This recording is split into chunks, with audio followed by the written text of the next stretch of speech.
Hello, hello, hello. Can you all hear me? Hopefully my audio is clear. Can I get a couple thumbs up if you can actually hear? I had to change out my headset. We were having some technical difficulties. Yeah. Okay, got a thumbs up. Thank you so much. First of all, happy Saturday to everybody. I appreciate your patience. I know I had the live set up for 4 o'clock Central and then had to push it back. It has been snowing. It's kind of like a snowstorm. And I decided to go outside before the stream. So like the weather, the traffic, it was kind of a mess trying to get back and get everything set up. So I appreciate your patience. Thank you for joining us. I have a joint stream going right now with my dear sis, Tiff Starborn. Tiff, you want to go ahead and introduce yourself? Thank you for having me. Of course. Of course, of course. So, first of all, just a quick mental health check. Check, check, check. How's everybody doing today? Hopefully, you're doing well. Yeah. I'm trying to think, is there anything else that I wanted to talk about before we get into it? So, I know you see the topic and the thumbnail we just recently updated. This is a conversation that has kind of been a long time coming, and maybe has been done and done again, but we're going to put our own little spin on it. Essentially, this is the good blacks, good Negroes versus everybody. And a lot of this has come about because of the whole Jasmine Crockett losing her senatorial seat during this primary. Also, we had a few other things that popped up, like the young ladies who were having breakfast in a hotel lobby, or not hotel lobby, excuse me, hotel, I guess, cafeteria. And some man decided to film them in their bonnets having their breakfast. So, yeah, it's crazy. Well, I'm not going to say crazy. Crazy is probably bad verbiage, excuse me. There's a lot going on. And so, my question to everyone out there is do we need respectability politics? Are they necessary in 2026 like they would have been necessary in, say, the 30s, the 40s, the 50s for Black Americans specifically? And I do want to start off by saying we're going to have a panel discussion on this, but this is a closed or limited panel, meaning I only want people who identify as Black to speak on this subject, because to let anybody else come up and verbalize their opinion kind of waters down the conversation that I am specifically having with Black people. This is no shade and no offense to any of my subs out there, my friends and family who do not identify as Black or Black American. I love y'all, but this is not a discussion for you. So, okay. Respectability politics. When I think of that term, I think of survival. I think of assimilation and how, you had back in the day, Black people in America had to basically try to assimilate into American culture. And the overall dominant American culture was white culture, which meant that, you know, there was a different scene and people who were able to quote unquote speak white or speak proper versus people who just spoke in their urban tongue or their Geechee tongue or, anything else that was culturally Black, right? At the time when this was all happening, and it still happens today, don't get me wrong, you hear about the term code switching, which is a real thing. People do code switch. And I'm asking, is it necessary? Has it really, beyond, I would say, the civil rights era, maybe? Has it really helped Black people to try and assimilate into the overall American culture? Or are we just furthering the divide between what we consider to be ratchet folks versus the good Blacks or the good Negroes? I see a lot of conversations happening where people have decided, like, I want a separation of us versus them so that when you see me in the street, you know the difference. But I'm asking, do you really think that there is one in the eyes of other people? And if it's not for the validation of outside cultures, then why do you care? Is my question. Like, why would you ever go into a hotel restaurant, take your camera, go on live, and film two women just having breakfast, minding their business, if it wasn't to shame them for the validation of another culture? So I don't know. What do you think about what I've said so far? Are you there?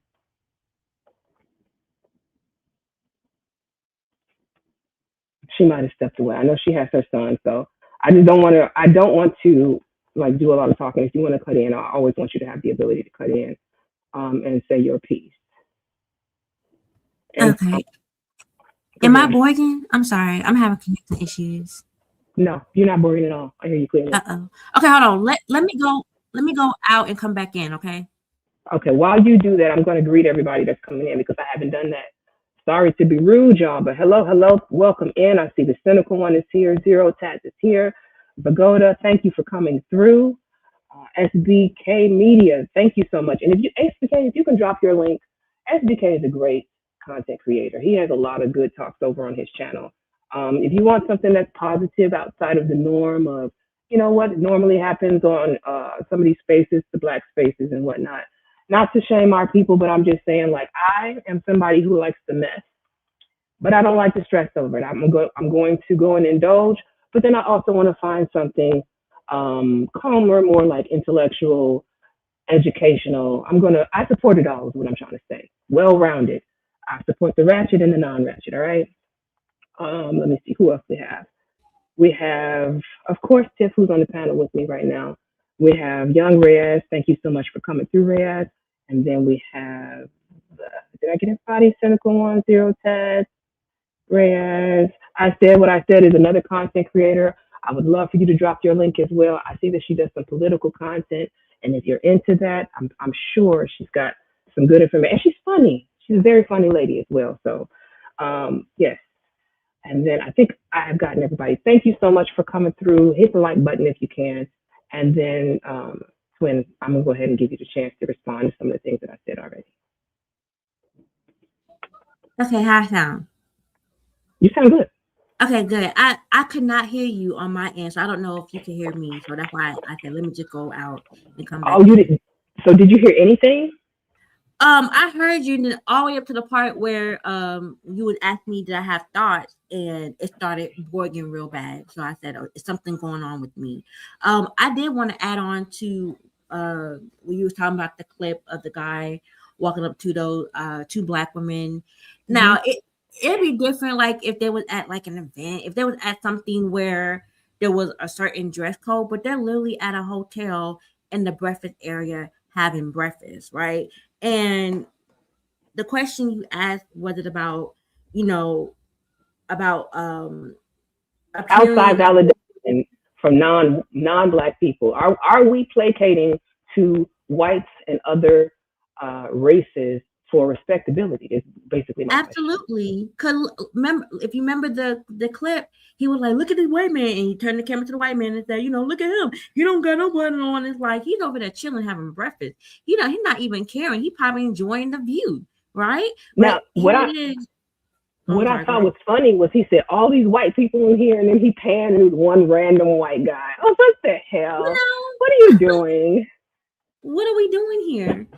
So it's like, yes, I say, I'm not gonna say all the time, but majority of the time, yes, I'm not sure if you're trying to shame them for whatever reason, because I don't take it as a flex or as a compliment when somebody say, "Oh, you're the good Black," or you're not like the other Blacks. I'm like, what that's supposed to mean when I hear that from other races of people, because I don't take that as like anything positive, because I get as a whole we get this negative stereotype anyway. So I get there should be a separation for like certain behaviors and things like that, but that's not a compliment to me. And when you have Black people that kind of play into once again assimilating, because let me ask you this: would you consider code switching a part of assimilating?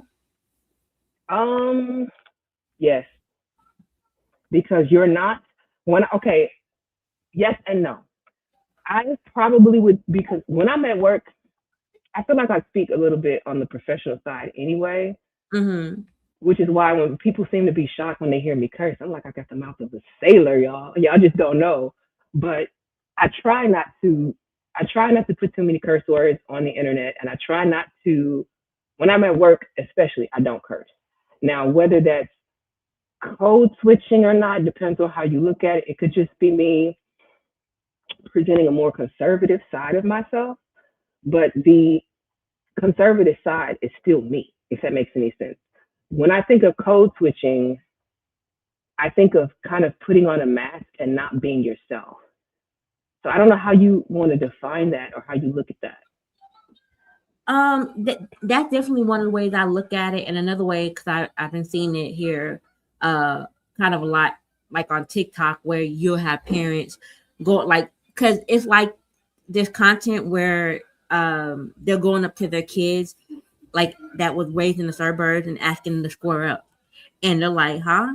And the parents is like, square up. And so they're like, what do you mean? So, like, what do you think square up means? So, they live in a different reality than we do. And so I've seen content where, excuse me, coming up once again, kid born in like the suburbs, the millennial parents or like the early Gen Z parents are like teaching them words like between stow or store, or certain words like ebonics that we use in order, like that we might use around our friends, our family, things like that. But then when we go to say corporate or something, we're more like, hello, how are you, sir? We're pronouncing all our R's, not all our R's, but all our um our like all our letters and things like that, compared to the way we may talk with our peers or other people and things like that. That's what comes to mind about code switching.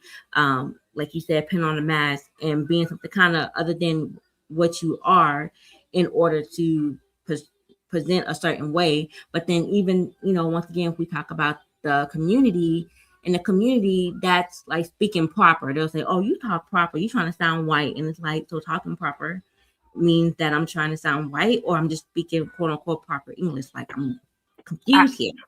I got a story for that with the whole talking white thing. Mm-hmm. So my mother is from Evanston, and if you know the area, Evanston, like Skokie area, is wealthier Jewish people that live in those areas or lived in those areas at the time. And so I think I speak more like my mom, right? Raised by her, raised by I grew up in a two-parent household, but my mother is the person who I followed growing up, right? And then we ended up moving to like the west side of Chicago around my city family. And so when I was younger, I remember going around my cousins and like them telling me, you talk white. I'm like, what? What does that even mean? And I'm like, you talk white.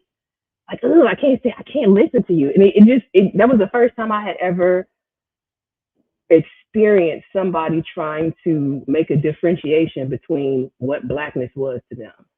And it never left me. And I don't know that I consider myself talking white today. I think that when you hear me, you know that I'm a black person. At least I assume that. But do I speak like I'm from the hood? No. Was I raised in the hood? Yes. Do I understand hood politics? Yes, absolutely. But I guess that is that considered code switching, when you can be fluid throughout multiple worlds or multiple realms? I can fit in pretty much anywhere. Does that make sense? What I'm saying? No, that makes perfect sense, because once again, Hold on, you like breaking up I though. ran You into, breaking up. say, like the hold on. Okay, how I sound now? Say something now. That better? No, you good. You're getting clear Okay, do now. I sound What you better? saying? Yeah, good. Very true. Okay. No, because it's funny that you, because I've been on like, I also heard the opposite where I've heard like, or not heard, I had white women tell me, oh, I talk more black than you. What the fuck? So I'm sorry, what in the world? So it's That's like, so offensive. what does that even mean? Like, first of all, that's disrespectful. Like, so what is talking white? What is talking black? And what does that sound? And what does that look like? Because I get like there's probably a certain mannerism, a certain quote unquote attitude, or maybe a sound that come with it. Because even sometimes when I do hear like white women that you can tell that they black, and the way they kind of it kind of almost mimicking ours, or like far as their culture, but it's like, but you sound like a Becky that's trying to, that sounds uh urban. I'm not even sure what label to put on it, because I didn't, I've heard that before, like especially moving from, going from the Midwest to the South, about, oh, Mhm. you sound white, or you trying to talk proper, and it's like, this is just how I talk. I don't even know what sounding white mean, because I've been around white people, and this is not what they sound like. So I'm confused. And just think about it. No matter where you grow up in an immigrant household, right? You're going to have you're going some of the words that you say are going to sound like the people that raised you. Even if, like, I see a lot of my Mexican friends, right? They might be first generation or second generation Mexican. Their parents immigrated here, so they barely speak English, and so the kids were the ones who went to school and learned the English. Mm-hmm. Even when you hear them speak, certain words they say still have like a Spanish twang to it. does Right. that does that mean that you, like, it's not broken Spanish because they still speak English very clearly, very properly, but you still can hear certain words a twang, right? Does that Mm-hmm. mean that all of a sudden, like, we're supposed to make fun of them, or I don't know? It's just like the way people interact sometimes is weird. Like, the things that we choose to make fun of each other for. Hey, Tequila, welcome in, welcome in. I see Hey, Trolista sis. came in, ABT came in, Char Willie, thank y'all for coming through. Make sure y'all hit that like button on your way in, please, and thank you. So we were talking about the good blacks, and so part of this stream, part of this stream was inspired by quite a few things. And I don't know if any of y'all caught DJ Witch Doctor's Not for Human podcast last night when John Galt came up. John, if you were in the building, yes, you were part of the inspiration for this. Um, yeah, it was a kind of a messy stream last night. A lot of fun, a lot of things going on. But then John came and basically wagged his finger at us Negroes for having good old clean messy fun, and it was strange to me because it's just like the tone policing, the policing of black people by black people, and I'm asking, what are we doing this for? Like, if Because it was giving Uncle Ruckus vibe to me. Like you said, wagging your hold on, finger hold at, on, you hold black on. this, you black. Wait, slow down. Repeat that because you cut out in the very beginning. Repeat that. Oh my God, I swear to God. Please let's not have a struggle No, stream. no, you good. No, You're I good said now. okay.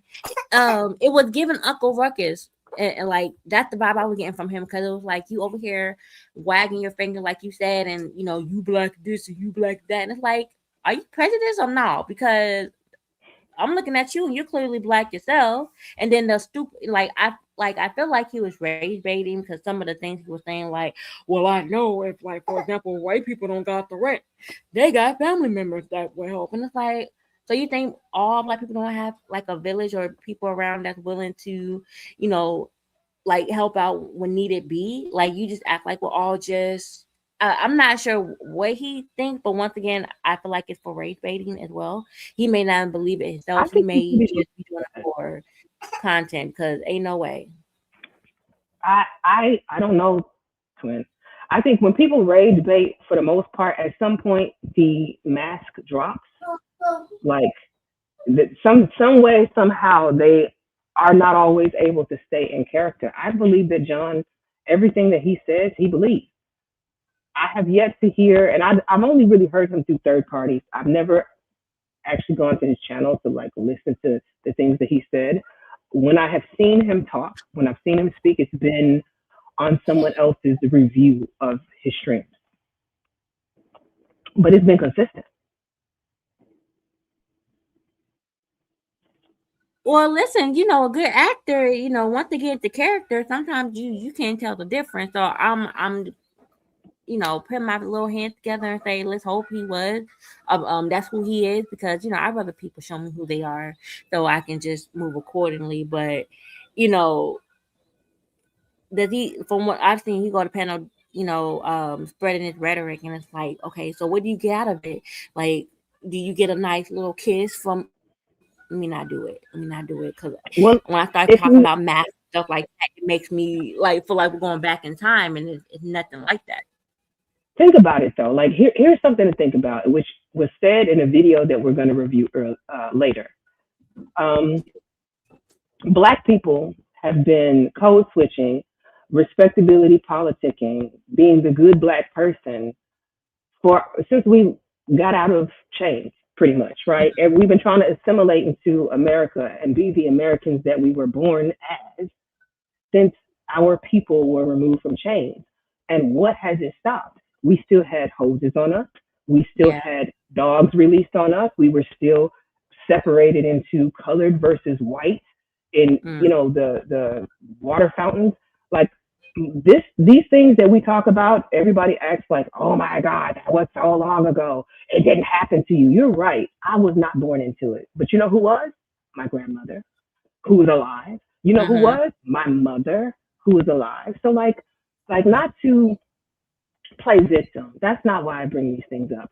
I bring them up to say that, at some point in time, we saw this as a need to survive. If I can be as close to you as possible, then maybe I will get a seat at the table, right? But then we realized we were always going to be the others. It was up to us to have our own validation. It was up to us to see ourselves as the Americans we are and stop letting people give us that go back to Africa bullshit. I'm not from Africa. I've never been to Africa. I have several generations of people who are here, and therefore you will respect my authority as an American. And with that authority as an American, that leaves me the freedom to take myself outside in a bonnet if I should choose to do so or not. Now, I will say that I'm anti bonnet. You will never catch me outside in a bonnet. That's a personal choice, though. And And with see, I'm on with the opposite. I'm pro bonnet. I'm just like, you know, depending on the mood and you know what's going on. If you need to throw on that bonnet right quick, throw your bonnet on. You know, and I love how you brought up about about the image, because you know, like for example, wearing a suit or dressed in respectably and things like that. Back then, even though still put us in the category of quote unquote black, Negro, color, or whatever, we would still look at the same no matter how you know we were dressed or how we came off. So, hmm best in like this day and time, 2026, what's wrong with a bonnet in an area where like once again you're in the breakfast notes, people are waking up, they're coming down to eat, and so if they still have on their pajamas, they might got their slippers on, they got their bonnets on, why bother them, you know? and that's why we're doing the stream today. Is because while respectability politics might have been something that people used to survive at a point in time, is that necessary today? I actually question. I put a poll up on my community wall regarding Jasmine Crockett and whether or not she lost simply because of her policies, or if she lost because she was considered sophisticated. Is it the fact that people didn't like her being brazen and bold and very vocal, and they wanted her to play respectability politics more than she was willing to do? Was she too authentic and unapologetically Black in her approach? Or was it that they actually disagreed with the policies? Now, I know on some end, I saw a lot of people say that Jasmine Crockett played herself by um, supporting the immigration and like sticking her neck out for Latino people and not really focusing on Black issues. That was one of the main complaints that I saw about her. What else did they say? I was trying to think, trying to think. We'll get back to that. Hey, One Spirit, thank you for coming in. Thank you so much. Appreciate you. And then let me get to some of these comments. Sorry, I've been running my mouth and not even showing the comments, and y'all have been chatting away. Appreciate y'all. Let me see.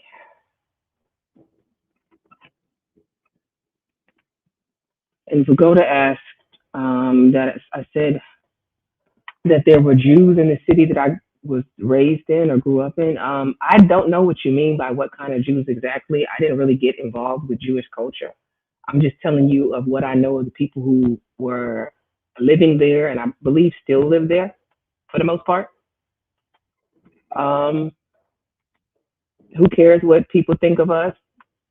That's what I'm asking. Who cares? Why is this a thing that people are doing? And Right. then Because that's my premise. Why do we care so why much do about what other people got to say? absolutely being bold has not been embraced in the past 10 years. Was it ever really embraced though, Child Willie? Do you think that boldness amongst Black people was ever truly embraced? Because to me, when I think of the bold and I think of history, I think of people like Malcolm X. He was very bold. And I think of even Dr. King was considered bold. And they were public enemy number one and two for their ability to unite and radicalize, in quotations, people. Has America ever liked, first of all, oh my God, that's something I wanted to get into. Has America ever really liked a bold Black person? Because I say no, but I haven't been on this earth for that long to be able to say with a definite opinion. I can only give you from my perspective, and from my perspective, the answer is no. As long as I've been an adult, even just think about terms like the angry Black woman. Angry Black woman, even in like corporate America and working, I don't know how many of you have ever worked in an office setting or a professional setting, but just think about how we even have to tone police ourselves in bringing up an issue or a gripe. Like I'm conscious, very self-conscious of making sure that I'm not too bold, not too brazen, not too aggressive in my approach of even just saying a grievance because I don't want to be labeled the angry Black woman. Instead of just being able to say, hey, this is something that I don't like, that's not being done well, that could be done better. I have to tone police it to some extent because of the labeling. And especially when you work in a setting, a corporate setting where there aren't a lot of you. That has been the bulk of my adult experience is working in places where I might be one of three, one of one. So yeah, I don't know what to say about that, but I say no. I don't think. I don't think. But I'm gonna go down. I see other people. Hey, Gabe has come in. Gabe A. Um, What that? Okay, can you ask that question again? Do you say you think Black America? I mean, not America. Do America like what now?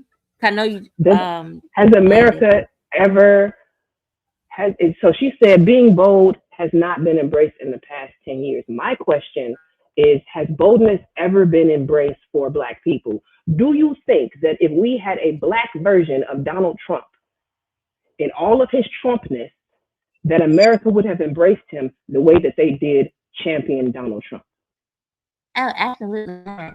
Because you think something too is like off subject, but in relation to like once again like boldness. So, for example, like people that get tattoos, right? And they Mm-hmm. might have like a sleeve on tattoo, but they're a nurse, they're a doctor. I've seen like social experiments where those people are judged over the people that don't have tattoos because it's like, oh well, with a tattoo you're radical, you're not as educated, but then with no tattoos you more clean cut looking or whatever. So then come to find out that person that has tattoo maybe look more rugged looking, actually is very intelligent and probably Mm-hmm. a better doctor for you than the person that look quote unquote clean cut. Right. I've seen doctors that have full sleeve tattoos. You never know they were a doctor because of the stigma and the prejudice that comes with full sleeve tattoos. Mm-hmm. So I kind of Hey, like creator. align with that because it's like a prejudice, uh, especially like a negative stereotype when it comes to Black people already. And I feel like as Black people, we enforce it as well. because I'm sure a time or two we all has probably turned our nose up to people that live in like probably like the quote unquote lower class of like society poverty, or the projects and stuff like that, and say, oh, they're the quote unquote a society and things like that, but not looking at the fact like, well, that's just their environment, but does that make them bad people? That mean they don't deserve respect as someone like Jasmine Crockett? Let's say if she's from like that type of neighborhood, but she quote unquote made something herself, but she's not going to eliminate who she is just for optics. Hold on, you're breaking up now. Excuse me. Well, my question is, why those types aren't embraced now? Because they did go through the quote assimilating. It's just they kept certain blackness parts of themselves, and I guess people don't like that image. You have to be a certain way to be accepted. Boy, what you doing? Hold on. Can you imagine like what it was like going through school for somebody like Jasmine Crockett? She's unapologetically black. She did not try to code switch herself. So imagine being in school, going through the educational system, dealing with people who already feel like you're there because of affirmative action and not because of the fact that you're qualified to be there, that you're capable of being there and doing what you need to do. So you're combating with the idea of not being good enough, being too black, and also understanding that you're fucking amazing at what you're doing, and you have to come through and actually prove yourself. Like at the same time, all of the different arrows that might have been pointing at her at the same time, and yet she still was able to graduate, still be able to be an attorney, still able to run for office, get elected, even though she didn't make this last or didn't get elected again this last election they had in Texas. Just think about what she's endured to get to where she was to begin with. And then for people to act like she's some, and I say this in quotations, hood booger, like I think it just does a disservice, and it puts us, I don't like the great divide. That's what I call this. I feel like we're at a place where you're either a good black or you're everybody else. And in the everybody else, they aren't allowing for the nuances of people. And then we have like the turning your nose up at what's considered lower class, poor people. And none of, well, I ain't gonna say none of us are rich. I'm gonna say I'm not rich, okay? But looking down on people that you see as less than because of a life that they, in most cases, didn't choose. You were born into this. Like a lot of people that I knew who were on like public assistance who were born into it because of whatever was going on in their family. Does that mean, like, I hear the first thing that I hear people insult, especially online in these spaces, but in real life as well, start calling people poor, talk about how much more money you have, and like what makes them, I guess, what am I trying to say? Not a bad, I'm sorry. I was looking on YouTube and trying to highlight a comment and couldn't get to it. Okay, hang on. Y'all bear with me. I mean, that what public assistance would give me is, we know that white women in particular are the majority that get those assistance. So with black women being the face of it and then being shameful, like, why? Like, people need help out here sometimes. So why is it such a negative thing that, oh, well, black women on assistance, they get EBT, blah blah blah, but then we hear these stories about white people that are finessing the system in that sense. They have it like that, but for whatever reason they want more, and so actually taken away from the people that really need it, but they don't get talked about the way black women get talked about. I mean, black people too. I don't want to gender it, because we do have terms like YN, which is a negative. I mean, I use it jokingly. I use it with affection to some extent when I be calling people YNs. But the overall greater society, to be a YN is not a positive thing. Like, it's associated with crime. It's associated with no job. It's associated with robbing. It's associated with basically being a public menace. And that's a term used against black men or Black young men, I should say. I just want to make sure I'm covering everything. Okay. And then Cynical One says, maybe a light-skinned monoracial person is more accepted than a dark-skinned monoracial person, especially the light eyes like Tyra Banks. Like a Zendaya or a Kiki Palmer. And hey, Silent, welcome in. I hope everybody is doing well. I want to play a little bit of content. We're gonna review something, and then I'm gonna talk a little bit more, and then eventually we're gonna drop the link for the panel because I do want to hear other people's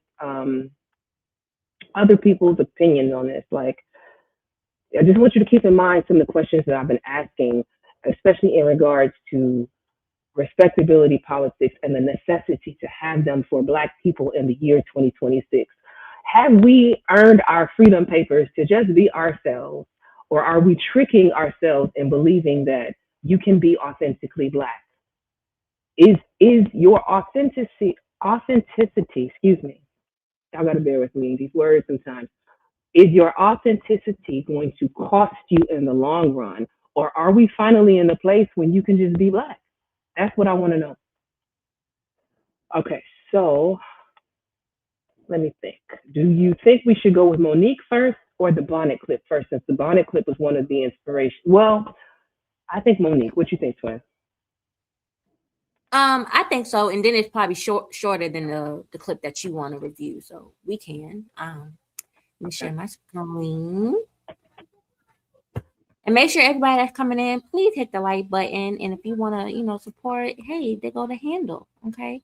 All right, let's take a look at this. Sweet babies, my name is Monique, and if I ran the world, I would ban goddamn bonnets, slippers, and pajamas out in public. And let me tell you why. Now, notice she didn't say anything about a do-rag, about, anything in that sort. Just right, but I just wanted to point that out. I'll ban that shit. Before you started, pause it. Fair use. By the way, we are reviewing content from YouTube. We're going to pause it and talk through it, but I just want to say fair use. This is a review for educational purposes. Absolutely.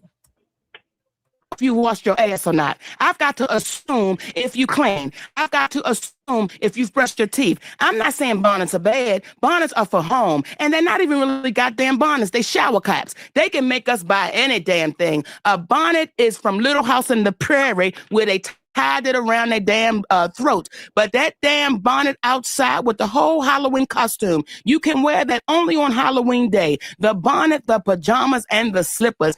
And I was so grateful when the gynecologist put a note up on their door. You cannot come in here and get checked if you have on a bonnet, pajamas, and slippers, because I don't know if I'm going to smell a whiff of wolf. Oh. I don't know if the ass is clean. I don't know what it is. Black women, you are beautiful. We are supposed to show all of our beauty and our glory. What you think about that? Like, okay, I get where she's coming from, right? I get her premise, but it's like, just because somebody got on, once again, like looks presentable, got on a suit, got on a dress or whatever, doesn't mean they wash their ass. You know what I'm saying? Like, how we know they didn't just, put some deodorant on and spray on some fragrance or some cologne to try to cover up the must, right? But I get that she doing this in like a comedic sense. So, she used it like, well, not even a bonnet, it's a shower cap. Like, I've seen both. I've seen bonnets, I've seen shower caps, but it's not the same thing. But once again, when you think of a bonnet, you think of a white woman, Little House on the Prairie type of thing. But they wore their bonnets outside, right? But once again, it's a problem. You want to ban bonnets for us as Black women because we're beautiful and we should want to look our best.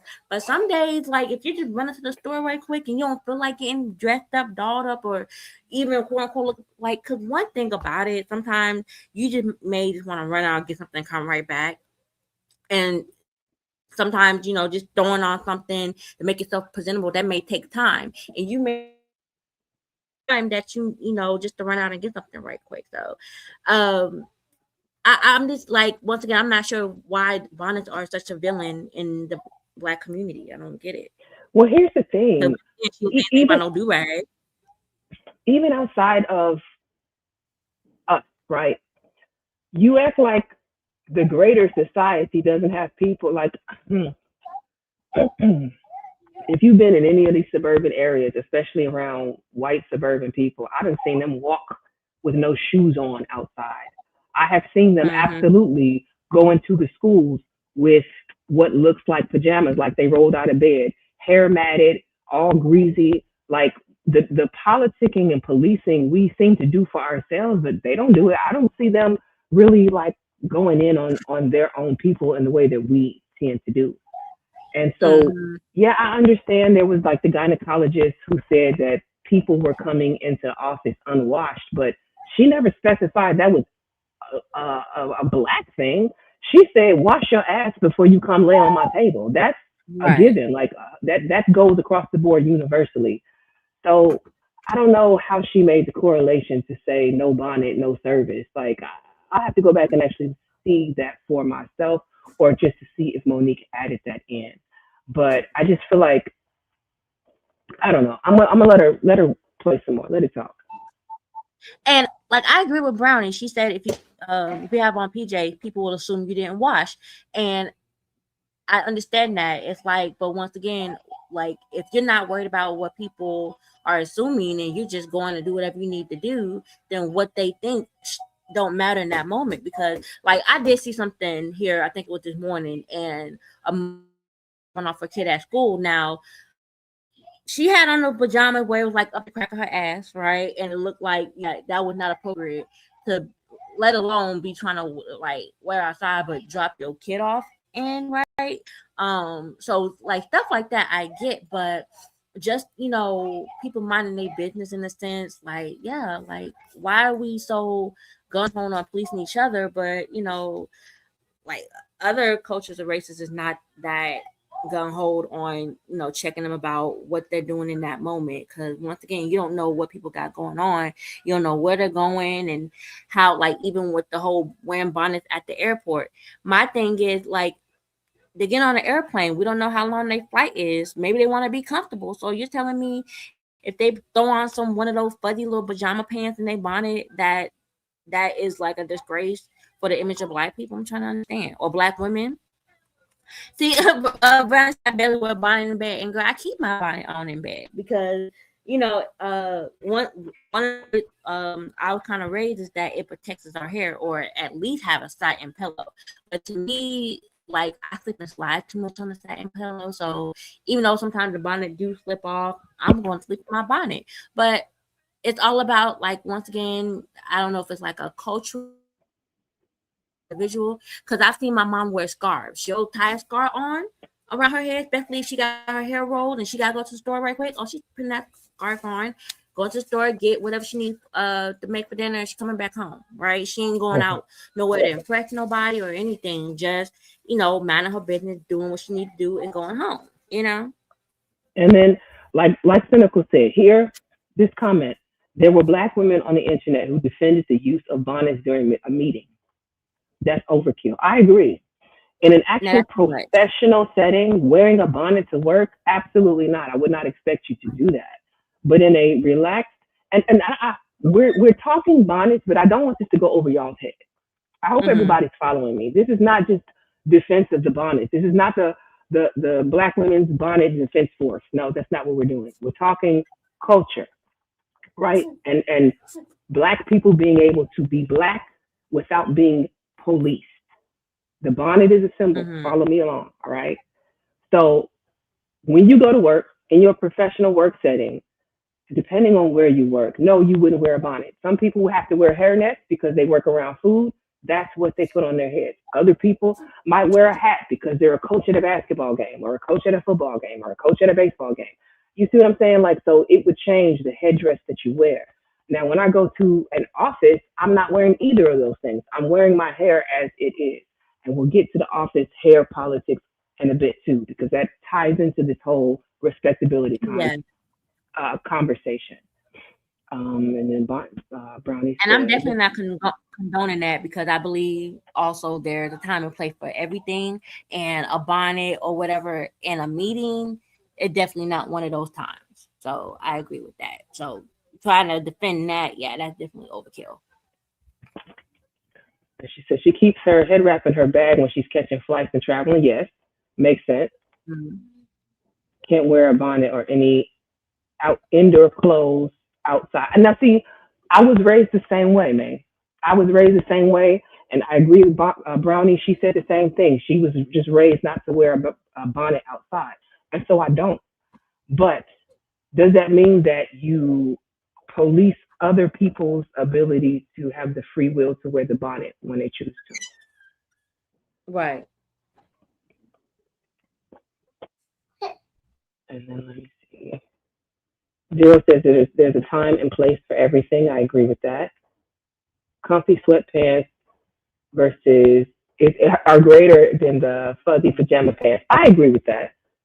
I agree with that. But you know what? Now, sometimes when you go into these stores, because of trends and how people wear things, you will see them selling what looks like pajama pants in regular pants areas. Like the lines are being even blurred by the fashion industry.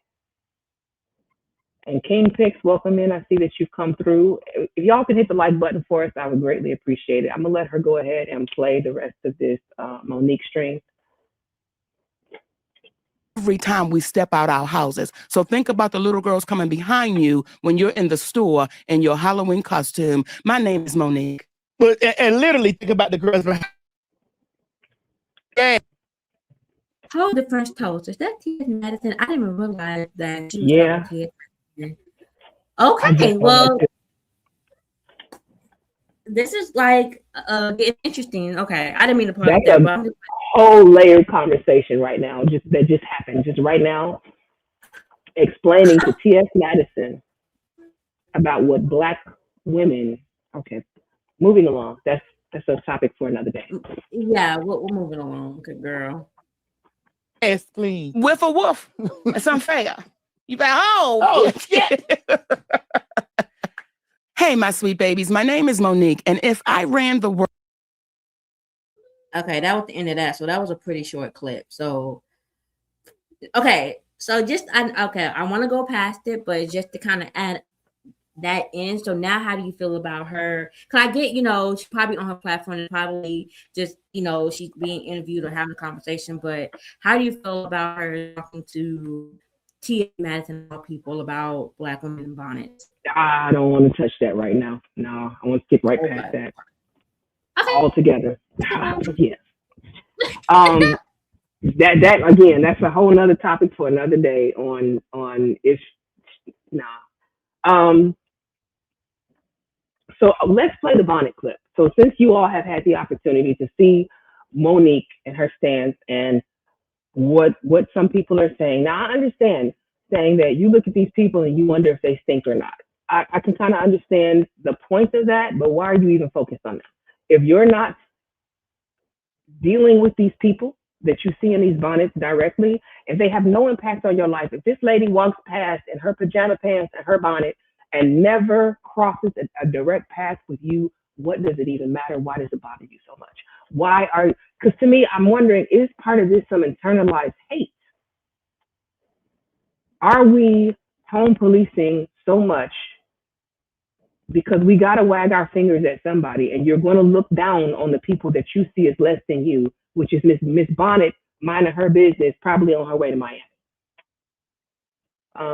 Okay, so I want to now play something and then let me do a share screen.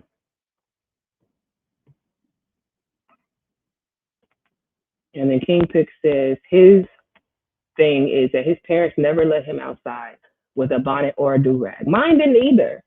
But let me tell you, I have siblings, right? I'm the oldest of all of my siblings. So while I may have followed what my parents said, that doesn't mean everybody else is. I have twin sisters that are right behind me. One of my sisters, you would think a bonnet is her actual hair, how much she wears it everywhere she goes.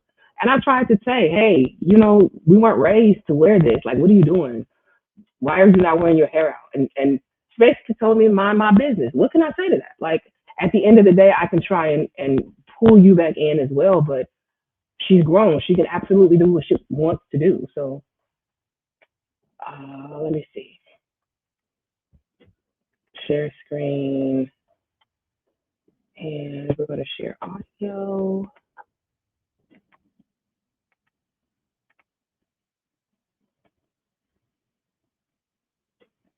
Okay, can I full screen that? Is that possible?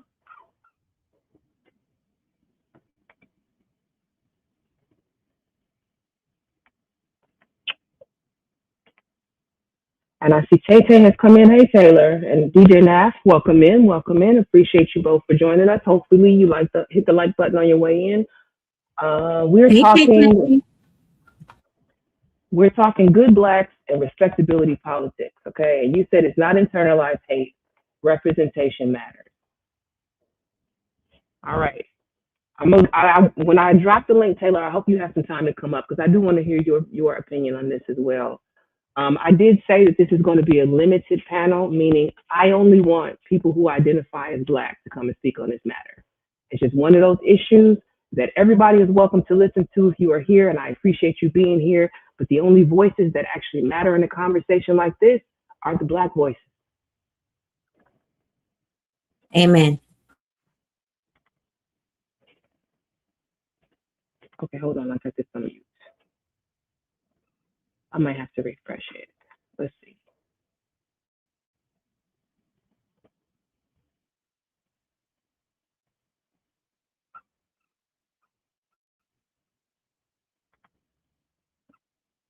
Like I said, thank you very much. Thank you very much. Thank you very much. Okay. Carry on. Carry on. Bun it, bun it, bun it, bun it. Okay. Bun it and bun it. Bun it and bun it. Thank you very much. Thank you very much. That's okay, okay. Bun it, girls. Okay. Good morning, Bunny twins. That should be a shame to have a buddy with all these white folks in here. What the hell wrong with y'all? Show some culture. Take them things off y'all goddamn head. No. They don't have them bunnies on. Come on, now take them things off. Well, you get my hands. Show some color about yourself. Show some bravery. Thank you very much. Thank you very much.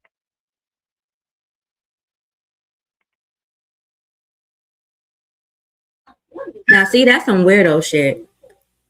Like, why are you going up to these women unprovoked, talking about they bias and look at all these white people in here, and then you keep panning at the camera like one white man minding his business in his breakfast. I'm bothered. Like, you're more bothered than he is. Like, the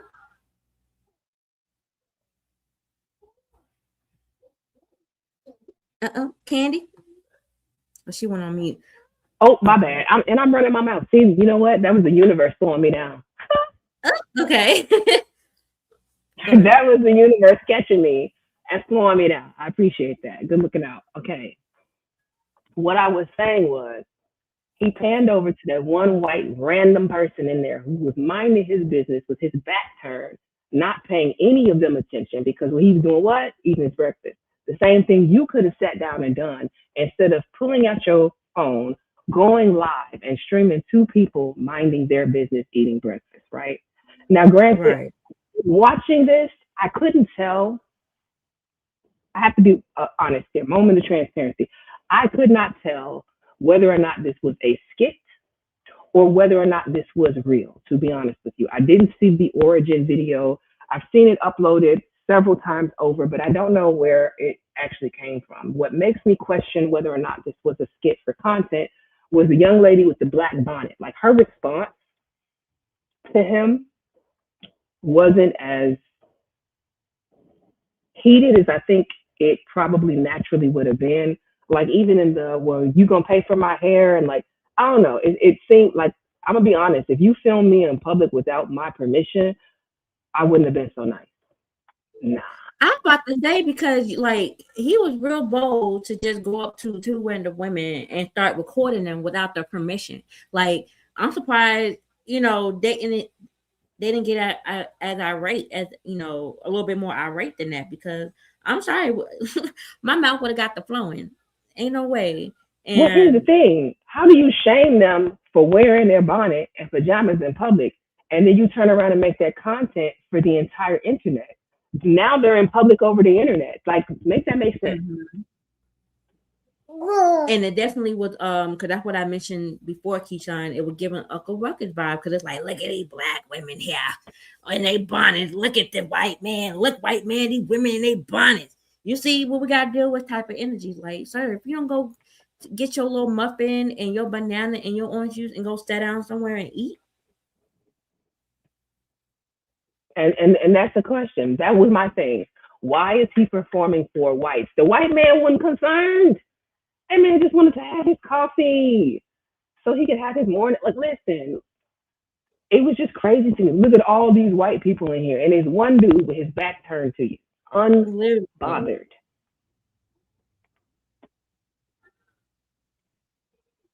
Let me make this bigger, because I feel like I am straining to see. There we go. I'm like, why am I struggling to read the comments? Okay. He didn't have to do all of that, acting like Uncle Ruckus. That's exactly what he did, acting like Uncle Ruckus. Had you all seen this clip beforehand? Hey, Juju, welcome in. She said, right, even though they look like they just got out of bed, that's none of his business. And is it, okay, so if you're in a hotel, you know how they have the continental breakfast hours at some of these hotels. Is it wrong to go down and have breakfast in your pajamas? Are you too comfortable? Is that too much like home? Because I, like the way that I grew up, when we were on vacation and whatnot, we had the continental breakfast, we got dressed, we got clothes on, we got dressed, we got everything together, and then went down and ate, and then went on about our day to wherever we were going on vacation. So like, to see them in these bonnets is abnormal to how I grew up, but I don't feel like they deserve to be harassed and publicly humiliated for it. And then you said you'll argue that he's making black people look bad being loud. Yes, fair point. So what is worse, the bonnet, or you trying to police them being the loud Negro calling for all this attention in your main character syndrome? Mm-hmm. That's a very good point. Because now you're making black people look bad by being obnoxious. Absolutely. That is a stereotype we have to battle and deal with too, the loud Negroes. All right, so let me see. It seemed like they were in a hotel coming down for breakfast. That's exactly where they were at One Sierra. That's exactly what was happening. And then to record them, which is weird. Like, Mm-hmm. you shame me for being in my pajamas, and then you put me on Beyonce's internet. And yes, I did say that, Beyonce. You put me on Beyonce's internet in my pajamas to be shared and shared and shared and shared and shared and shared over and over and over without my permission. So what's worse, skid or not, that man should just mind his business. I completely agree. And then I'm asking, what is the point of doing that? Like, do you think it's going to stop Miss Bonnet and Bonnet number 2 from wearing bonnets in public? You think that's actually going to stop them? Or is it just to get a kiki at a black woman's expense? You said you don't agree with the recording. However, what's the standard and how do we enforce it? Or do we just stay silent? Is it our job to enforce anything on other people? Or is that the hotel's job? Now, if this was a hotel manager, and not on video, but I'm saying if I was sitting in a hotel restaurant and I saw a hotel manager come over and tell some people that they won't be served because of their attire and they needed to go change, I wouldn't see anything wrong with it if that was the rules of the place. Like, how many of y'all have gone into clubs where they said no gym shoes, or, you know, where they said no t-shirts? Like, if they have clearly established rules for their facility, then just follow the rules. Like, there would be nothing wrong with that. But who are you, or who am I to turn around and tell them what they can and cannot wear? Why do we need to enforce anything on now? Is my question. Right. Unless the company or the establishment is enforcing the rules, just like if you go into like a grocery store and they said uh no shirt, no shoes, no service, right? So it's like, okay, you gotta have on a shirt, you gotta have some shoes, you gotta, you won't get served. So same thing. So I personally have never seen a sign up where they say, far as like one of these, motel, hotel, continental breakfast type of areas, it don't say anything about no pajamas in that area. So why are people so worried about what people are wearing in the morning at breakfast? 'Cause you never know, they may just say, hey, let's go eat something right quick, and then we're gonna go get dressed and run out of here. We don't know what their plans are, but just to like run up to somebody and be like, "Ooh, you got," no, like that's like run up to you and your receded hairline and say this is unacceptable. Right? You should have colored that in before you came downstairs. Nobody gonna do that.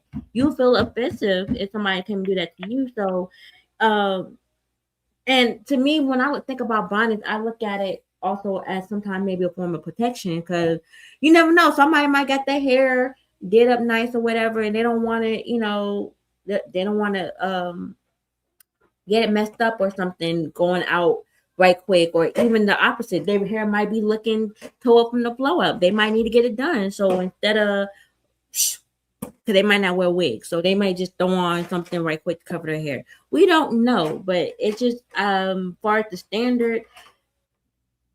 Are we supposed to, as like individual people, pushing the standard, or should those establishment push those standards? Because nobody walked up to them and said, hey, this is a problem, I need to go change, I need to go put the clothes and whatever. It's like this one individual going up to these two ladies trying to enforce rules that's not even there, if that makes sense. I want to address this comment. You don't need permission to film anyone in public as long as it's not a private area like a restroom. That is true. However, hotels are not considered public property, they're private property. So you would need permission, as this would be considered, in most cases, private property. That's what made me question whether or not this was a skit. And my thing is, okay, I want to, about that comment too, even if, you don't need somebody's permission, isn't that still weird? Like, you're just, like, I personally wouldn't go up to somebody for whatever reason, start recording them. Like, if I'm going to go record them, I'm going to get the permission or whatever. But it's like, why had that become such a normal thing just to start recording people without even their knowledge? For what? For you your know own what? agenda? It's like that clip that you have. Can we bring back Shane? What? But that, you know what I'm talking about? I can't even think of it. The young man's name who sang the song. Bitch, get your ass a job. Get a job. Yeah, that one. Yeah. I think that's their way of bringing back public shame. Yeah. But even in that song, he was wearing a bonnet. He sure was. He sure was. Okay, so like he was trying to get approval from Massa. Yeah, it feels kind of that way. And you say no, you've gone down to the lobby plenty of times. Okay, all right. And in the hotel lobby,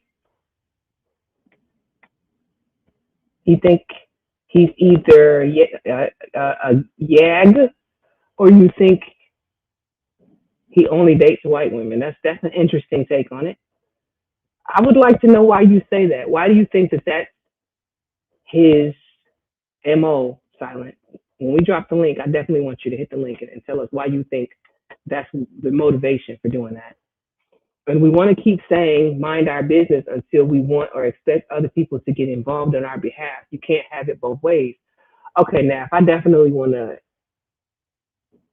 expand on that, because the hotel, like we presented the hotel, having rules up as an alternative. If they didn't follow the rules of the hotel, is that other people involved on our behalf? I don't understand who would be the people to get involved on our behalf to police someone in a bonnet outside of the actual facility. Seeing people with their pants that are literally past their butt is weird, but a stranger going up to them about it is weird too. Fair point. So like, if we're not going to record people for sagging pants where I can see the hole in your boxer, I don't think we should be policing or recording people for wearing bonnets either. Like, at what point is this just for the humiliation and not for actual course correction? You said you go eat breakfast before everyone. Okay, you go. Okay, Simon, I got you.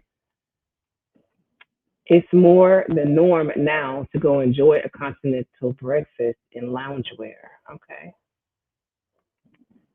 And you said they're embarrassed about everything else but having a job and not finishing their education, dressing like a 15-year-old teen at 50 and all kinds of other shit.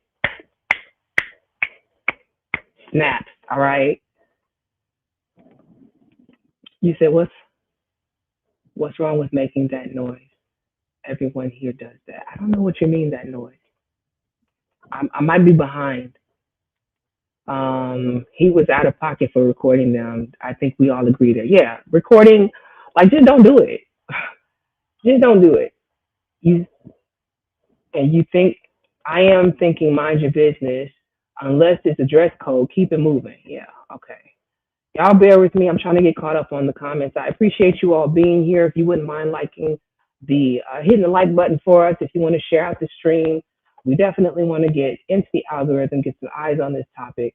We'll be dropping a link here shortly, but I mean, we just kind of wanted to go over a few things. Again, I don't want you to think that this is just a conversation of Black women supporting bonnets. I want you to go bigger, broader picture. Zoom out for me a little bit so you can see the bigger, broader picture. This is really a conversation of urban culture or ratchet culture versus what is considered good Black people. And as Tiff said in the very beginning of the stream, being called a good one, a good Black person, is not a compliment. I've actually had somebody that I was close to from another culture say, like, she would use the word ghetto a lot. And it would bother me when I would hear her say it, because I'm like, are you saying that because I'm here, or are you saying that because that's part of your actual, like, word reserve? Like, what's happening right now? And then I brought it up to her one day. I'm like, I don't really like the way you use the term ghetto. It doesn't sit well with me. And she was like, oh, well, but I don't mean you. Like, you're not like them. I'm like, what the fuck does that mean? What does not like them mean?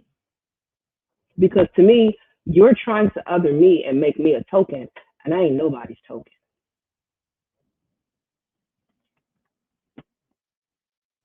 Okay, say that loud for the ones in the back.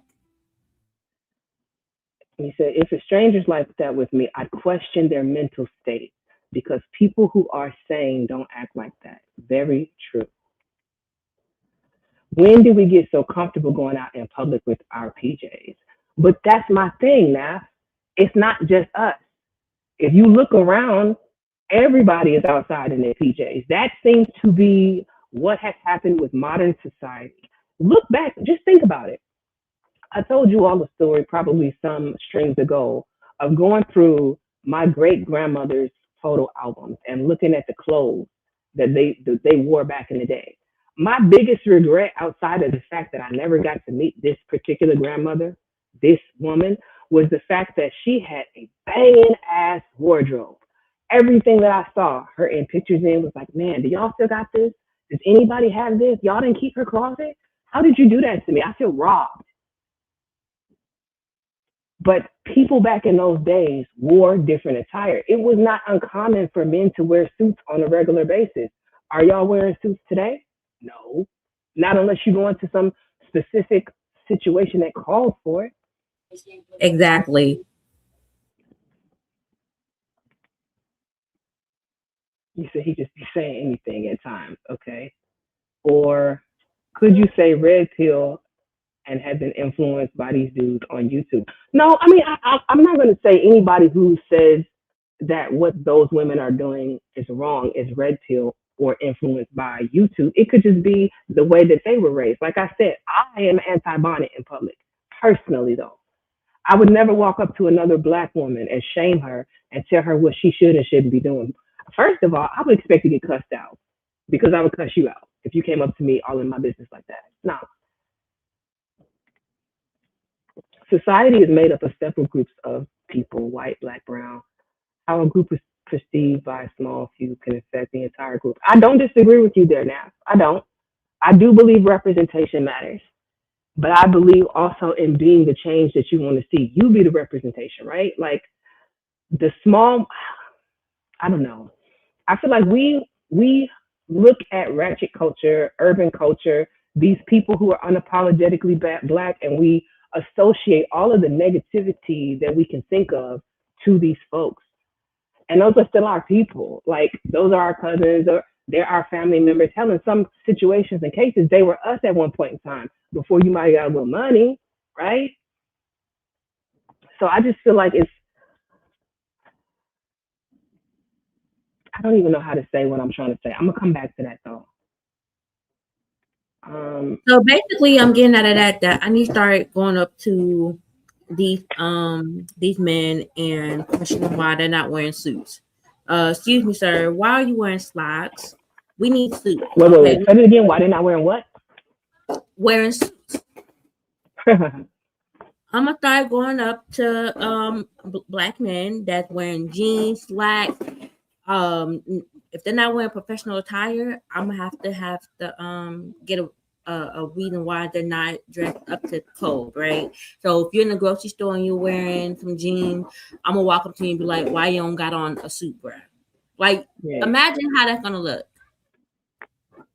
It's gonna look crazy, and I would advise to never do that. One of them those YNs gonna cuss you clean out and might pull some on you too. Nobody says it when Becky is wearing her SpongeBob SquarePants PJs in the grocery store, but LaQuisha gets criticized for her bonnet. Fact. Yep. Fact. All in. Mm-hmm. I live in the suburbs now, right? I see it all the time. Where I live is predominantly a white area, right? And I see it all the time with how they come outside. You know, I don't know if you ever see on like back in the day Facebook, not on Facebook anymore, but back in the day Facebook had like the whole what they wear to Walmart series, and everybody in there looked a hot mess. It wasn't just black people. That was the Walmart culture. Right. So is it quote unquote, like you said, a race thing, or is it like modern times because people are just comfortable now? It's like, oh, why we need dress up to go to freaking Walmart? All we're going to do is do a little shopping. Like, what do we do? I mean, it was beyond not dressing up though with Walmart. Walmart had some strange things happening in those aisles. That's all I can say about that. He said back in the days, those clothes were expensive and limited, and men always had on suits back in our great. Yes, they did. And the clothes were very much felt expensive. You know why? Because it wasn't this fast fashion, cheap China-made crap. Like you actually had tailored clothes, and a lot of the people back then could tailor their own stuff. You know, our grandmothers had the skill set to be able to go in and, you know, take the dresses in or take the pants in, make them shorter, make them longer. Like they had those skills, and not a lot of people, excuse me. I will say I personally don't possess that skill, but I do know that it existed. My point is men still dress nice. It's just a new era and new time. No, that's not true.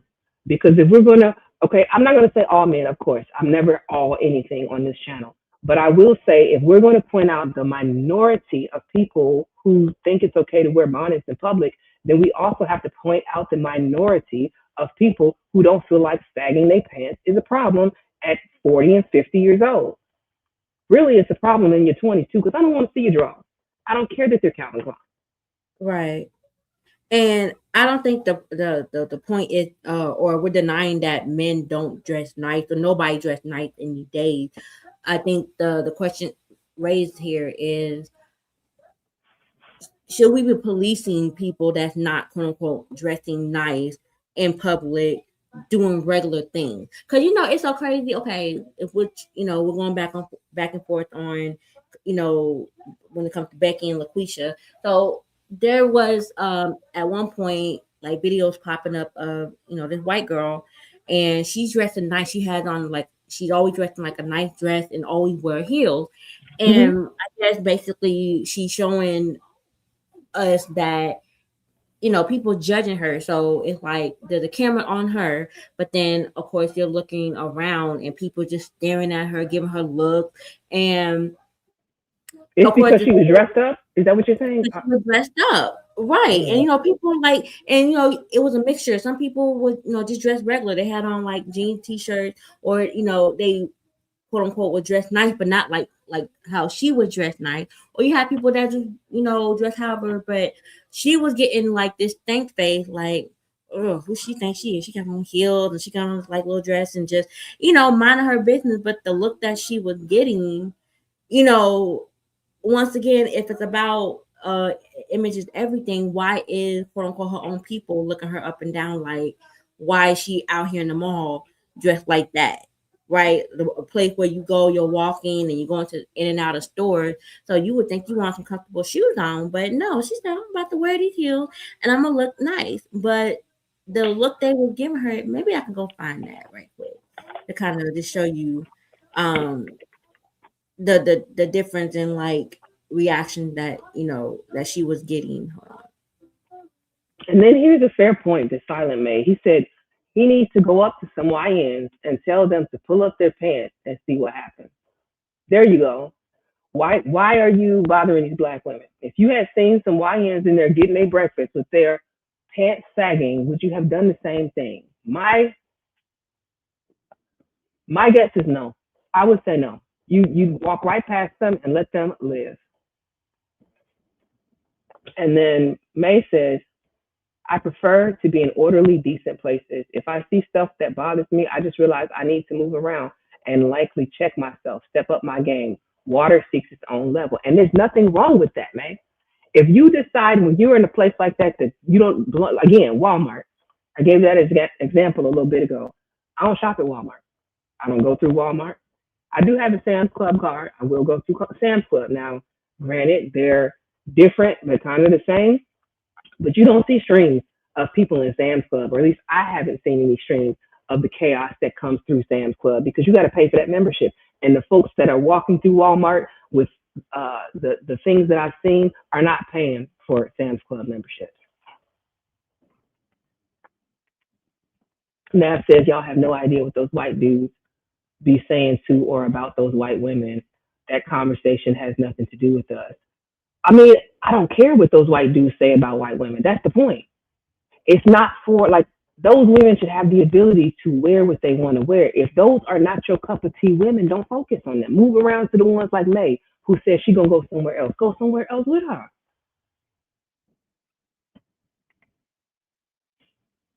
I see all races of women wearing pajamas at the grocery store when I go grocery shopping. It ain't just white women, black, white, Mexican, Asian, and so on. That's my whole point. Is in this modern day era, to me, we are the only ones who do this policing. I get what Naf is saying about we don't know what they're saying about them, but I've yet to see them go viral for what they say to them. That seems to be only us that is doing that. And hey, Panda, welcome in. Appreciate you coming through. And let's see, she says, I am not about to confront anybody. It's just a sign that I need to do better when I see things around me that I find distasteful. Nothing wrong with that, man. Nothing wrong with that at all. You said you quit going to Daytona, Florida because of all the white folk down there walking around in the grocery store and their bare feet. Thank you. That was one of the points that I brought up. I've seen white people walking around bare feet, no shoes, looking like just smell-o-vision. Absolutely. Like, I'm glad that I'm standing here and not right up on you, because I'm pretty sure you have a scent. And is it my job to go tap them and say, excuse me, sir, ma'am, go wash your ass? No.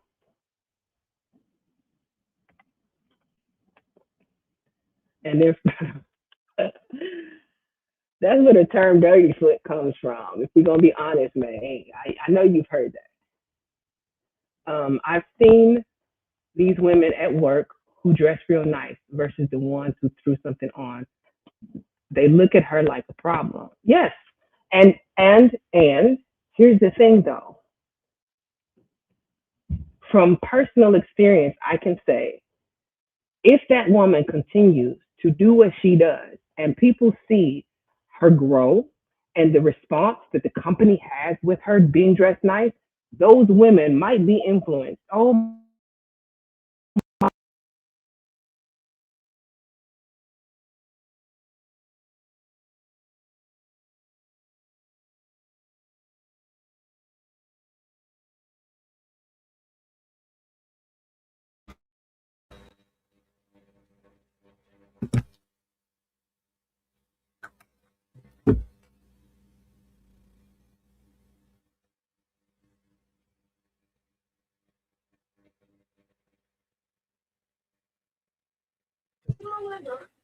Okay, your headphone died. Okay, just give her a few minutes so she can reconnect here. All right, bear with us. So while we wait patiently, okay, y'all please hit that like button. Okay, I think y'all doing well in that regard. Hold on, let me check. Okay, make sure the views match match the likes. Okay, let's see. All right, y'all doing really well. That is perfect. Thank you all for coming through and supporting the stream. Is highly appreciated. So, how y'all feeling so far about the topic? She said, "Smelling like natural ice." Listen, you'll be surprised. You know some of the things we come across here in life, and once again, like I know this is not the same, but it's like me going up to a homeless person and say, "Oh, you need a shower." I mean, I'm clear they probably know that. So I just think we should just let people, live and mind their business, especially, in places where it's due. I'm still trying to find that video per se. Cause here's one. She come back, yay. Here's one, and even the way I was describing it, like the look they're giving her is more like, look, everybody's just walking and minding their business, and I'm sure it's probably a combination of look of, oh wow, she looked nice, look at her attire, and some of the faces you can tell like she thinks she wearing this, wearing that. Hey Candy, back girl, I'm trying to hold it down for you. appreciate you.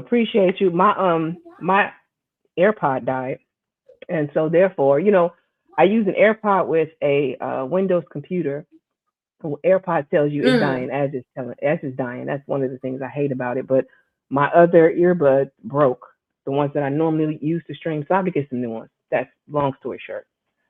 But I don't know if you all heard the last thing. Did you hear the last thing I said about working in corporate America and what Nav said about the girl who dressed nice and how other people looked at her?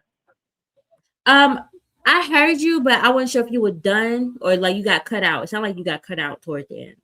Okay, so that point.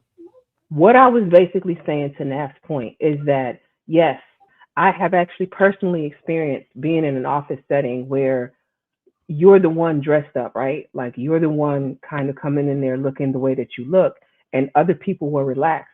And then as they have seen you either grow or like the company response to you, what I'm trying to say is, especially in a smaller business setting, it's either going to leave you in a position where you, the person who is dressed up, feel ostracized, or it's going to cause those other women to step their game up because now there's a pressure being applied without you even really having to say anything. Does that make sense what I'm saying? Yeah. All right. Okay, so let me see. You were going to show something? Yeah, and I can definitely, it could be played on mute. I just wanted y'all to see just kind of reaction she's getting. Now this is the lady that came across originally, but it's basically the same concept here. So she's dressed nice. Okay, look at her attire, and so like you can tell if she probably get a mixture of admiration, like, oh, she was nice, you know, probably even like the older generation probably having flashbacks, but then you have other people with the faces like, you know, I can imagine they're probably thinking like, who she thinks she is, or she thinks she thinks she that, but regardless, she's turning heads. So of course, in my mind, I'm thinking what is going through their mind, because it's like you see people just dress regularly, right? So when we say representation matters, like, so what representation are we talking about? Because even the comment here which says that, hold on, it says some women do dress nice at work, some female workers are an example of this. Like, once again, everybody had the ideal of what dress nice is. Because think about it, if you have some places that say, okay, we're business casual. So what is business casual? A business casual to one person may be one of those dress jackets over a pair of jeans. But somebody else might say, well, no, I'm never gonna wear jeans with a dress jacket. I'm wearing me some slacks. So if they're gonna be like some tension there, because people may have a different idea of what business or casual is, or even if it's straight business, I'm sure people know, okay, there's a certain look or aesthetic that goes with business. But Yeah. they get like a range when we think about just what we prefer, nice or dress up or whatever. Because once again, all jobs don't call for you to dress up or dress nice and things like that. Like if you work in a factory, for the most part, you're probably gonna be going in there with a scarf, some overalls, and you know, possibly a bonnet too, because you maybe need to protect your hair and protect your skin and stuff, because you may be interacting with stuff that could, you know, be harmful to your skin, or it may be like if you're dealing with grease, you might having to cover your hair so you won't get grease on your hair. So it's like when we're talking about public or job or whatever, it's different standards for the different type of, you know, employment that you're doing. Are you okay? Hold on, Okay. I'm going to mute. What you doing? So I'm going to present something else while you mute. Let me see. Share screen and share audio.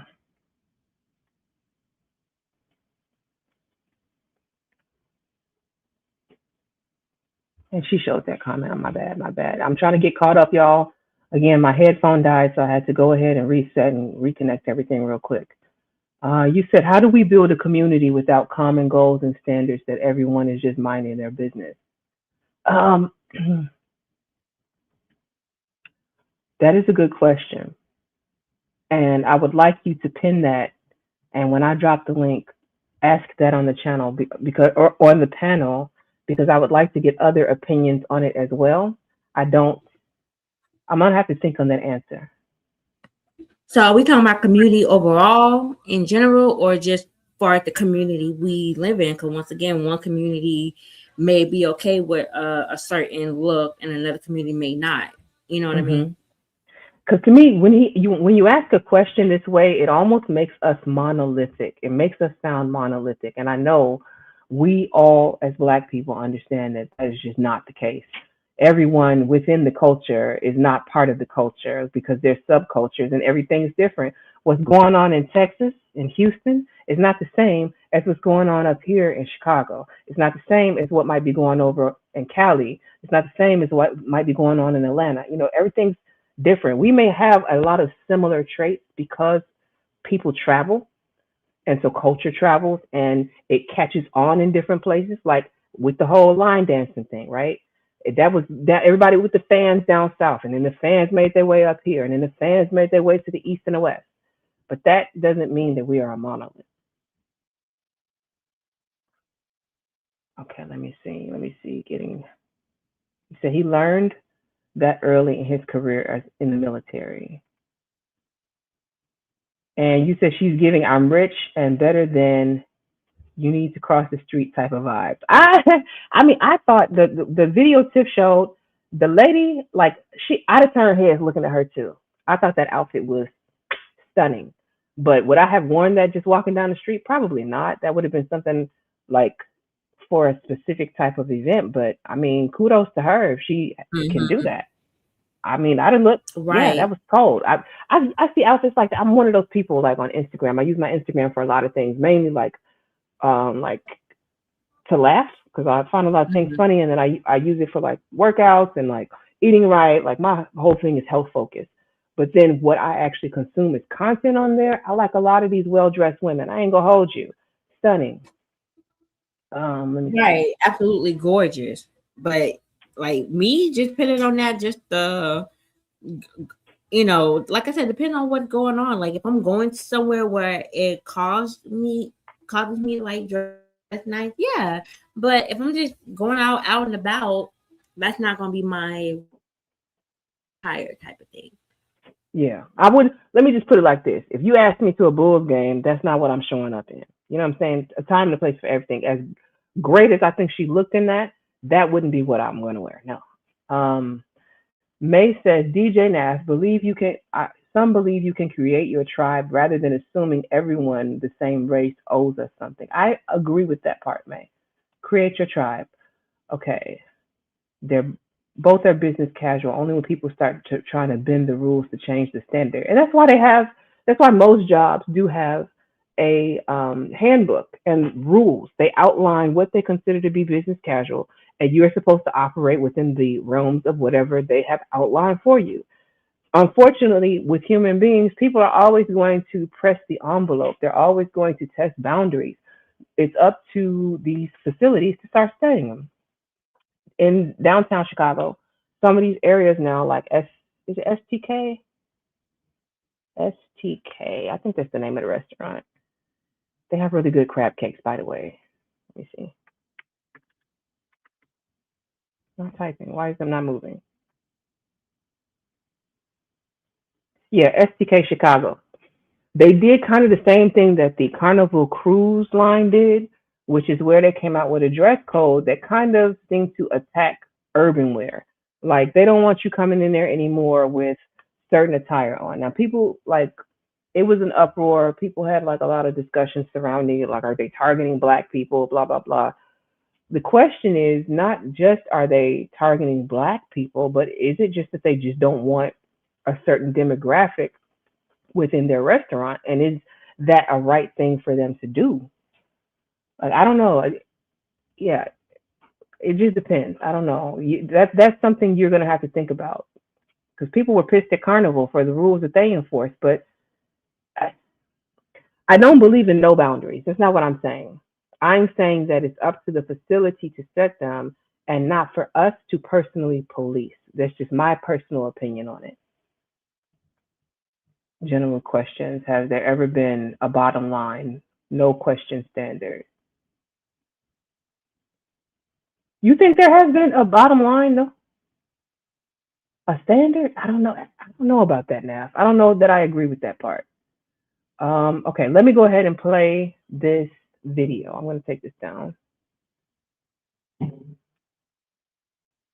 This is dealing with office politics. So going back to the good black versus authenticity. Are we team authenticity or are we team respectability? That was the poll that I put up on my community wall. I didn't get a lot of responses, but it seemed like more people were supporting being authentically, unapologetically black. But now I'm seeing more people in the chat like supporting the like policing of blackness. So I'm confused. Are we authentic or are we respectability?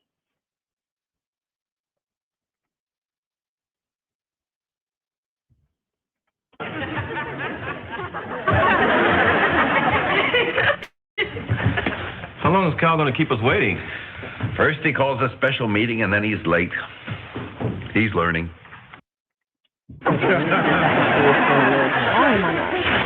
Glad you all could make it. This better be good. What can we do for you, Kyle? Actually, this is about what I cannot do for you. When I joined this firm about 3 years ago, I believed it to be a place where a person advanced because of his or her ability. But I've come to realize that this firm values the superficial over the substantial. But I cannot violate my personal integrity. My hair is not just for fashion. It's part of my heritage. It is a statement of pride. I'm going to pause it here to give you all some context. For those who do not know, this is a clip from Living Single, where Kyle went to work at a company. And I guess the gentleman with the black man with the small, what do you call this? I don't want to be insulting. We call it a TWA in the natural hair world. Would you call it a TWA, twin? I don't know. His afro. I'm going to go with afro.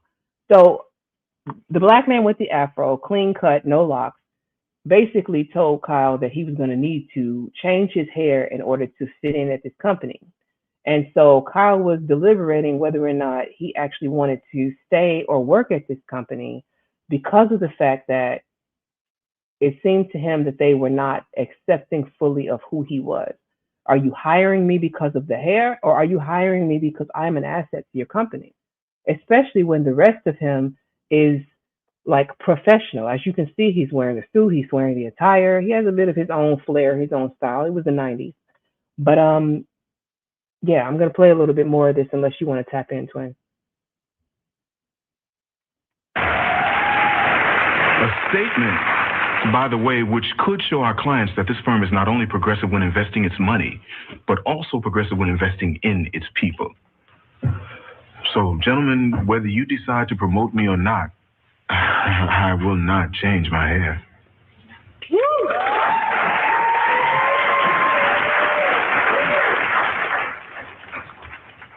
Okay.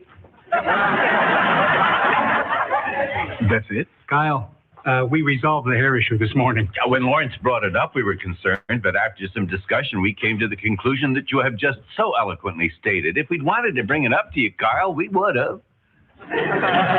How did you hear about it anyway? Lawrence?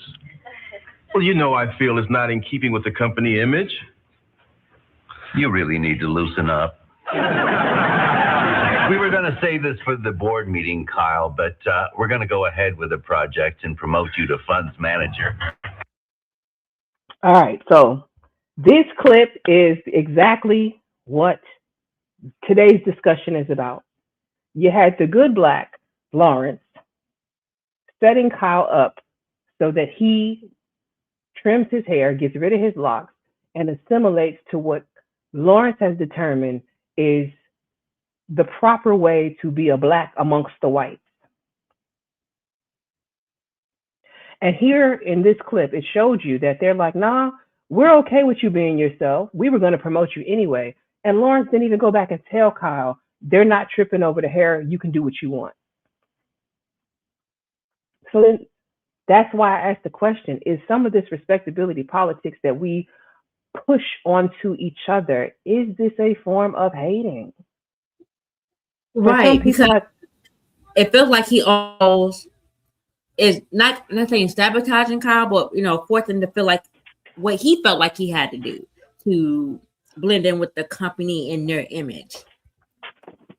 And he might have very well had to do those things at some point in time. But as they just said, as modernization and progression happens, do you want people to suffer under the same regime just because you had to endure it? Is that what we're doing? Or is it truly that you believe that these people need to be policed? Like, I guess I'm asking a lot of open-ended questions. I want, like I said, think about some of the things I'm asking. I know I ask a lot, I talk a lot sometimes, but just keep these things in your head, all right? And let me see. You said you don't see the poll now. I think it was, did I have it limited? I might have put it on limited time. Let me just take a look.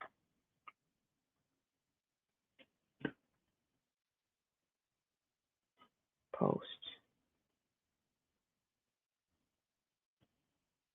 It was 6 days ago I put the poll up. 6 days ago. Okay. Let me see. I am going to drop the link. Was there one more thing I wanted to go over?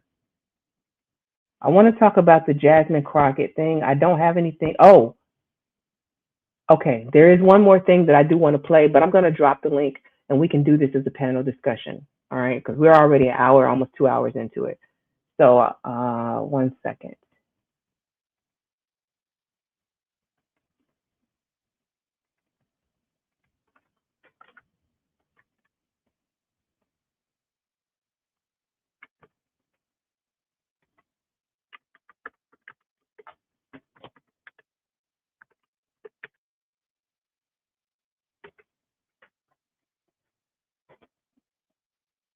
Okay, good. And you can pin it on your end for anybody who's come in through your chat. And I'm going to pin it on my side.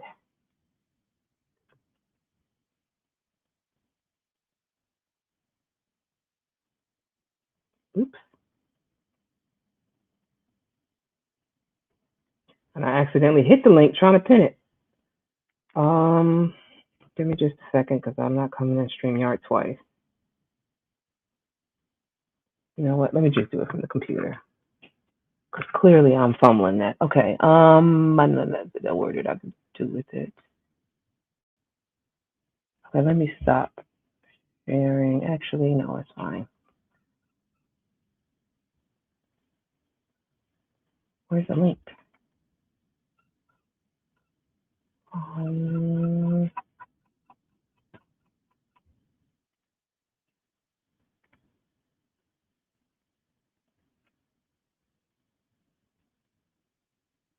Okay, so May, I see the comments that you have about kitchen and cocktails. Let's go back to, because I don't want to share everything.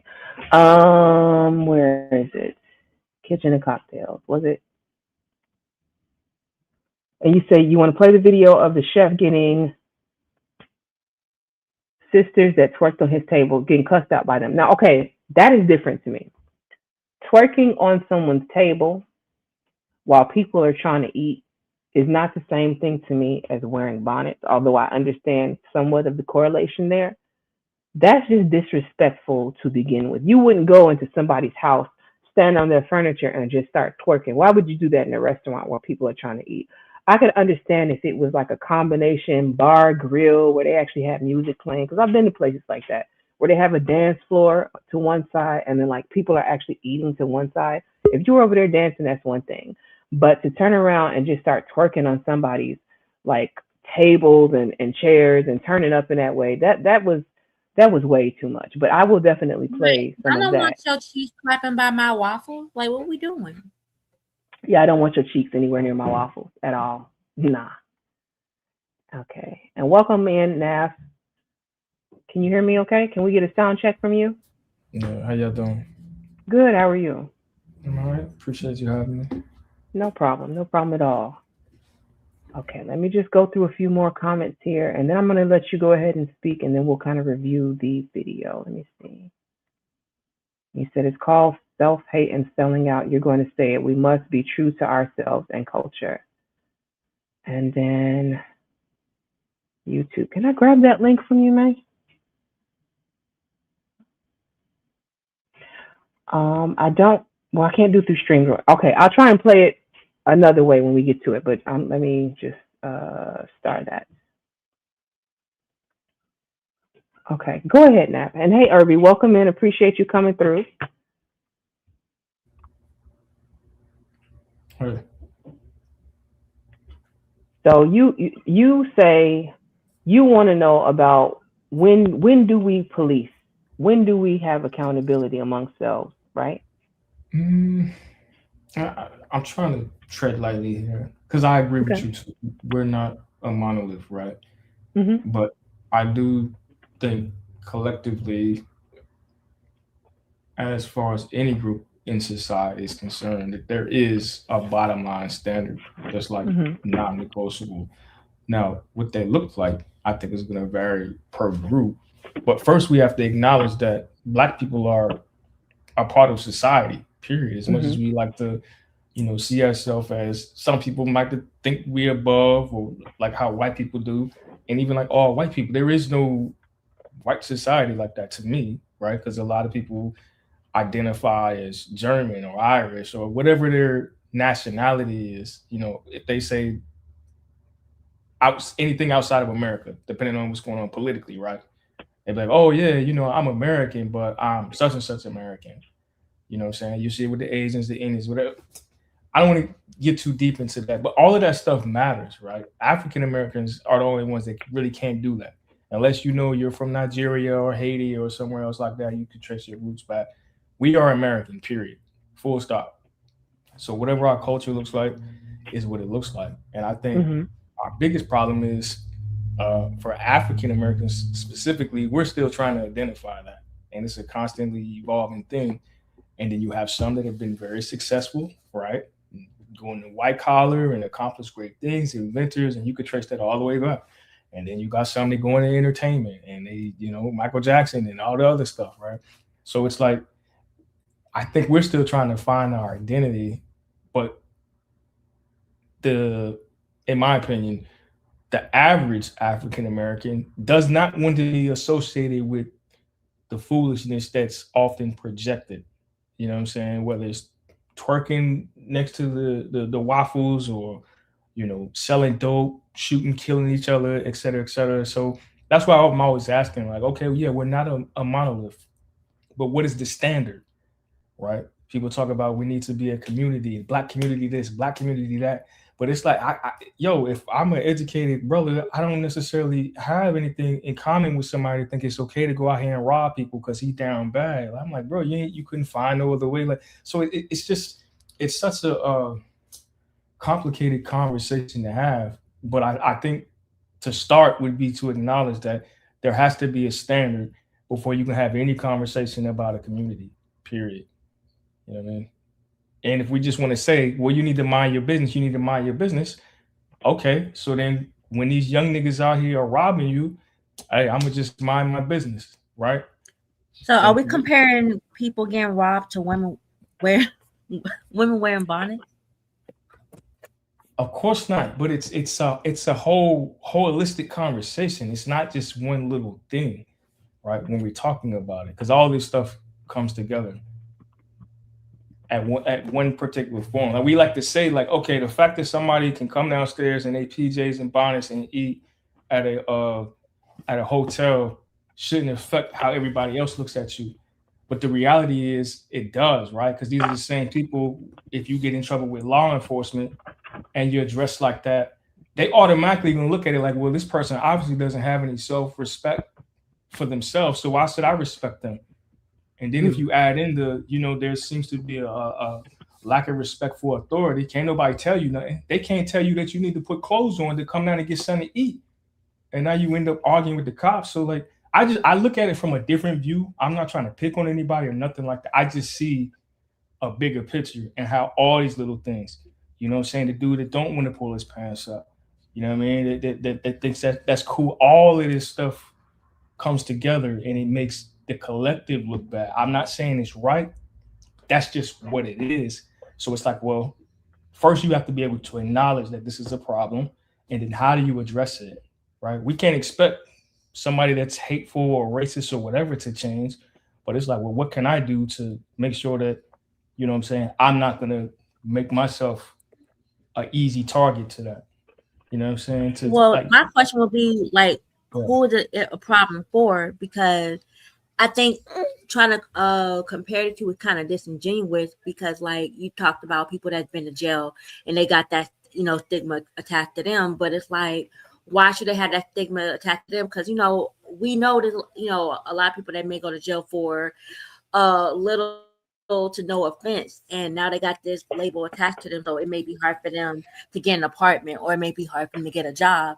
So why is society looking at them as, oh well, since you went to jail, it's gonna be hard for you to live in society? So it's like, should we once again put that on at the same level of someone, like, once again, a bonnet, or like you said, someone sagging their pants?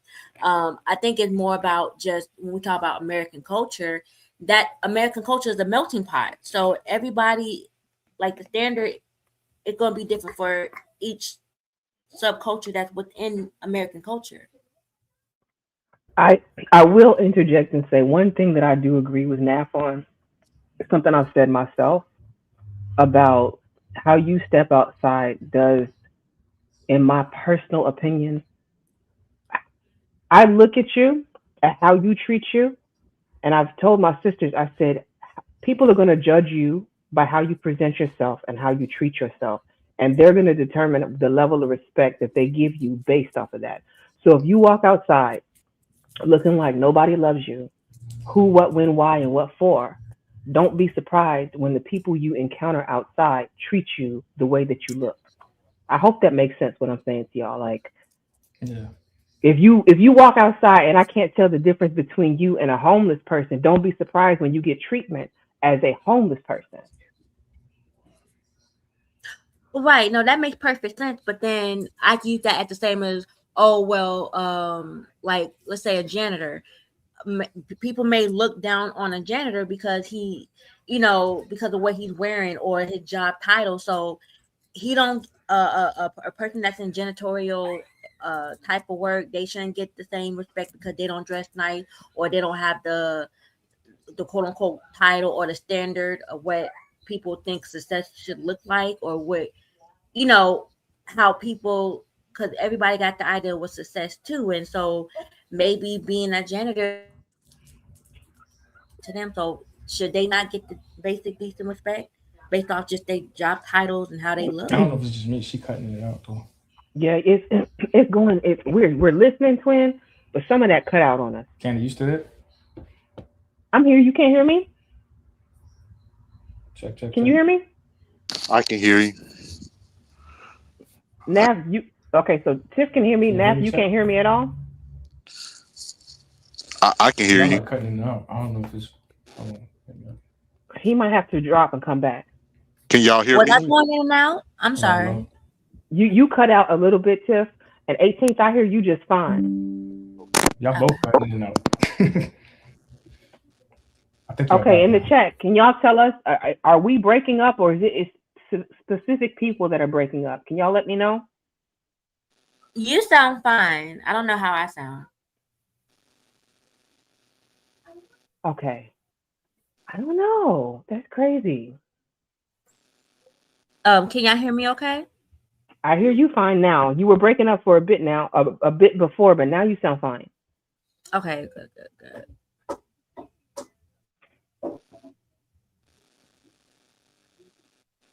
Okay, all right.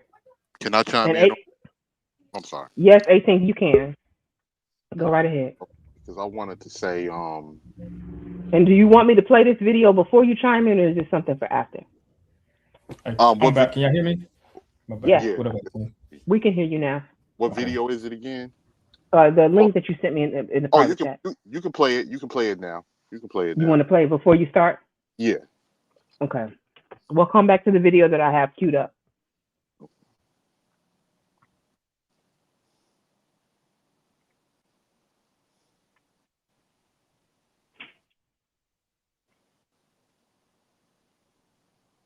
Give me just a second here. No problem. Will I get to answer to the question? Yes, you can go ahead and answer the question. Let me get this video together, answer the question, because you did drop out before 18th came up. And then 18th, I'm going to have you go after him. Okay. No, it was just real quick. So she was asking, does the janitor deserve the same respect? Absolutely. That was the point I was making. All I was saying no, Naf, you breaking up now. For real? I can hear y'all fine. Yeah. He sounds good on my end. No, I can hear him just fine on my end. It's me. You go ahead, Naf. My bad. No. All I was saying was, he deserved the same respect. You know what I'm saying? I was just acknowledging the fact that that exists. You know, that perception, how you look, how you present yourself. You know, and if you can acknowledge that, that'll allow you to adjust. Again, I'm not saying that it's right, but you have to be able to acknowledge that exists. You know what I mean? That's all that was.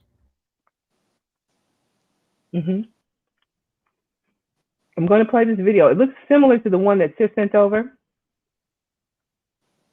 I'm going to play it, and then we can get right back into it. I know that.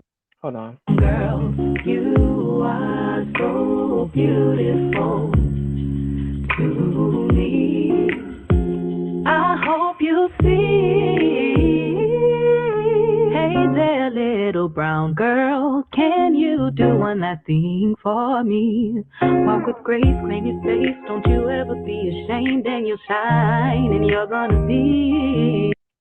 Sorry, know, girl, you I'm gonna play over. I didn't mean to do that. so beautiful to me. I hope you see. Hey there, little brown girl, can you do one last thing for me? Walk with grace, claim your space, don't you ever be. I'm turning the music off just because I don't know if this is going to end up being copyrighted, and I already got enough stuff in here I'm going to have to cut out, I'm sure of. No, I definitely understand. As you can see from the video, like what y'all was saying earlier about getting nasty looks, the women that was giving her the nasty looks was the ones in the bonnets. But if you play close attention in the beginning, Stop the cap. The other women that didn't have no go back bonnets to on. the Look at her. beginning. She got a bonnet on, and look at the look she gave. Okay, let me refresh. Let me refresh. I'm going to refresh it. Go back from the beginning. And if you can do me a favor, Candy, and pause that part. Yo, why? You'll see. Everybody breaking up, man. They hating on this conversation. All right, so I paused it. This is the very beginning. I hope y'all can hear me. Yeah, we can hear you. Okay, now I'm gonna go ahead and play it. I'm trying to. I'm playing TikTok stuff from the computer. It's not playing very nice. Pause it right there. Candy side. You missed That's it. the first lady. We gotta watch the other people too. No, he's talking about it's two black ladies with scarves on their head. Pay attention close. Okay. These two. Pause it. Mm-hmm. It moved so fast I couldn't pause it. We'll have to wait for it to go back around if it's gonna play again. But that was the ones that was kind of looking at her up and down, like, oh, who she thinks she is. Well, this lady looking at her little sideways too. I don't see the problem with catching. What I'll say about this, I'm gonna pause it. What I'll say about catching people's reactions as they walk by, I don't know that we are able to read their faces with such accuracy as if they had sat down with us, if that makes any sense. Like walking by, they catch you in a 2-second still or a 2-second video, it can make you look like you hating when you're really not. My bad, I didn't mean to take him down. Mm-hmm. So I don't want to say for sure what those ladies were thinking, just because I really don't know. I didn't see like a puckered up, like who she looking at. All I saw from that was the eyes moving. Yeah. So the only thing I would say with that, what you guys was talking about earlier, and I agree with what Nav said, it has to be some type of standard that's set. Yeah, we know it's not a monolith in any community. It's always going to be outliers in every community. But the problem is that there's no standard within our community because nobody feels like they want to be judged. I'm sorry, despite what we learned as kids, we were lied to. Judging people is everybody judges. Everybody judges, and people judge based off of what they see. And people have, that's what prejudice is, when you prejudge. So everybody has prejudice. People judge off of what they see, and people shape ideas in their head based off of what they see in front of them. And that's just a fact of life.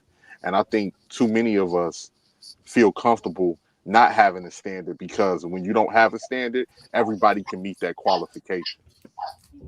It's a lot of us that don't want to improve. It's a lot of us that don't, and that's where class come into place. I grew up in the hood. I grew up in the ghetto, but I learned as I got older certain things, certain ways to carry yourself, and from the inner self that people need to understand. When you dress up and when you it that helps with your self-esteem. It helps with the way you're perceived. I mean, look at this woman I just played. This woman has an aura around her, and she's people are looking. They're like, this is one classy woman right here. Now, I'm not saying that's going to be an everyday thing, anything like that. But how you dress is how you perceive. With the bonnets, I have no problem with the bonnets, depending on where you're going. But I'm hearing tapping or something. Somebody has Oh shit, my background bad. noise. Oh, y'all can't hear me, but y'all can hear. No, I can hear you fine now. Hear you fine. My bad. What? You can't hear us. We hear you though. You hear y'all now? I can hear y'all. Okay. So, we need to understand that as a community, it's going to be a lot of people. Look, man, it has to be, because we say it's no, we can't judge, we can't do this and we can't do that, and we're not a monolith, and everybody need to mind their business.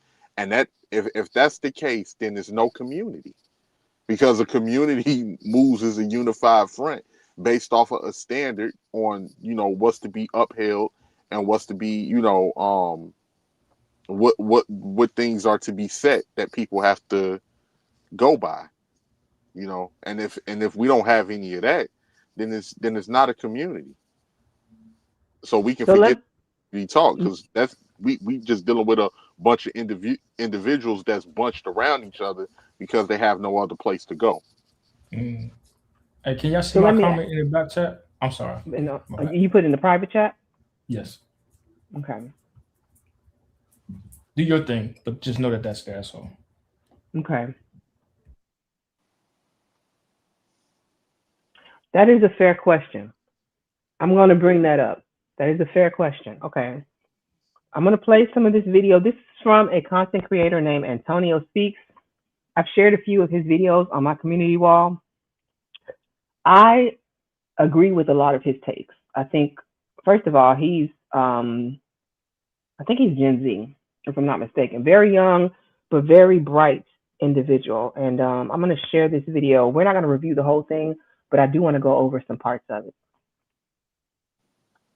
Hold on, let me turn this volume on. Respectability Politics. Respectability Politics is a strategy where marginalized groups adopt the behaviors, values, and morals of the dominant culture to earn respect, legitimacy, and social advancement. In short, it's basically like if you folks just assimilate into society, then no one will mistreat you. Now, in the past few years, we have been seeing a rise in respectability politics. With trends like black fatigue, this literally feeds into it. This is my thing, though. Nothing, and I mean nothing, should be able to justify racism. And when you play by this strategy, you don't address the real problem. Systemic racism. Thank you very much. Like I said. Thank you very much. Thank you very much. Thank you very much. Okay. Carry on. Carry on. Bun it, bun it, bun it, bun it.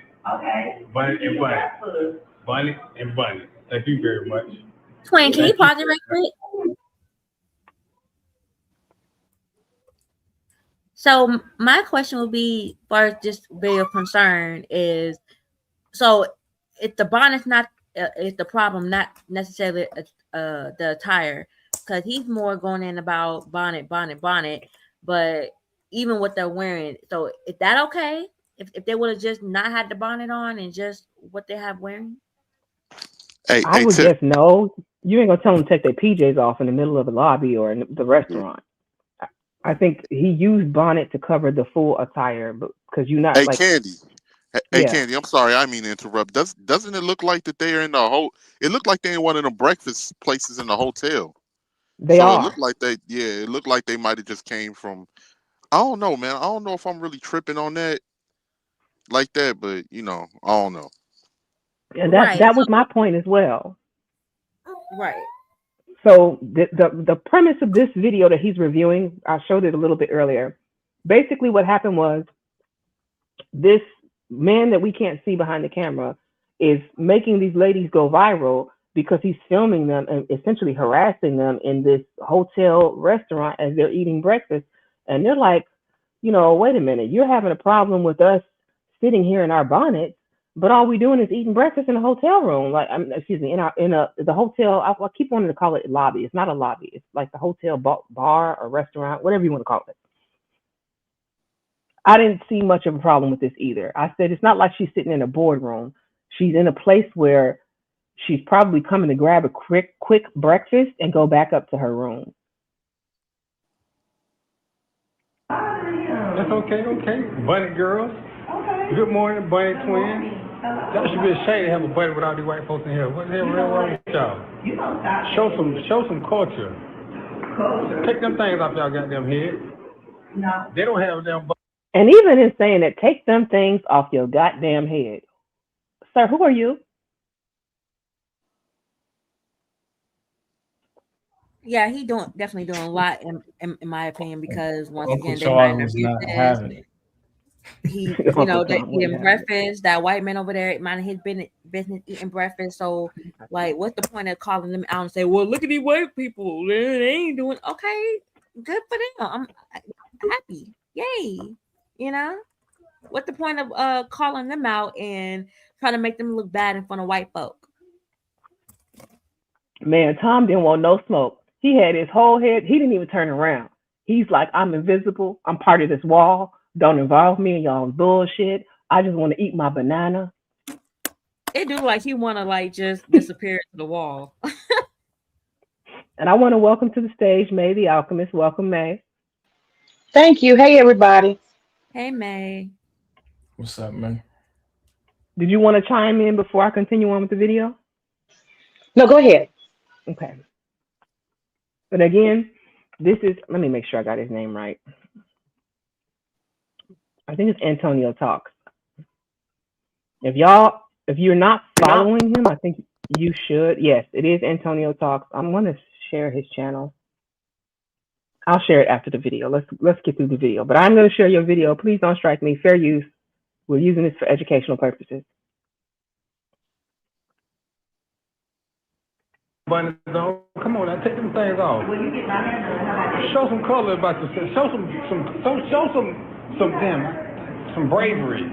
Now let's address this first. However y'all feel about bonnets, wearing them in public is truly subjective. As a black man with dreads, bro, I walk in the stores with caps on my head, do-rags, dread caps, you know what I'm saying? So who am I to shame black women for wearing a bonnet? I could care less. Society has all of these standards for us. If we let our hair just grow naturally, people look at us crazy. You know what I'm saying? They want us to straighten it. They want us to cut it low. You need to look professional for your job. Cut it down. So, when I see my brothers that rock their hair in their truest form, bro, I love it, right? Because they're going against society. Black women have to be the same way. And the way society does black women is even worse, because like if they wear their true hair, you know what I'm saying, unkept, bro, folks is going to look at them crazy. So then they throw a bonnet on and folks are still going to talk crazy, right? But let's discuss this video. So these women are sitting down in the lobby, eating their breakfast in a hotel lobby, okay? Remember that. And he just starts filming it. First off, you out of pocket, mind your business. And then he says the most suspect shit ever, bro. In front of all these white folks, have some culture. I have no problem.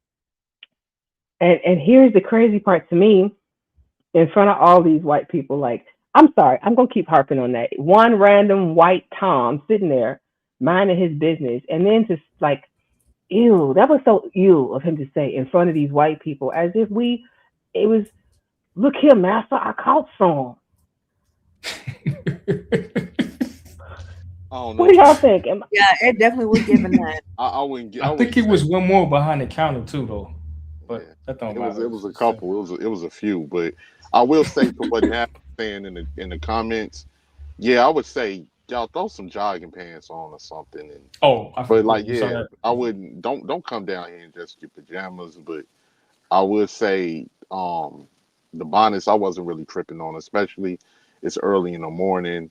You got to get that complimentary breakfast before they shut down in that hotel. Yeah. So you got to, go out there and go do your thing. I don't think that was the place to sit there and be judging women for wearing bonnets. Now, if you walking through the airport with, looking raggedy with a bonnet on, or you in a real public place looking raggedy with a bonnet on, and then that's when I'm going to have something to say.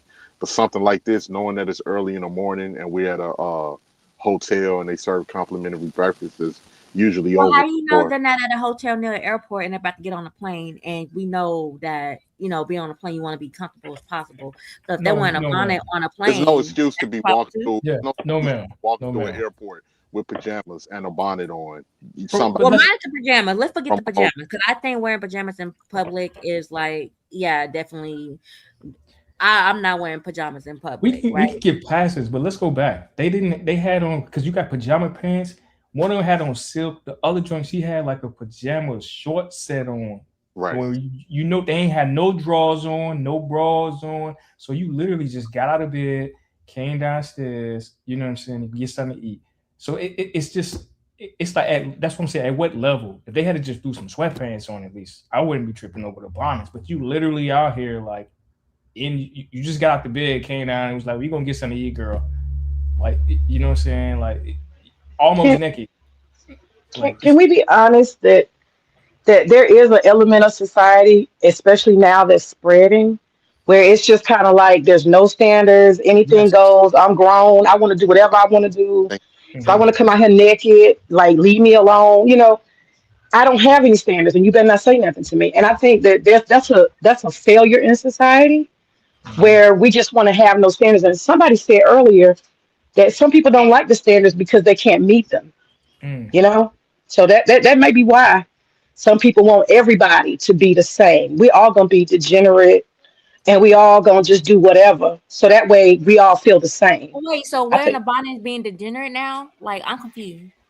no, I wasn't talking about bonnets. I'm talking about just general. Like I Mm. was thinking about it because I like to get away from fashion because fashion is so specific. I was thinking about some experiences I've had. I've been to places and I've seen somebody eating wings, you know, and they just finished their last wing and they take the tray and toss it out of the parked car, right at the gas station, on the th- damn concrete. right on the concrete and leaving it. God. That's Trash so can you see right what I'm there. saying?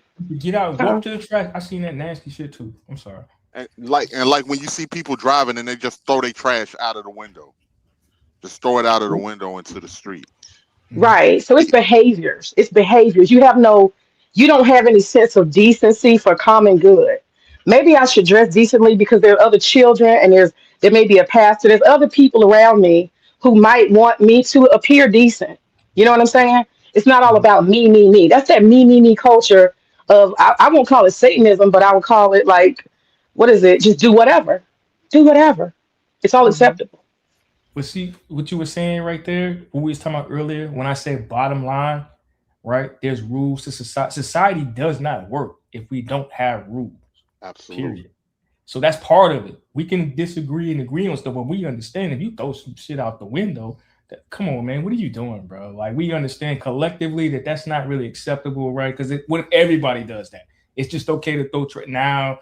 You know what I'm saying? We got rats and roaches everywhere, and so there's just some things that are like non-negotiable. These are just regular norms for society. It don't matter if you white, black, brown, or whatever. Like if you do some stuff, they gonna say you nasty, right? That you're Mhm. not a part of us. You can't be a part of the group. This is socially unacceptable.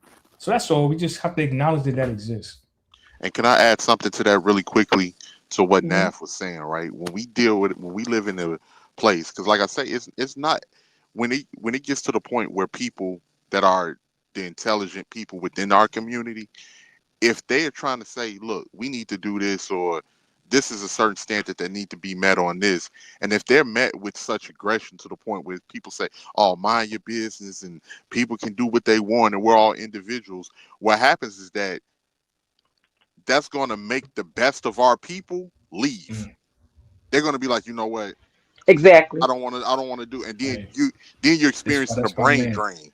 You're Exactly. experiencing a brain drain because they're going to start viewing themselves as an individual. Okay, since we all individual, to hell with them.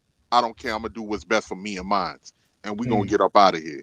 And then you left with a bunch of degenerates that represents the whole community, or quote unquote community, or represents us as a culture of people. Just like now we living in we live in. It's been so long since you haven't been able to check people's kids. Look at how out of control a lot of people are. We remember when those kids jumped that woman at that school. Oh my god. I give you another example. It's a suburb out here in the Chicagoland area called Richmond Park. It was a woman, a elderly woman, who had backed her car up, and she like lightly tapped the man or something like that. She didn't see the man. Since we live in since we lived in decades of mind your business, don't tell nobody nothing. What has happened? The woman that the man was with, which I think that was his girlfriend or whoever, she gets to punching on this elderly Was lady, that hitting this the? and hitting this I'm lady I'm in the car. sorry. I want to interrupt you for some clarity because I think I know what you're talking about. Was that like a Walmart parking lot and there was Yeah, it a was a lady in Walmart a parking lot. a handicapped It, spot? It was a Walmart parking lot. Yes, absolutely. Okay, I know what you're talking about. Absolutely. Wow, I didn't realize that was here, but continue. Yeah, I'm sorry. that was over at the Walmart in Richmond Park. Wow. Absolutely. Got the punching on this woman. This is an elderly woman that's sitting in the car that's crying. Luckily, it was two other young ladies that came over there and assist that woman, and they called the police for that woman to be arrested. And this was another woman that did this. So for her to be arrested, and this is what not being able to check people within our community and not having any standards has led to. All my food deliveries. Well, I don't think it. Okay. I'm sorry. I don't mean to cut you off. Can I get in here right quick? Because I'm about to give my little one a bath. I'm gonna step away for a second. Go ahead. And then before you do though, thank you for joining the panel, Brownsville. I appreciate you coming up. I did want to acknowledge you before Tiff goes. And then after Tiff, I want to give him a chance. Salmon bowl for lunch. And Chef Mark Forgiani's incredible rigatoni with mushroom. Somebody's got a commercial in the background. I've been using the app to easily filter through dietary options like vegan, keto, and even high protein. So I get the nutrition I need without ever stepping into a grocery store. And who is that? What's going on? Sorry. Apologies, that was me. I didn't think you all could hear it. I tried to mute it. Oh, I was over here like, wait a minute, am I tripping? No, I'm so sorry. I was trying to grab Antonio Talk's channel link so I could share it, and I didn't realize it was playing where you all could hear it. My apologies. Go ahead, Tim. Okay, thank you. Well, I'm about to say, oh snap, Brownfield about to recalibrate some value systems, so I'm excited for that. No, what I'm gonna say is about like the standards, because I don't think the problem is people checking people for quote unquote degenerate behavior. I think the initial, because we want to talk about like the Jasmine Crockett's, right? About what it looks like, as far as like the Sadiddy black versus the blacks that come from, say, impoverished areas, the products or whatever that do go in life and assimilate, but they still quote unquote is unapologetically black. Is that a problem? Because even if you do wear the suits or you make sure your hair is laid and politically correct, if there's still a certain aesthetic that black folks look down upon because of wherever they at in life, because we're not going to act like there isn't quote unquote a hierarchy black people feel like they abide by. And once again, people will look down on, who said it earlier about people that's not able to go with the standard, because once again, just because there's a certain standard in society that says this is what it is, that mean the people that can't assimilate to the standard should they be outcast because they become other things? They're not like, everybody doesn't go into corporate, everybody doesn't go into certain careers where you have to look a certain way. Because using me as an example, I worked in a factory where we made air conditioners. So we're surrounded by grease, dirt, and all of that. Oh, yep. I had my bonnet on along with a scarf covering and, long sleeves and everything to protect myself. So I get that it's about the time and place, but I feel like the time and place where people are just out and about minding their business, they should be able to just go about their day and live their life without somebody feeling like they need to correct them in what they're wearing or whatever. Because I think, or like I said, it's not just about correcting behavior, because I'm sure we all agree that we don't agree with people robbing, stealing, killing, doing all those things, those degenerate behaviors. I think what we'll speak about is more on lines of what we think is proper or what is standard as far as the quote unquote look that I guess our community should settle upon. Because once again, we're not a monolith, we're not gonna assimilate to the same idea, but what can be a mutual ground where, like, somebody said something about a pastor. Let's be honest, like, what a person wearing is not going to stop people from saying or doing whatever as far as judging, because who set the standards for people to be judged in that way? That will be my next question.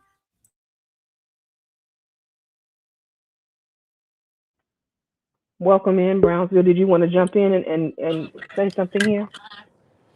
Peace and love, peace and love, peace and love. Queen Candy Cane, can you hear me? Am I coming through clear? I can hear you just fine. Yes, you sound great. Peace and love to you, and then peace and love to the other kings and queens on the panel, and then peace and love to the kings and queens in the chat as well. So the person who's recording this video, is this a black man? The person behind the camera sounds black. Yes, I will say that Right. he's yes. Yeah, it sounds like a black man, right? And what this looks like to me is a form of internalized racism, right? Okay. It's also a form of mental colonization. It's the idea that you believe the Eurocentric standard is superior, or the Eurocentric culture is superior to your own standard or your own culture, right? Where you adapt their beauty standards, you adapt their culture standards, you attempt to adapt their stereotypes and racial tropes as well, right? And I believe this is a prime example of that here, because when you're on vacation, or I don't know what these queens was doing, right? But when you're on vacation, or you're staying in a hotel, you find it often, right? That it doesn't have anything to do with race. For example, when me and my family went to Disney World, you go to breakfast, you see white people in pajamas, right? The kids in pajamas, the adults in pajamas. You see black people doing the same thing, and it's just, hey, they don't have a standard for how they want to look, to get the breakfast in, right? My wife, she wouldn't go out there, with a bonnet on and pajamas and things like that, because she just doesn't want to be seen unkept in a public, right? But everybody doesn't have that standard, and I don't even think that it's wrong. If you're on vacation, right, and you want to go to breakfast real quick, maybe you're rushing, maybe you woke up late, or maybe you want to get the breakfast in before you freshen up or whatever. I don't have a problem with that, right? You're not bothering anybody. You're not doing anything wrong, so I don't see the issue in it, right? And if white people were there, I'm sure some of them was getting breakfast in pajamas too. The only difference is our queens wear bonnets, right? My wife is a black woman. Yeah, when she goes to bed, she wears a bonnet, right? She want to protect and secure her hair, because black women's hair and black people's hair in general got different oils and different things like that, to where you don't want the hair to be dried out and different things like that. So that's part of our culture, because of the way we have to keep our hair, right? And I think he singled in on that because he believes that a black woman in a bonnet is a negative thing, right? White women don't really have to wear bonnets because their hair isn't as oily, right? Or it won't be dried out as much. And they can wash their hair every day, right? So Do you think, Bronzeville, when we keep talking about bonnets, do you think we're missing the bigger conversation? Let me ask to add to May's question. Let me ask you a question, everybody. Do you think if this was a group of quote unquote YNs standing there with their pants sagging, grabbing breakfast, and going down the assembly line of the bar, that he would have pulled out his phone and done a recording and shamed them in the same way? No. He might have recorded it, but he wouldn't have been as vocal. I don't think he would have, because they would have probably jumped his ass. These YNs is different. Yeah, I'm against the idea of confronting people like that. I feel like you're out of bounds if you're starting to confront people. You just can't do that, especially if you're anywhere in their urban area. You don't confront anybody, male or female. You're asking for a problem. Because some of, of course, you got women too. They got men, and the men roll up and they don't like what you're saying to their woman because you don't have the authority. I think a lot of men overextend their jurisdiction over women, and that's a problem. Um, but I would definitely say that what AT Letter said earlier is correct. What happens is Black people who like decency and they like order and they don't want to be in places where they feel like they need to be worried, they're going to get the heck on. And so for me, if I was into a space where I saw people, white, black, or whatever, and they're all in the, lobby wearing bedroom shoes and, I'd be like, ooh, I Yep. probably need to figure out how I'm going to get myself to a better hotel next time. I'm not coming to a place at this level, Mm-hmm. That's where I'm at, 100%. It's like, okay, Yeah, I'm but not gonna. like, so y'all never been on vacation and y'all seen what even on a cruise ship, right? I mean, we see it. At breakfast, you're gonna see white people in pajamas. You're gonna see Hispanic people in pajamas. I mean, that's not abnormal to me when you're on vacation. I don't know if those queens was on vacation, but when you're on vacation and you're going to breakfast, it's not abnormal to me to see any culture getting breakfast in pajamas. Do you think that's abnormal? You said Carnival Cruise, didn't you? Didn't you? No. I'm talking about um like even Royal Caribbean, even Norwegian. No, they got some. Yeah, I was going to Nah, say. it's this is where the conversation shifts from culture to class, right? Ultimately, it comes down to class, right? We like to focus a lot on culture and color because we're in the West. But if you go to India or anywhere in Africa, whatever, where all of them, Asia, where everybody looks the same, there's a class system, right? The rules of society still apply. It's just over here, like Shorty left, but because we're in a melting pot, so we have a little bit more wiggle room, right? Based off of that, but it doesn't change what the basis of society typically is. You know what I mean? But I don't know. It's getting more and more to class now. That's why we hear more and more people complaining about the financial situation because it's becoming more and more evident that it was never about color. It was always been about class. You know what I'm saying? I'm so glad you brought up classism. I was listening. Okay, so let me make something clear right quick because you brought up like the Asian culture over there Before in you, Asia. Twin, can I pause you 1 second before you go? Hold that thought. I just want to get full circle in because he did join the panel. I didn't get a chance to introduce him. We can't see I just want a nobody mic check from him. Who here? I'm sorry. Yeah, I'm here. Sorry, you said he was here. Okay, so I just go through the panel real quick just to let everybody know who's who, so you can hear me. First, we have Tiff Starborn, that's my co-host. We have DJ Nath as well. Then we have Brownsville on the panel. We have Full Circle on the panel. We have May on the panel. And I Am is trying to connect. And I don't know what happened to the names. I see the names now. Do you see them? Yeah, they just popped up. I saw them earlier, then they went away. There we go. We good now. Appreciate you. It's the layout. The layout is what is causing the names to not show because I'm showing that video that we didn't get a chance to finish. And also, when you show a comment on the screen, it will take away the name. It takes away, it was hiding people. Like I couldn't see. And I Am, your camera's on. I don't know if you know that. I just saw that. Hey, so what happened to 18? He bounced? He dropped. He's a truck driver, so he might have been in a bad area. But he's always welcome to come back if he wants to. I'm gonna take you off your stage until you turn your camera off. I Am.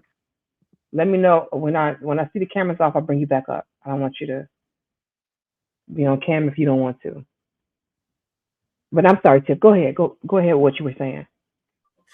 Thank you. I think it was DJ Nath that mentioned something about Asia and the class and how pretty much they all think alike, and so they're pretty much on one accord. Which, once again, that's not true because if you go to Tokyo, they have a whole. That's not what I said. I said they look alike, but there's a division between classes. That's what I was saying.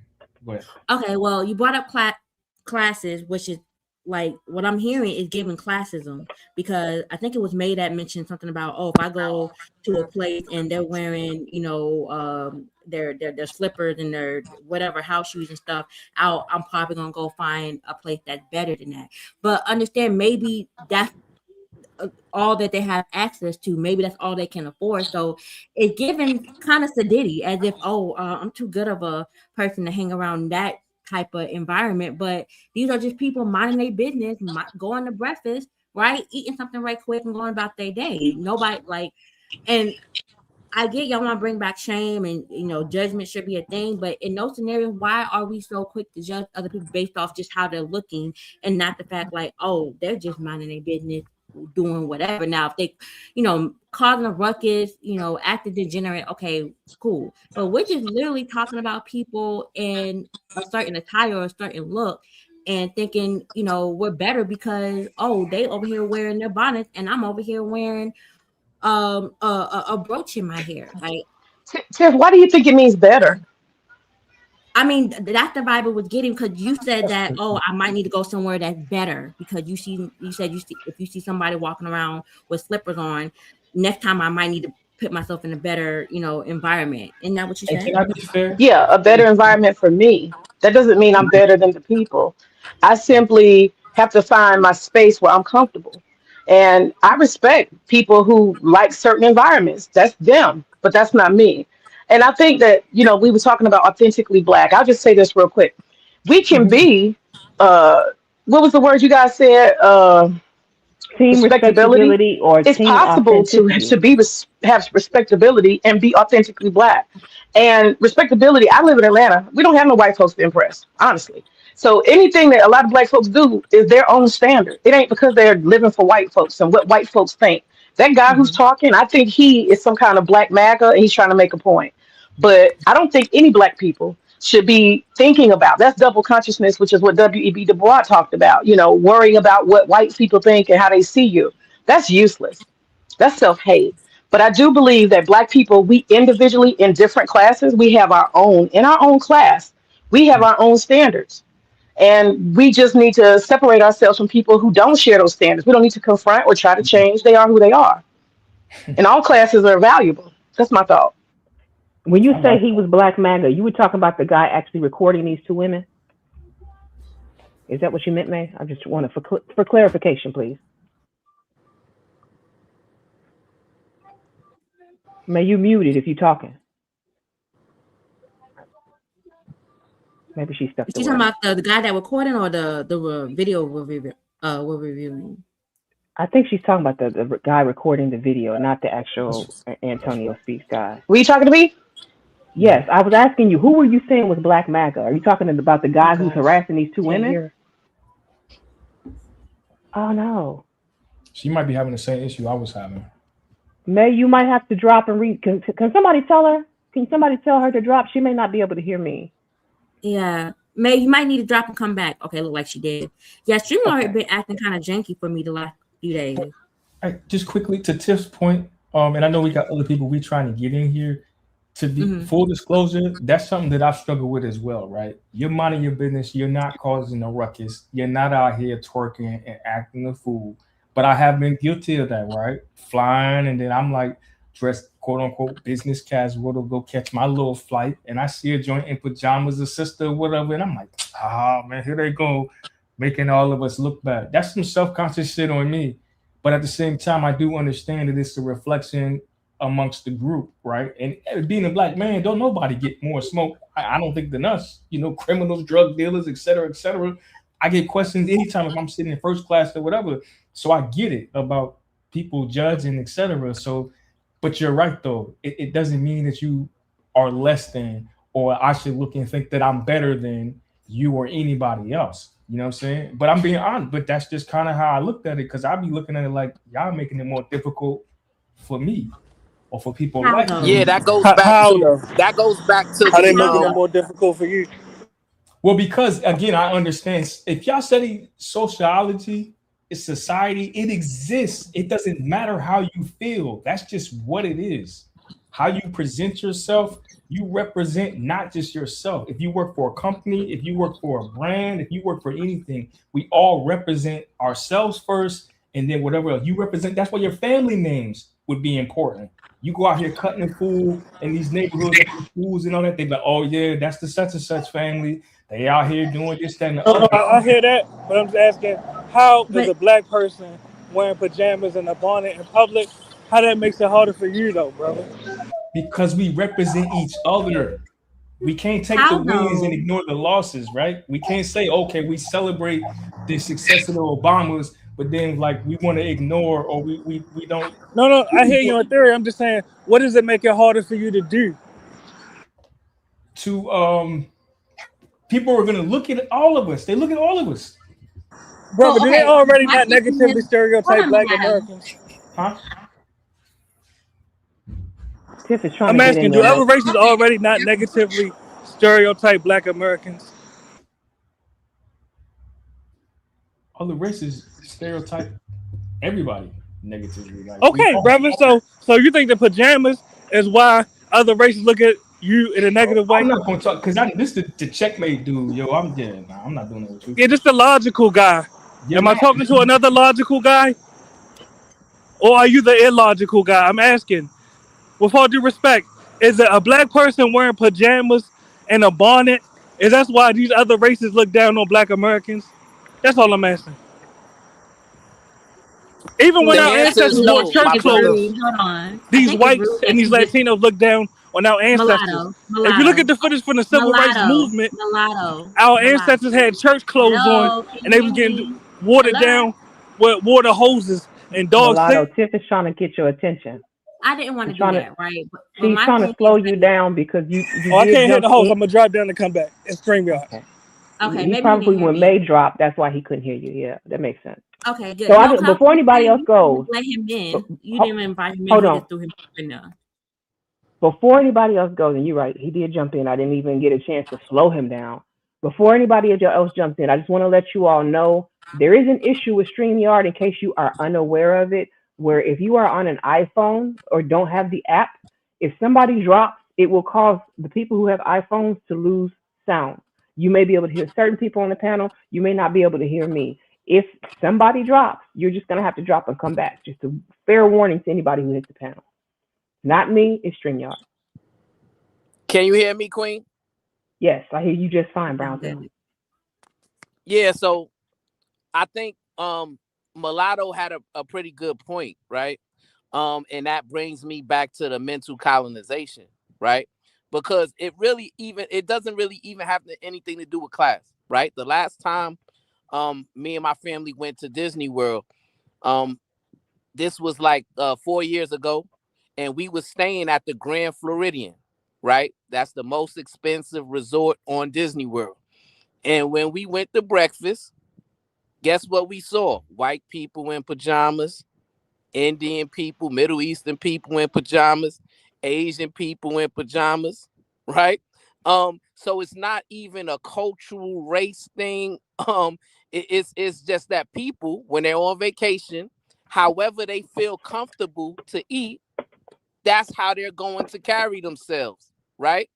And it really has nothing to do with anything else other than that. And I think we as Black people have been indoctrinated, right, to look for the slightest things just to criticize our people.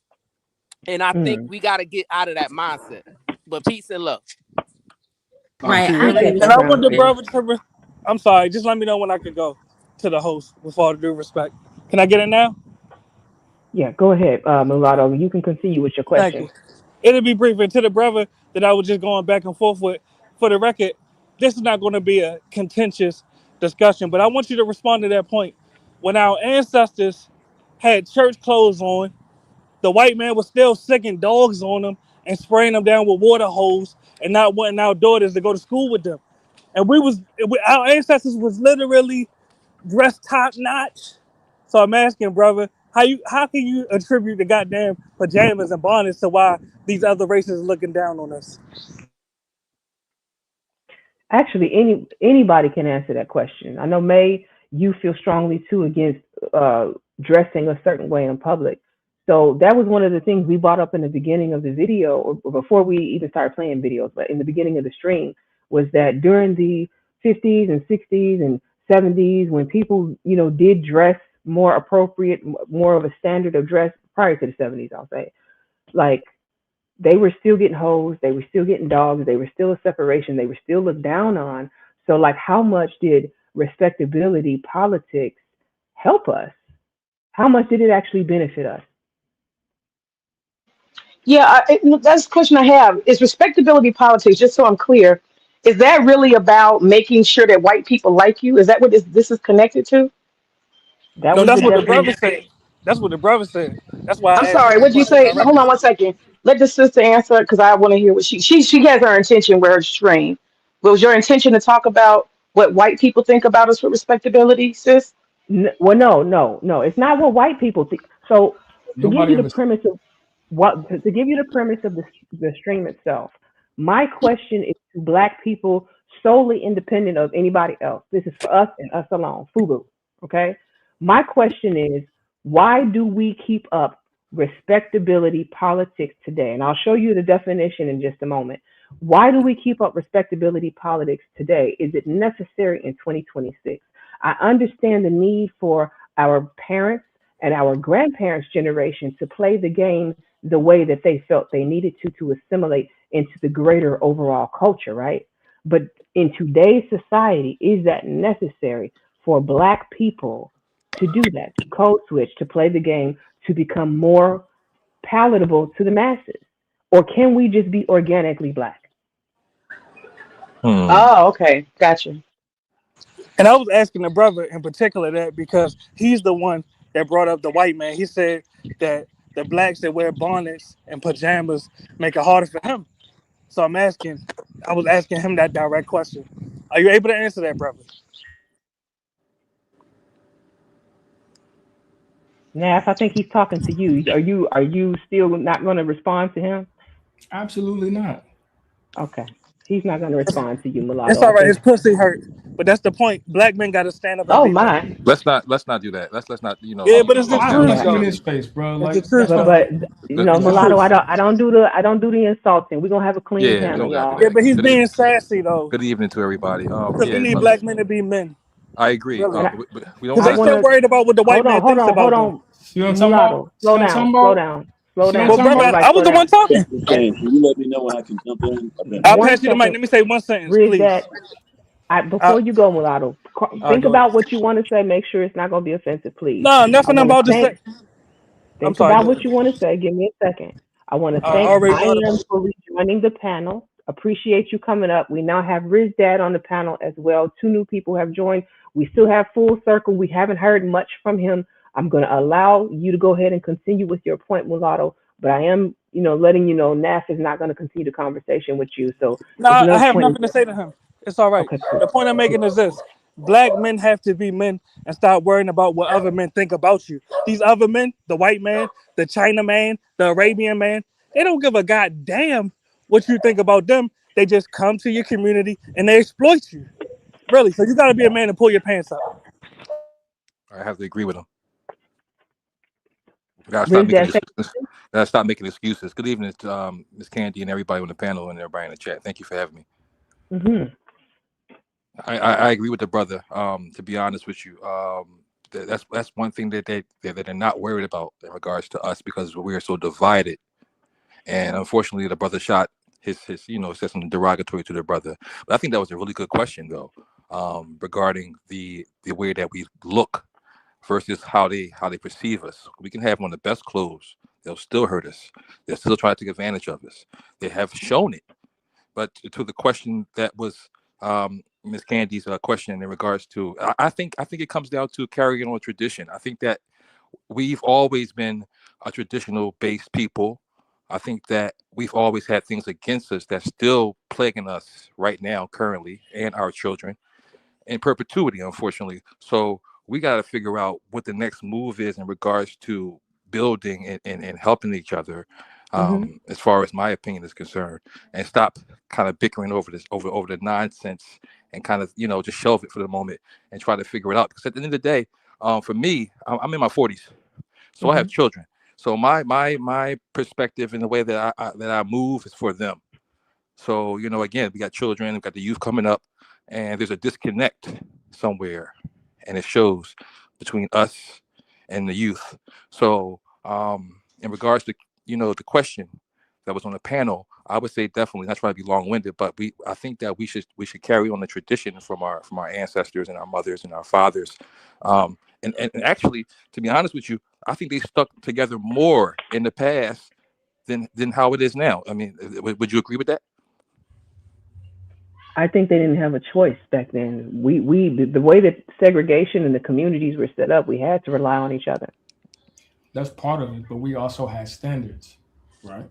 To get back to it. Can y'all hear me? Yeah. Yes, Hold on. because mulatto dropped, some of you may have lost your audio. Come back if you can't hear me. Please go ahead and refresh and come back. But yes, Naf, go ahead. No, just because we had standards, and then like every cop seen this dude around before, like he does that, right? He's a provocateur, and it's like we've been having a good conversation, right? We can agree, we can disagree, and I don't be liking to get hot, so that's why I was like, I'm not going to engage in this, right? Because every time we're talking about having a conversation moving forward, somebody wants to bring up something. But ain't nobody out here getting hit with water hoses and attacked by dogs in 50, 60 years. It's we different now. Go back to that. It's different. You know what I'm saying? But it's different. It is though. different. So, but the question is, Can y'all hear me? Yes. Yes. It's different now. Anybody hear me? We They don't can have to put. acknowledge that something exists or that has happened, but it's like, okay, what is the standard now? How do we move forward now? And we like to sensationalize what happened then, and like as if like, okay, this is the same thing. Like we can't move forward because of slavery. No, I think. But then at the same time, we want to brag about how successful Black people are. It's like, yo, we got to pick and choose. Like I think that. Well, I think didn't they fight for the right for us to choose and have what we call civil rights? And exactly. I mean, absolutely. So now that we have that, so how do we move forward? Is what I'm saying. Like we can't keep like even if you bring it to the church thing. I mean, we did move forward. You're gonna be a victor, or you're gonna be a victim. 1 minute we're God's chosen people, the next minute the white man is holding us back. The struggle continues, brother. The struggle continues, brother. It has not stopped. It has not stopped. I promise you, I'm not the problem. This is what 18th was talking about. People like me leave people like y'all alone because y'all hey, brother. Like, oh, we're in this struggle. And brother, I'm like, yo, listen. Nothing. We got to take the y'all out, though. That y'all is dangerous. What I'm saying is it's unfortunate. Our ancestors fought for the right for us to choose whatever the fuck we want to do. As far as like, because people think, oh, they just fought to sit at the white man's table or the white man's countertop to eat at his food. No, it's the right to choose what the hell we want to do and what that looks like for us. So if anything, I feel like we not, we have moved forward. I'm not sure exactly like where you're to wear bonnets and pajamas in public to eat breakfast at a hotel. But I think you're watching the small things, Brandon. It's much bigger things to see. Way bigger things. I am bigger. I see all of that. But no one's bigger than nothing. No one's bigger than nothing. And that's where you're going wrong. Just because you dress up in a suit, I dress like that every day. It doesn't matter. Just because you dress up like that doesn't make you better than anything. It don't matter. Nobody's saying nothing makes nothing better. Exactly. And that's the whole thing. Understanding perspective, understanding how society works, and then how what Brownsville said was the realest thing. When you go out, you see them white people, everybody from all cultures coming out the same way. They coming out in their pajamas, they fluffy slippers and all of that, and they chilling, and ain't nobody looking at them saying that they doing nothing. Who cares about what they doing though? So I think that's more your perception. I think that's more your paradigm and how you're seeing it, and what you might be seeing from your own lens. You know what I'm saying? But I'm just gonna let you continue because I wasn't enough in the conversation. We got enough against us. We got enough against us to let the little small petty things move to the wayside. It's just there's a bigger picture. There's a bigger picture in the grand scheme of things. The bigger picture right here. In the grand scheme of things, brother, in my opinion, we still going through what our ancestors went through, regardless of how everything has transitioned. Nothing has stopped. Nothing has stopped. It's just changed. It looks different. Can you recall something that we're going through now that our ancestors went back in the day? Yes, we're still going through police brutality. Is that based on wearing bonnets or what we're wearing? No, not at all. What I'm saying, what sister is in regards to, you said what was going on back in the day, that's still going on currently.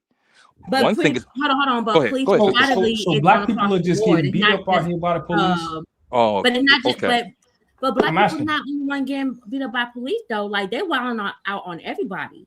Okay, if you look at the statistics, unfortunately, Black Americans in the United States, in regards to incarceration, right? And how and stops at the stop signs and just illegal searches, right? We hold the top percentage in that. We're filled up inside of the prisons. So my question is, the way we dress, is that going to put us behind bars quicker? Are you saying because No, sister, no way. based off our It could aesthetics? come down. No. I'm saying that that right there need to be put to the side because that's really irrelevant. We can have the best clothes on, we can have Gucci on, we can have $3,000 suits on, we can drive the best cars. They're still going to look at us what we are. So that's kind of irrelevant to me personally.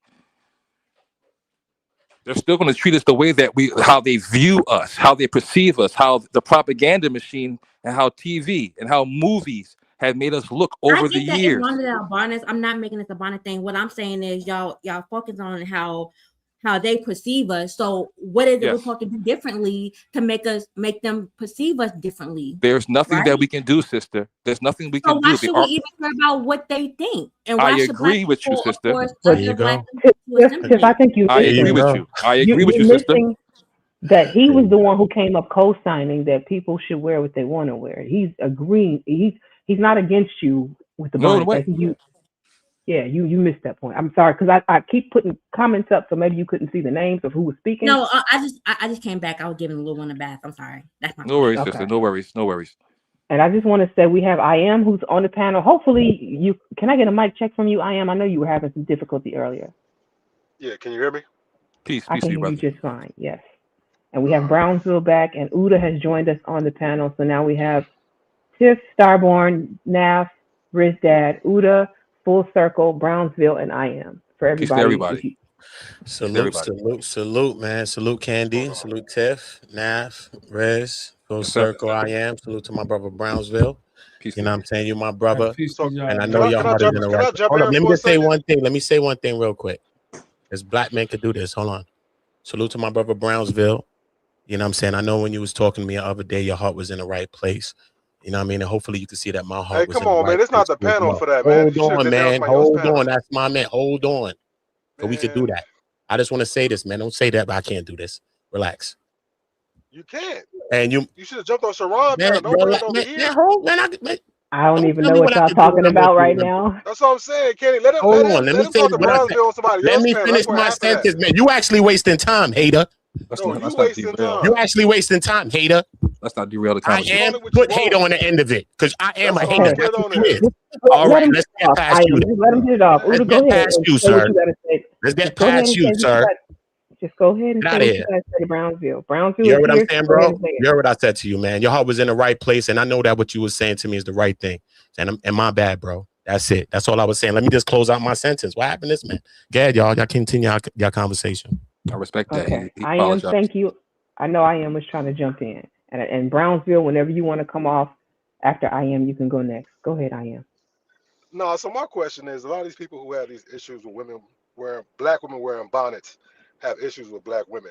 Cause I don't never hear them complain about niggas with they pants sagging and shit still in goddamn 2026. I don't never hear no streams of them talking about that. And first of all, too, I think a lady said about wearing bonnets to breakfast and about what hotels you go through. So I visit a lot of hotels because of my son's profession, a lot of 4 and 5 stars. And I see all races of people coming to breakfast with their goddamn pajamas on. Ain't nobody getting fully dressed at no 6 or 8 o'clock in the morning when you go eat breakfast at these hotels. So what are they talking about? Like, what is the issue? Exactly. You know what I'm saying? Like, come on, ain't nobody full dressed, makeup on, ready to go at no 6 and fucking 8 o'clock in the morning. And I ain't talking about no 1, 2, and 3 stars hotels. I'm talking about 4 and 5 stars hotels. Because somebody say you need to change your hotel you go to. Everybody's in there in their pajamas. Ain't nobody fully dressed. So, like, come on now. Like, it's just, these people have issues with being black and black people. Right.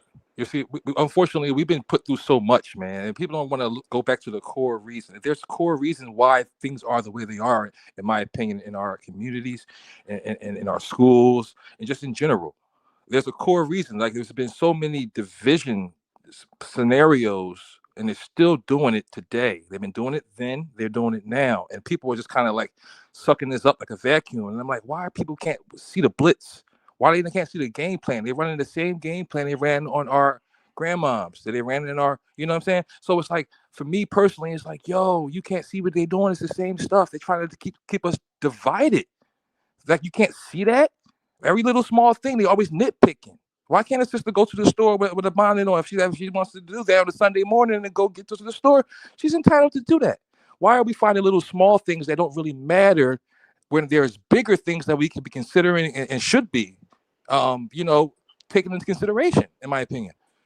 And these be the same niggas wearing slides with socks on and shit. Right, dumb stuff. Too. Dumb stuff. What the fuck it's out of here? easy because we can't do the small things, but because you we expect can to do the big things. We can do the small things. Our heritage we and not, our culture is the best culture.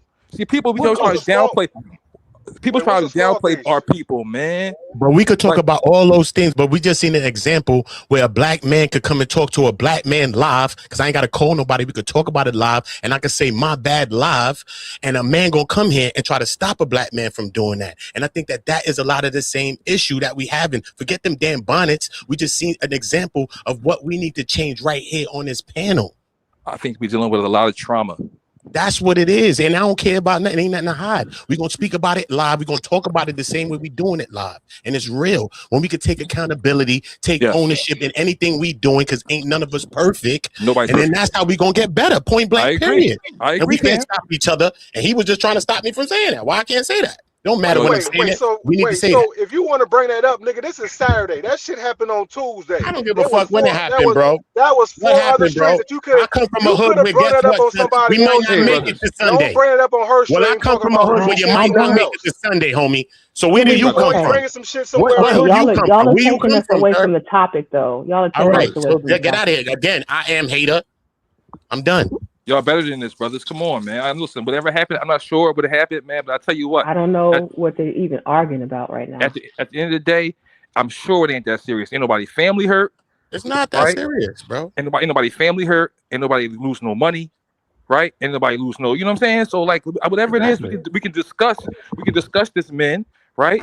And again, some people handle things a little different. So if whatever happens, somebody seems like they might be hurt, or it might feel some type of way. Talk it out as brothers, man, so you can come to a conclusion. Oh, peace and love. I had a call, so I obviously missed a lot, but I'm back now.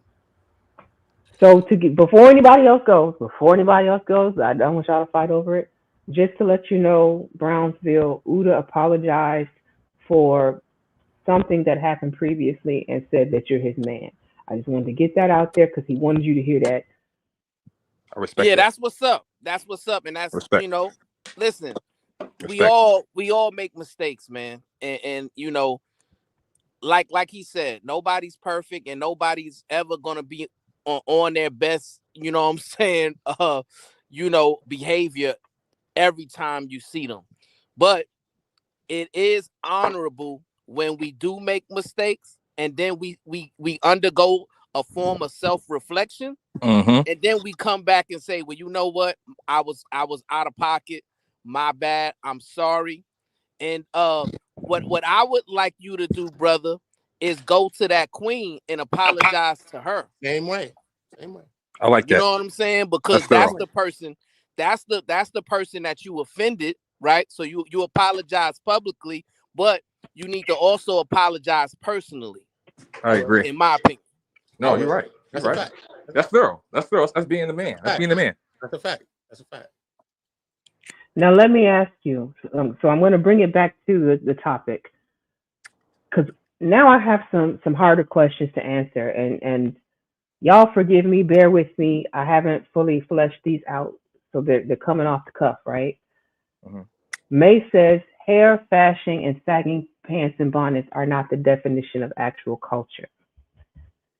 Are we saying in our criticism of urban or what is considered ratchet black culture that we have a right to look down on these people?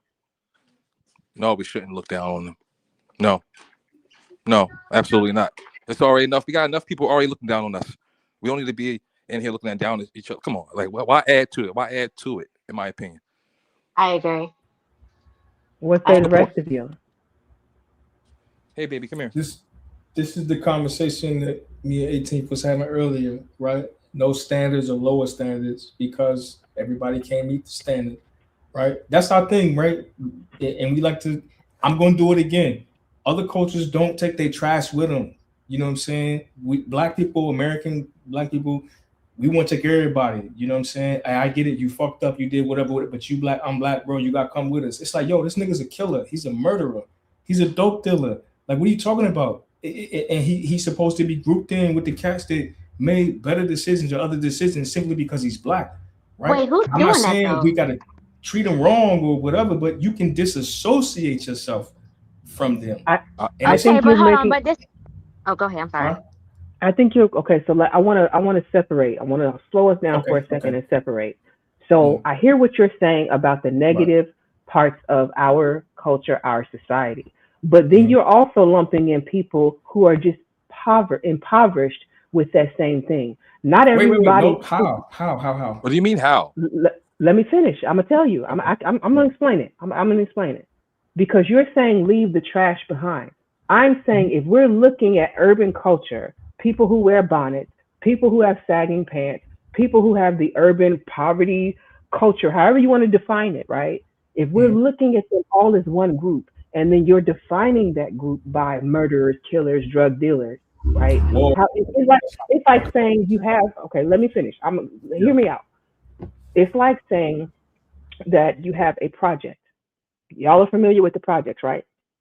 Not everybody in that project is going to be a killer. Not everybody in that project is going to be a drug dealer. Not everybody in that project is going to be an addict. You're going to have some people that may come out of that project and go to Ivy League schools because of how hard they work. So how do you know who to separate just because you don't agree with their lifestyle? Right. This is where I said this earlier to can I step in one day, someday? Can I say something? Yeah, go ahead. I'm sorry. I didn't mean to look over you. Go right ahead. All right. So the part I just want to jump in, but I'm gonna go back to the bonnet part. Just recently, what was it? 3 days ago, I was in Inglewood, California, and going back to the bonnets, the saggy pants, and all this, that, and the other. I was at a Shell's gas station. Two brothers went inside before me to get gas. One of them out of the two had his pants sagging, but while he was getting his items, his chips, his drinks after getting gas or whatever he was getting for his partner, he had his jeans sagging, name brand clothing along with the belt. I forgot what type of belt it was, Louis Vuitton or something like that. The brother had braids. He turned around and looked at me. So what was I rocking? Nike shoes, jeans, and a polo shirt. But when he turned around and saw me standing right behind him, it took him nothing but a second just to look back. And as soon as he turned back, he pulled up his pants. I hadn't even looked at the brother to even give him like a dirty look, like, look at him. I didn't look at him in a mean way or degrade him, with my facial expressions. I just was looking straight ahead, waiting for my turn. But my point is that he looked at me, turned back, and pulled up his pants. So going back to the questions, like going back to standards, what can we do? What can we do? Are we an example? Can we be an example without even being an example by just our approach, by just an observance, observation? That's just one part. The other part I want to add, and salute to the whole entire panel in the chat listening. I forgot to do that, so forgive me for that. I want to throw in this part, going back to what Brownsville mentioned. I don't think it's a problem. It has its place as far as the pajamas and the bonnets. Breakfast time, been there, done that. I haven't done it myself. Breakfast, wearing that attire is fine. I mean, on the cruises, on vacation, all that stuff. Disneyland, I was just at Disney World in May. Now, I wasn't there for breakfast, but I got there a little around 11 or 12. Breakfast time, I'm with it. Now, throughout that whole day, I didn't see anyone wearing pajamas and bonnets because, the rides, you getting messy, you sweating, and it's humid out there in Florida. So I didn't see that. But during the morning, I'm with it. But I'm wondering for the panel, do you see that as it's a time and a place for that? Or should that be a part of the standards throughout the day? Just ask yourself. I get it. I'm not against it because they're going to look at us any type of way. It doesn't even matter. Even including the black men back then, we had to cut our hair. That was the biggest thing back then. The topic of conversation for black men. Black men would wear braids. They were at these corporate companies. They had to cut their hair, and that's like. But you're still going to look at me. You're still going to judge me regardless. You're not going to tell me who I am my mental, my brains. You're going to see me for who I am and just judge me on that. And that's on a regular basis. But it's like either way you do, either way, damned if you do, damned if you don't. But I'll Absolutely. Absolutely. Absolutely. We need to stop it. We really do. Because this, again, small, frivolous crap is keeping us, in my opinion, not on the big picture. There is an end goal, and there for again, everybody's different. Everybody's upbringing is different. And being an example, like the brother said, is very important. He didn't have to say nothing to the brother. He saw how he was dressed, and he pulled his pants up. A lot of this stuff is taught, not the bonnets and stuff, because I don't see no problem with bonnets and wearing stuff like that. If y'all want to wear bonnets, rock out. You're entitled to that. That's your decision. But the brothers with the pants sagging, I was never really with that, and I think that's a bad look. And it's unnecessary. And they learned that a lot. To be honest, a lot of that stuff was learned behavior from movies, from videos, from rappers. You know what I'm saying? So it's not like this stuff just came out of nowhere. In my opinion, it was created. It was influenced onto us, and some people picked it up, some people didn't. Yeah, I can. I can ahead. share a real world example of this mental colonization that I was referring to earlier that just happened last week that my wife told me about. So my wife is an educator. She's over the intervention department for multiple elementary schools, right? Mm-hmm. And one of the teachers that she was mentoring told her an experience that she had, right? Her principal was white. She's a young Black woman, just 26 years old, right? This is her first year teaching, right? Just graduated, all that. And what happened was she was wearing a hair tie in her hair, right? She was dressing professionally. All she had was a hair tie in her hair, and the principal told her that was unprofessional. Right? So my wife went to that principal and pretty much scorned her and said, you can't tell her that she's being unprofessional because she's a Black woman, and that is part of our culture to wear hair ties, right? Right. And right. She said, if you got a problem with it, then we can go and talk to HR and get this straight. Mm-hmm. And then the principal backed down. Good. Right? Because she realized she was wrong, and she was trying to participate in what we would call professional bullying, right? Right. To where you are attempting to intimidate inexperienced Black people in order to get them to try to assimilate to the Eurocentric standard, right? And as Black men and Black women, brothers and sisters, kings and queens, we gotta stop being I guess tricked into taking on that same form of mental colonization, right? I agree. That's not gonna help us. I agree. Just in these last couple of years, to be honest, didn't they just say it was okay to wear locks in school? They had a problem with that. Young lady wore her fro. Right, the Crown Act, exactly. So come on, that's what I'm saying. The fight is continuing. The struggle continues. We're still at any way trying to stop us from being who we are, in my opinion. And now they're trying to stop our children. The Crown Act, like the sisters just said, it's okay to wear locks now in school. At one point, you got to go home because this is my natural hair. They're envious of us. They've always been, and there's nothing going to change from these people. They're always going to look at us how they view us, regardless of what we do. So why not be the best version of ourselves and say, "Hey, listen, I know you look at me as in a certain way. Fine. Guess what? Not only am I better, not even better, because I'm not gonna say that's not fair, but in regards to our culture and how we are as a people, they've always been against everything that we've tried to do, and it's still that way. That's what I said. It's still going on."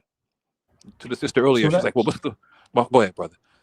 No, I was going to say that last statement you made, that's been my whole point the whole time, being the best of ourselves.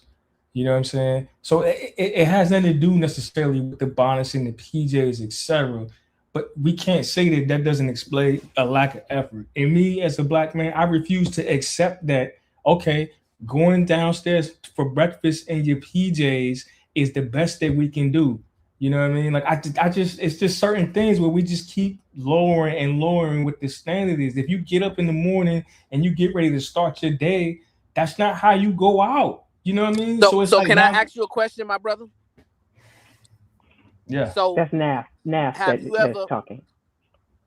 That's brother Nap. I Mm-hmm. apologize. Have you ever been on vacation, right? Of course. And been to breakfast and seen white people in pajamas? I don't know what white people be doing when I'm on vacation, bro.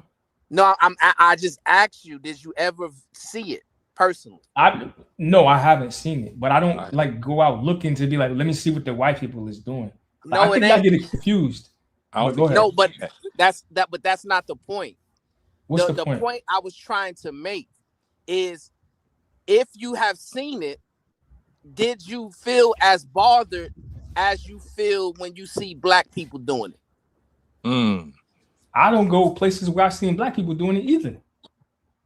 So you don't go anywhere. I go plenty of places, but see, that's what I'm saying. This is what I'm talking about. The assumption is that this is what black people do. This is acceptable in black culture, and what I'm saying is it's not. You know what I'm saying? No, but because y'all might normalize it or y'all seen it, that doesn't mean that goes back to Candy Point. We're not a monolith. Have you ever been to Disney World, my brother? No, absolutely not, yo. Like, no, my kids are grown. No, I've been to Costa Rica. I've been to goddamn Belize several times. I've been to Colombia. I've been several places. I've been to South Korea. So are you okay? But what he's saying is, so when you stay at hotels at these places, so everyone you see at 6 o'clock in the morning I stay in villas when I dressed? go to these places. Okay, so then why you on the panel then? Because you can't relate then. Because I've been in hotels too. So that's what we're talking about. So why you talking about villas? So what I'm saying is, And nobody walking around the villas, no pajamas, no nothing, just chilling. They got villas and all that. Bro, No. this a villa. Cut it out, bro. Come Like, on, it's not bro. the No, same thing as a all I'm hotel, saying is man. everyone gets up at the hotels and the villas you've been to in your whole life. Everyone gets up at 6 o'clock in the morning, fully dressed, to go down to the lobby and eat breakfast. So check at this the out, hotels. right? All right, so check this out. If you go to What's that, DC, right? What's that joint, man? Now I can't think of it, yo.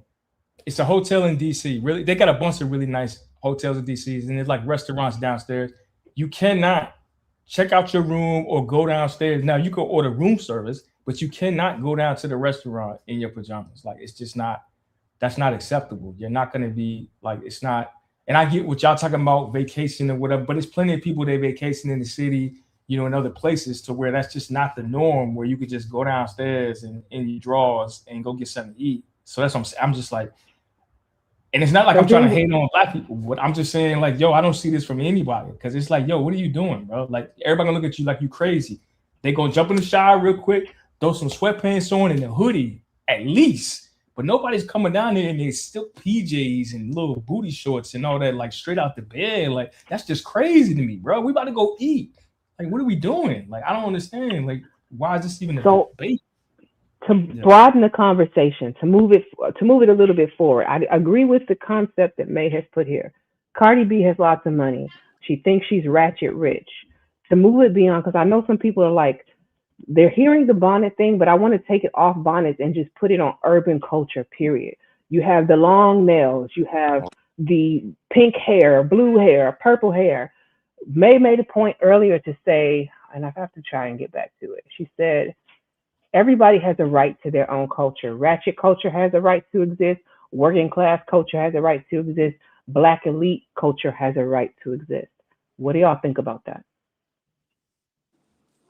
I mean, I think that exists in every culture, right?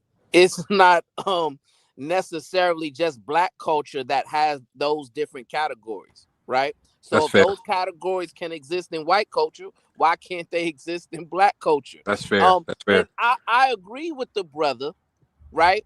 That standards are important, right? And there's a time and place for everything, and there's a time and place for certain attire, right? But in the video that you played, Queen, right? And that's what I think he's missing. Unless you played some other videos that I don't know about, I'm just referring to that video, right? Where that black man was harassing those ladies, and they was just trying to eat the continental breakfast at the hotel, right? He was out of pocket, right? he was, he's internalizing racism, right? And he was, uh, and I got a problem. I got a problem when we do that, right? Now, I understand, yes, right? Because having class, having a sense of decorum, having a sense to present yourself in a way that's gonna garner respect, right? I believe in all of that.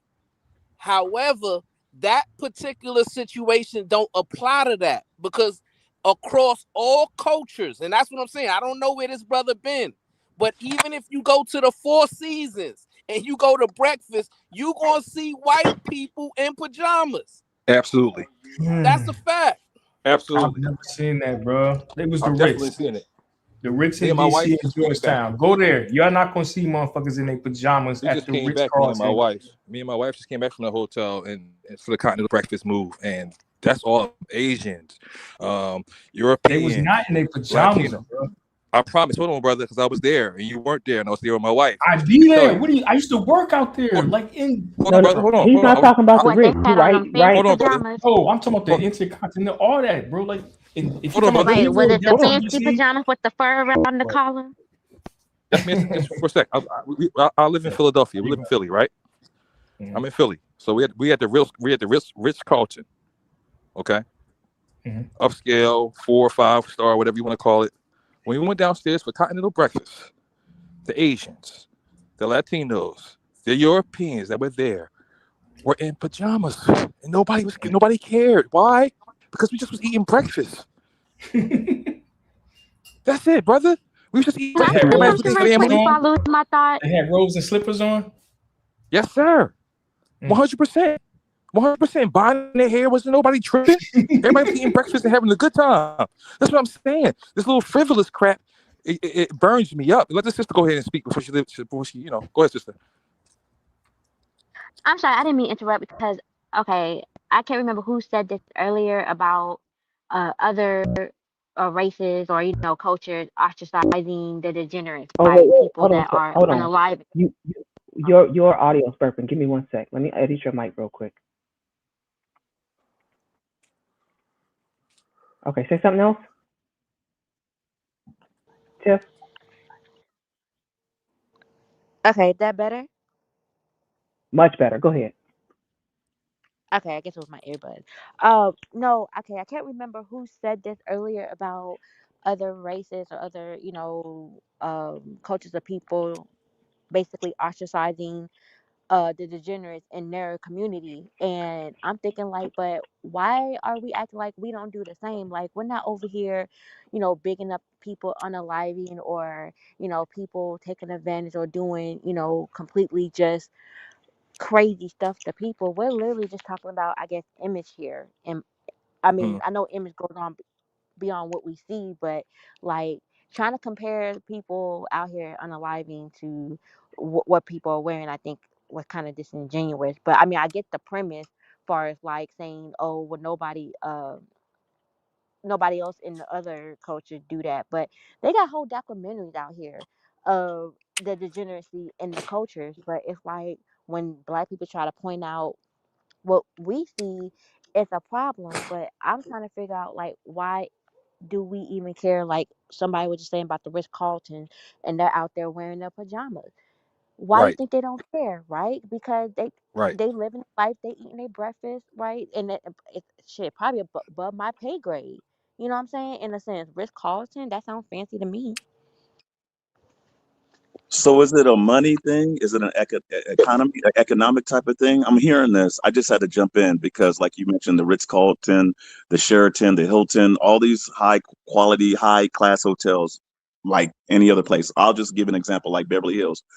I haven't seen it. I haven't had breakfast out at any of those hotels. But compared to, I believe that was mentioned. If Candy Cane mentioned it, there was another woman on the panel that mentioned it. You have Cardi B, others, Black women celebrities, that are they allowed to, because of the money that they have? You can even throw in Oprah Winfrey.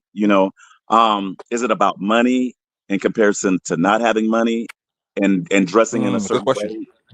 I'm just Good asking. Because question. it's definitely giving classism. I think I said that earlier Is because I that what it said, is? We talked about it is earlier. that That's a what good it's question, giving? brother. I'm just trying to break it down because it's like, do we reject them and look at them? Because if someone walks into that store, or is the front desk or the ones in the kitchen going to look down on them, knowing that, oh, that's a celebrity, they're worth what network in the millions compared to someone that has just what $100 in their wallet? Are they going to? But going back to classism, it's like it's not confusing, and I don't want to confuse myself to where it's like, okay, so is that how we're going to be seen? Because other races seem like there's no problem. Caucasians, I think Brownsfield mentioned others, Asians. Now, I've never seen Asians or Hispanics wearing pajamas, even at breakfast. They don't. I look at it to where it's always going to be this. It's always been this. It's always a black and white thing. Have you all noticed it? Black and white, white and black, going up Well, can against I a add on to that? comparison. Because For the most Candace part, made a yes. Go point ahead. earlier about the culture of how like the Cardi B, right? Mm-hmm. Cardi B, she can sell ratchet. She can sell, being what black women are demonized for. Like Asians can go and have a twerking class. White girls can have twerking class. But if black women want Exactly. to have a twerking class, it's like, oh my God, you need They to whores. keep reading. Right. Right, they're whores. Like everything Right. under the sun. So is it now I'm thinking, is it just classism or is it like a combination of being prejudiced as well? Because it's like we're the one Absolutely. that do it to ourselves. Like nobody else does that. Cause like Cardi B can get praised for twerking on stage and doing stripper moves and playing with her pussy. That's crazy.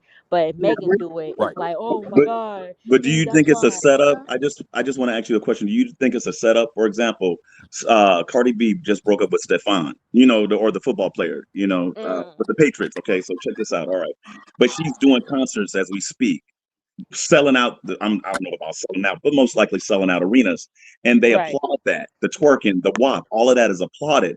So you don't think that's a setup? So when you have the average one that's applauding that and celebrating that and going out and putting that out at restaurants in the world, just the twerking, like what just happened not too long ago? Was it 2 years ago, 3 years ago, where you had the sisters jumping on the tables in Atlanta at the restaurant twerking, and I think they had to stop all of that. I think the restaurant owner. I just talked about this earlier. Yeah, they stopped that because it was like at a Yeah. restaurant, you don't do that twerking wherever you got it from, whoever's video, whoever's setting an example of twerking is not allowed at this restaurant. And I'm not doing a comparison of breakfast, with the bonnets and pajamas, but the twerking as an example in itself, they say that's not what we do here. You have people eating here. It's no different. It is different from bringing your pet in a restaurant. And white people do that too. They literally bring their dogs. I have an issue with that, bringing your pets. And me too. Unless you're blind to a Yeah. restaurant and sitting right there next to you while you're eating your food, a dog from outside. You don't know where that dog's been, but white people are allowed to get away with it. I've never seen blacks do that, but it's funny how when I mentioned the economy, how whites are allowed to do things in comparison to us. And I mentioned the setup part where it's like blacks out there, celebrities are putting this in videos, concerts, and they bring it right back. It doesn't have to be just Atlanta. And then we emulate it, we do it. And it's like we shut the place down, but then it's more added to it to where it's like, and don't get me wrong, blacks are doing this and you have other cultures in that restaurant. So it's not always a black restaurant. It's others looking at it to where it's like, is that how we really conduct ourselves? Is it a setup to fail to say, you know what, now look at us? You know what I mean? We go right back to this conversation to where it's like, is there a place for all of this? You're right. You're right, brother. If somebody want to go ahead, I'll go after whoever needs to go. Go ahead. Now he cooked that with the pets and stuff. Like, can we see that in Northern Virginia? They got some spots. You know what I'm saying? You sit outside on in Old Town in Alexandria. Anybody's familiar with Northern Virginia, you can bring your pets and they sit outside. That's not the norm though. You're not gonna see a lot of black people out there, but it's other spots that's absolutely not acceptable. But the other thing is too, like twerking is not necessarily acceptable in most of these restaurants. Like somebody talked about it earlier, like who wants to go to brunch and then you up here, shaking and twerking that thing, and I'm just trying to eat my waffles. You know what I mean? Like it's unacceptable. It's a time and a place. But what happened is it's become like a culturally acceptable thing, and we hide behind that. And then people will get shamed if you say something about it. And I've been getting attacked for this for years. I used to do podcasts and all of that. And if I'm like, yo, this isn't cool. Like some people just want to go out to eat. Why do we have to sexualize everything? Why does everything have to be turned up?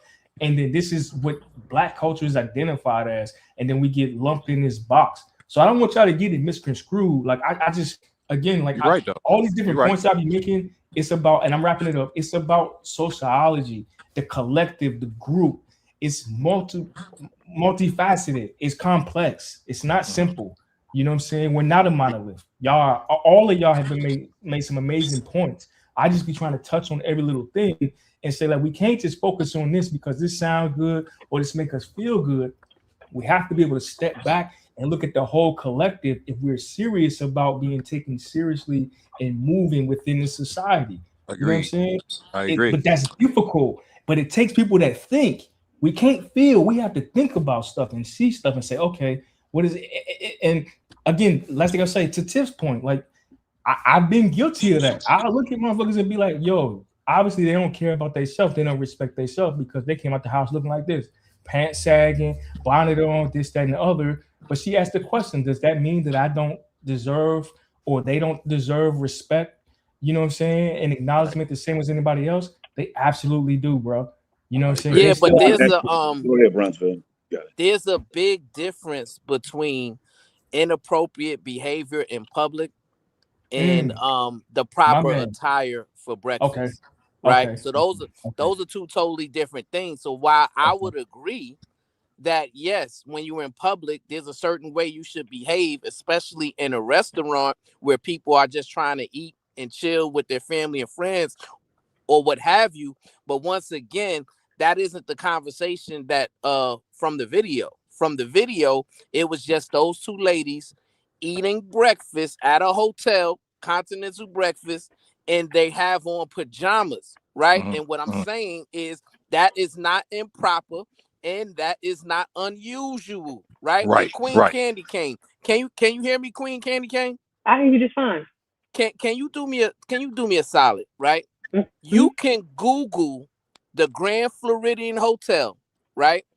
And you can look up pictures of what people are wearing for breakfast in a Grand Floridian Hotel. You put up people wearing pajamas in the Grand Floridian Hotel for breakfast, and you'll find Asians wearing bathrobes. You'll find white people wearing pajamas. It's not unusual or improper at all in today's time, right? So that's the thing. I think we gotta stop just trying to lump everything into the same box and recognize that brother who was recording that video, right? He is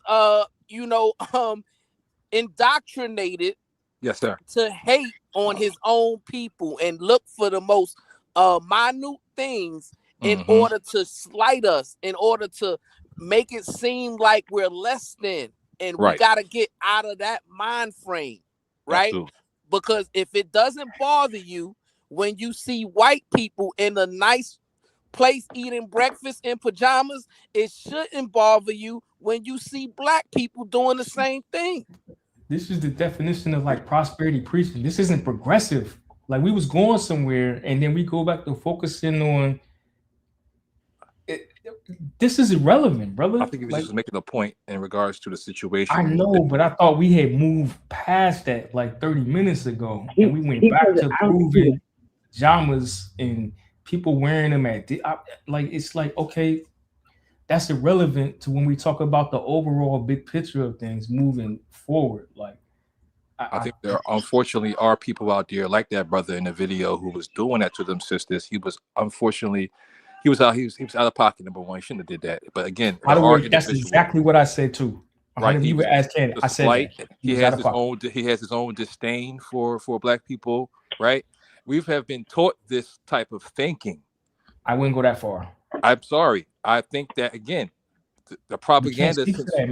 This again, you're absolutely right, brother. But I'm just saying, in general, if you want to speak to the populace in regards to even around the world, we can go out of the United States, and people view us a certain way because of how we're viewed on TV, how we're viewed in movies, right? How they see us on videos, right?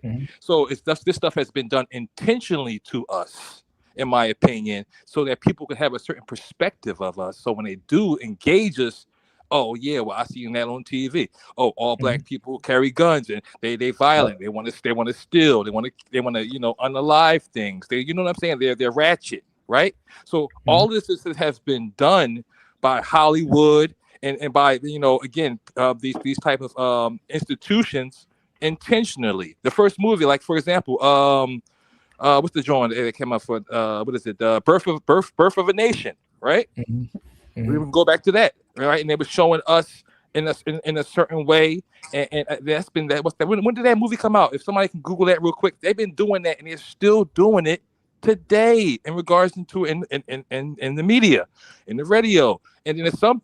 Unfortunately, there's some of us who have again been indoctrinated to a degree, and we're kind of just like playing it out, right? So they're like, oh yeah, well guess what? I see it, unfortunately, so it's like, yo, you don't have to do that because that's what they say. That's what they say you are. That's what they showed you are. You're pants sagging. You a thug. You have your gun. You disrespect women. You call elders bees. You know what I'm saying? All of this stuff has been done intentionally, in my opinion. That's just how I look at shit. Wait, who is that? Who is that? Who is that? Because I can't see names again because you got the comments up here. Who just finished talking? I'm sorry. I wasn't looking at it. Where's that? Where's that? Okay, so Candy, this goes to a question based off of what Tiff was saying earlier, because I had wrote this down, right? We talked about assimilation versus unapologetic Black. I think that's a whole conversation for topic in itself. The other thing was, I'm not gonna get to that. The question I want to ask, based on what he just said, yes, sir. What does it mean to be unapologetically Black? Because what keeps popping up is the negative, the worst of us. I've had cats say that. Like, right. If you don't dress a certain way, you're not really Black. Yeah. For me, brother, the whole panel. But yeah, being unapologetically Black is understanding, number one, that where we came from, how far we've came, what we've done here, what we've done here, what we're still doing here in regards to, listen, the Black man and the Black women is the most copied. They copy us. We've been being copied for years. They copy how we talk. They copy how we dance. You're right. They copy how we look. They're copying the sisters now. Everybody want to have, excuse my language, big booties, right, and thick lips, and things like that, right? So they're going to get Botox. And people getting BBLs before the BBLs start getting real popular. They'll go and get Brazilian butt lifts and stuff like that. We've always been copied, right? So knowing this, these people have been copying us. They know what we like to eat. They know we like fried chicken. They know we like watermelon. They say so. These people have been and still doing it, watching us, right? Seeing what we like, right, and putting it in the mix. So, in my opinion, American culture is Black culture. Why? Because everything that we've created, from the stop sign and the internet and everything that's pretty much been on this planet, we've created that. And knowing that, right, gives me a sense of, yo, excuse my language, we the shit. And at the end of the day, they're always trying to find ways to push us down and make it, y'all were slaves, or this is what happened to y'all, y'all ratchet. And again, it's the propaganda machine, it's the Hollywood machine, it's the radios, it's the TVs that's still pushing this stuff on our children. Now they got unfortunately with the inner with the gay stuff, excuse my language, and so it's a whole bunch of stuff that's going against us. And the sexuality stuff. All of that stuff, brother, is to spite us and it's to make us confused. A lot of it is our fault, though. No, brother. I'm explaining it to you. Go ahead. You can explain. Go ahead, brother. We sensationalize a lot of stuff, right? Like what? Give me an example. You just said like Black people created everything, and that's not how that works. Or Black people, like, we weren't the only ones to be enslaved. You know what I'm saying? Okay, but that's a different topic for a different. But I'm talking about in regards to what we did. Words have meanings. Like brother, again, I agree with you. Things from a holistic perspective, we can't pick and choose, right? Because there's other groups of people and civilizations that existed long before we knew about African Americans. But we're not talking about them, brother. But I get it. But I'm just saying again, I look at big picture things, right? We're such a small speck. I'm not saying that we're not special, that we're not important, that our struggle doesn't matter. But it's like, okay, we all of us are so insignificant in the world when it comes to in a general sense, yeah, you're right. But I mean, in regards to what we've brung to this continent, as a whole, and then for them to That's cool, but I'm only concentrating on us right now, brother. Respectfully, I know, right? but it's like, but we only want to do that when it's the good things. When we But you start just talking about asked the bad things, your listen question. to me. Listen Okay. to me. When we start talking about the bad things, the first thing that motherfuckers want to do is say, "But white people do it too. But Well, Asians do it I too. think that But we have to Hispanics look do at. it." Oh, now y'all want to include other groups, I right? think Into the that we have to conversation. look at. We have to again. That's why history is so important. The past is important because the history repeats itself.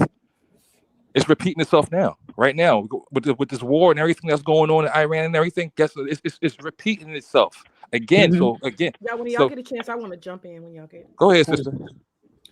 The thing I was talking about earlier, I wanted us to kind of move towards like she a left me bigger hanging. picture about acknowledge that we have different class and culture, and it's very, very diverse in Black people. I think that's one of our first mistakes. We always trying to like get us down to like siphon out like one type of Blackness, and it's my experience that Candy Cane. And it's We my always experience seeing that it. all of these are authentic cultures. They are authentic. I consider myself Black, middle class, professional class. And I grew up like that. And the generation before me grew up like that. So it's embedded in me. I can't be different. Okay. If I try to do stuff that I see on TV, it's not authentic. I promise you. I would look crazy. And what I'm trying to say is that we have to acknowledge that everybody has a right wherever they are within this sphere of Blackness to exist. Agreed. And we have to respect that. Yes. And so my thing is not about like when you talk about degeneracy, I was using Cardi B as an example. She's totally degenerate and she's got plenty of money. So it's not about we only respect people who have money. She's ratchet. The Well, shit she's she getting does paid. and the way She she get gets And paid. she's along. not Black. She sure ain't, but she getting paid. Okay, She's she's getting not paid Black, to but be a lot ratchet. of Black people accept her as that. So the thing I was going to say is let's look at culture. I'm going to She just move it away represents from quote clothes and unquote fashion Black real quick. culture. Unfortunately, I want to move it away from clothes and fashion. No, she doesn't. So does, one of the things I was talking about earlier is the culture of y'all have all seen it. We've experienced it. You go to an area and maybe a neighborhood, a gas station or something. People eat something and they throw it out the door, right? Yep. Wings, they throw the whole plate out. There's Right. neighborhoods where Black people live and white people live, where people, when they get done eating or drinking, they just throw the thing down. Right. Whereas, that's them being authentic. They have a right to do that if that's what they want to do in their community. It's just someplace I don't want to be. In my community, we have an HOA and we call the folks on you when you throw trash. Absolutely. It's not Do you think acceptable. that's being a taught thing, sister? What's taught? Them just saying, I don't care about this neighborhood. Let me throw this in the trash. Let me throw this on the floor. I think that's their culture. They got a right to it. You think it's a culture to be what? Just like be nasty? That's their culture, sir. You calling it nasty? I'm not. Well, I think it's nasty, but I think it's nasty too to throw the trash on the floor when there's a trash can right there. But that's their when you culture. have no They've been doing that structure. since they were children. Yeah. No rules, no guidance, no standards. This is what you do. Yeah, but what about the degenerate white culture? See what I'm talking about? And then we go to that. Then we go to that. Can I land my point, my brother? Can I land my point? White people though. Right. Here's the thing, right? We always mention Cardi B, right? And yes, Cardi B is a degenerate. We get it, right? But Donald Trump is a bigger degenerate than Cardi B. Hello. And I don't see a lot of Black men like Neff complain about Donald Trump and his degeneracy. I'm not going to do that, bro. Like he got a point. He don't have a point, bro. Like that has nothing to do with the conversation. But you got to let him get it out. I hear that you disagree with him. You still got to let him, get his opinion out. I'll be back. I mean, listen, I understand people are emotional, right? And this really, to me, is not an emotional conversation, right? Not at all. What I'm saying is, right? Yes, there's a level of degeneracy in our culture that's off-putting, right? Which is why when I speak, I tell us we got to recalibrate our value system, right? Yes, sir. Remove lust and degeneracy from the top of our value system and replace it with solid values, right? Agreed. But everybody's not going to do that, and that's okay, right? But if we're going to say that there's certain stereotypes and tropes that represent the whole of us, then we also have to concede the other way around. So Right. Epstein files and Mm-hmm. incest and Mm-hmm. harming children, that's Mm-hmm. a part of white culture, right? So if we're gonna look at black people with those type of binoculars, then we got to look at white people the same way and say, hey, you come in the Who assumes restaurant. that we don't, Brownsville? Who assumes we don't see it? I'm gonna be honest with you. White people are not my standard at all, and never have been. I even said that earlier. I quit going to Daytona Beach. I used to hang out there in college. You know, most people have. It's cheap hotels, but I can't deal with the PWT down there. Po white, you know what I'm talking about. Can't do it. They walking around with their nasty dogs and their nasty feet, and they got teeth missing, and their hair is nasty. They look scrubby. They scare me, and they be drunk and high. I don't go to Daytona because I don't like them white people down there. So we have degeneracy in all cultures.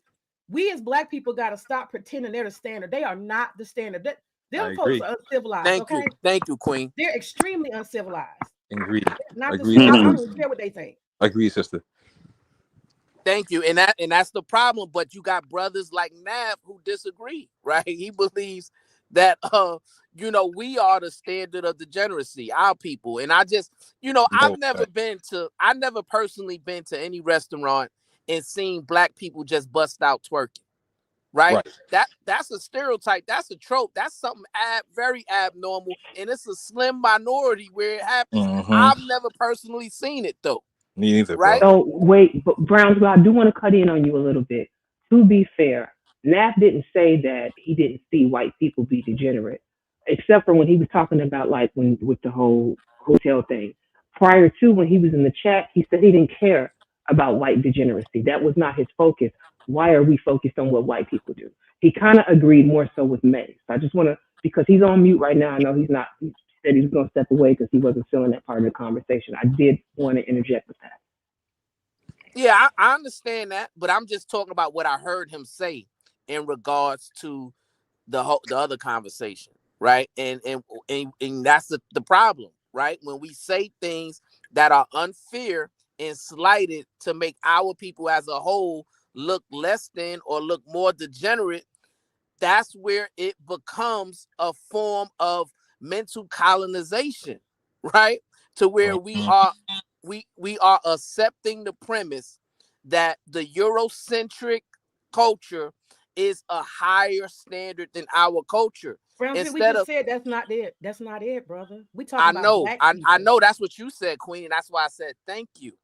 Right, but I haven't heard the brother say that. Now, if he say that, I would say the same thing to him.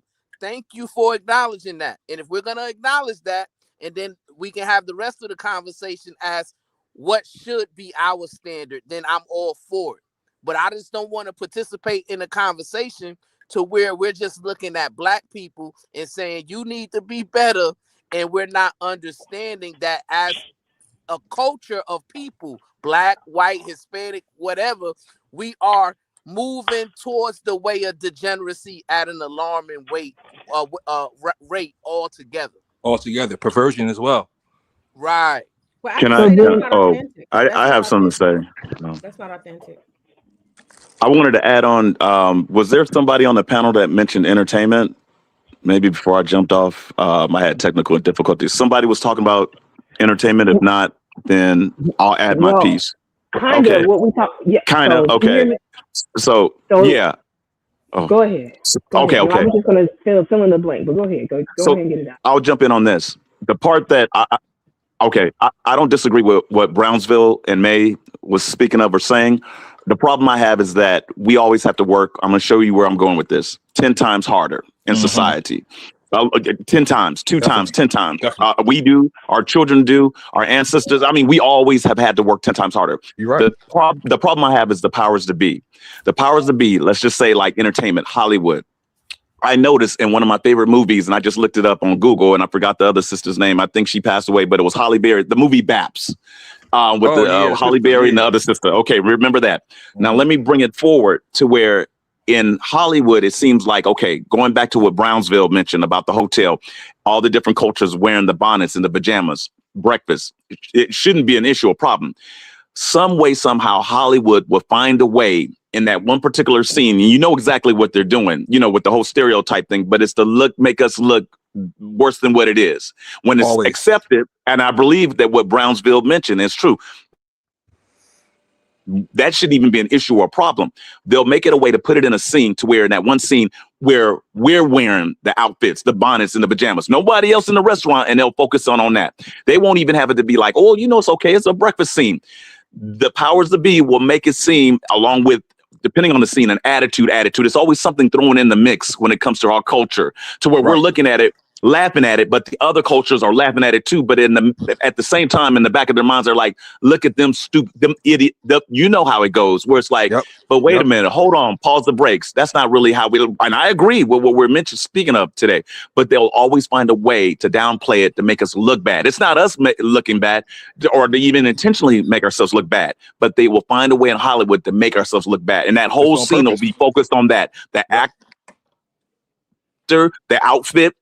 For example, pajamas and bonnets, and not even the words coming out of their mouth, to where it's like, what's the real focus? But to show, well, that's what they're used to. But at the same time, everyone should, if that's the case, let everyone wear the pajamas and the bonnets in that one scene. But my point is that how Hollywood will portray it to always put us in a negative light. Always. And I'll land. On purpose. So yes. The difference is we seem to accept it, and we'll say that some of that's us just do. our culture. Some of us do. Not everybody accepts I it. agree. I agree with you. It's a small majority, but it's or minority rather, but they have the loudest voices. They magnify it. They magnify it. Put the magnifier on the ratchetness intentionally, so that people can think that's what we all are. I agree with you 100%. But then what happens is when somebody like me speaks out and say, "Okay, this is what accountability looks like," so point it out and say, "Hey, look. This is a problem. This is how we are seeing," and we can say what we want to say. Society is made up of more than just black and white people. It's a collective, right? It's a whole. Society does not work without each other. You know what I'm saying?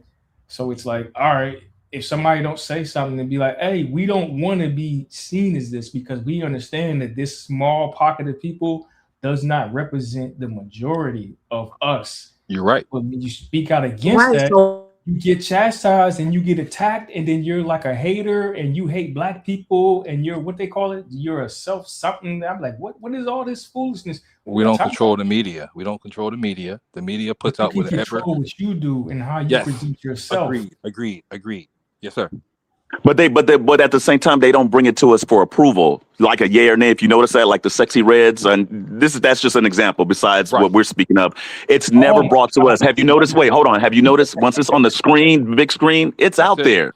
So it ain't like we can stop it and protest and picket, and go to the board meetings and say, you know what, that's not how we get down. Another movie, I'm just throwing up examples, Hollywood Shuffle, with Robert Townsend, and that's one of my favorites as well. It's like, that's not who we are. Going back to what Brownsville said, we always have to emulate like the Europeans or a certain way, a whiteness, and that's not our culture. That's not us.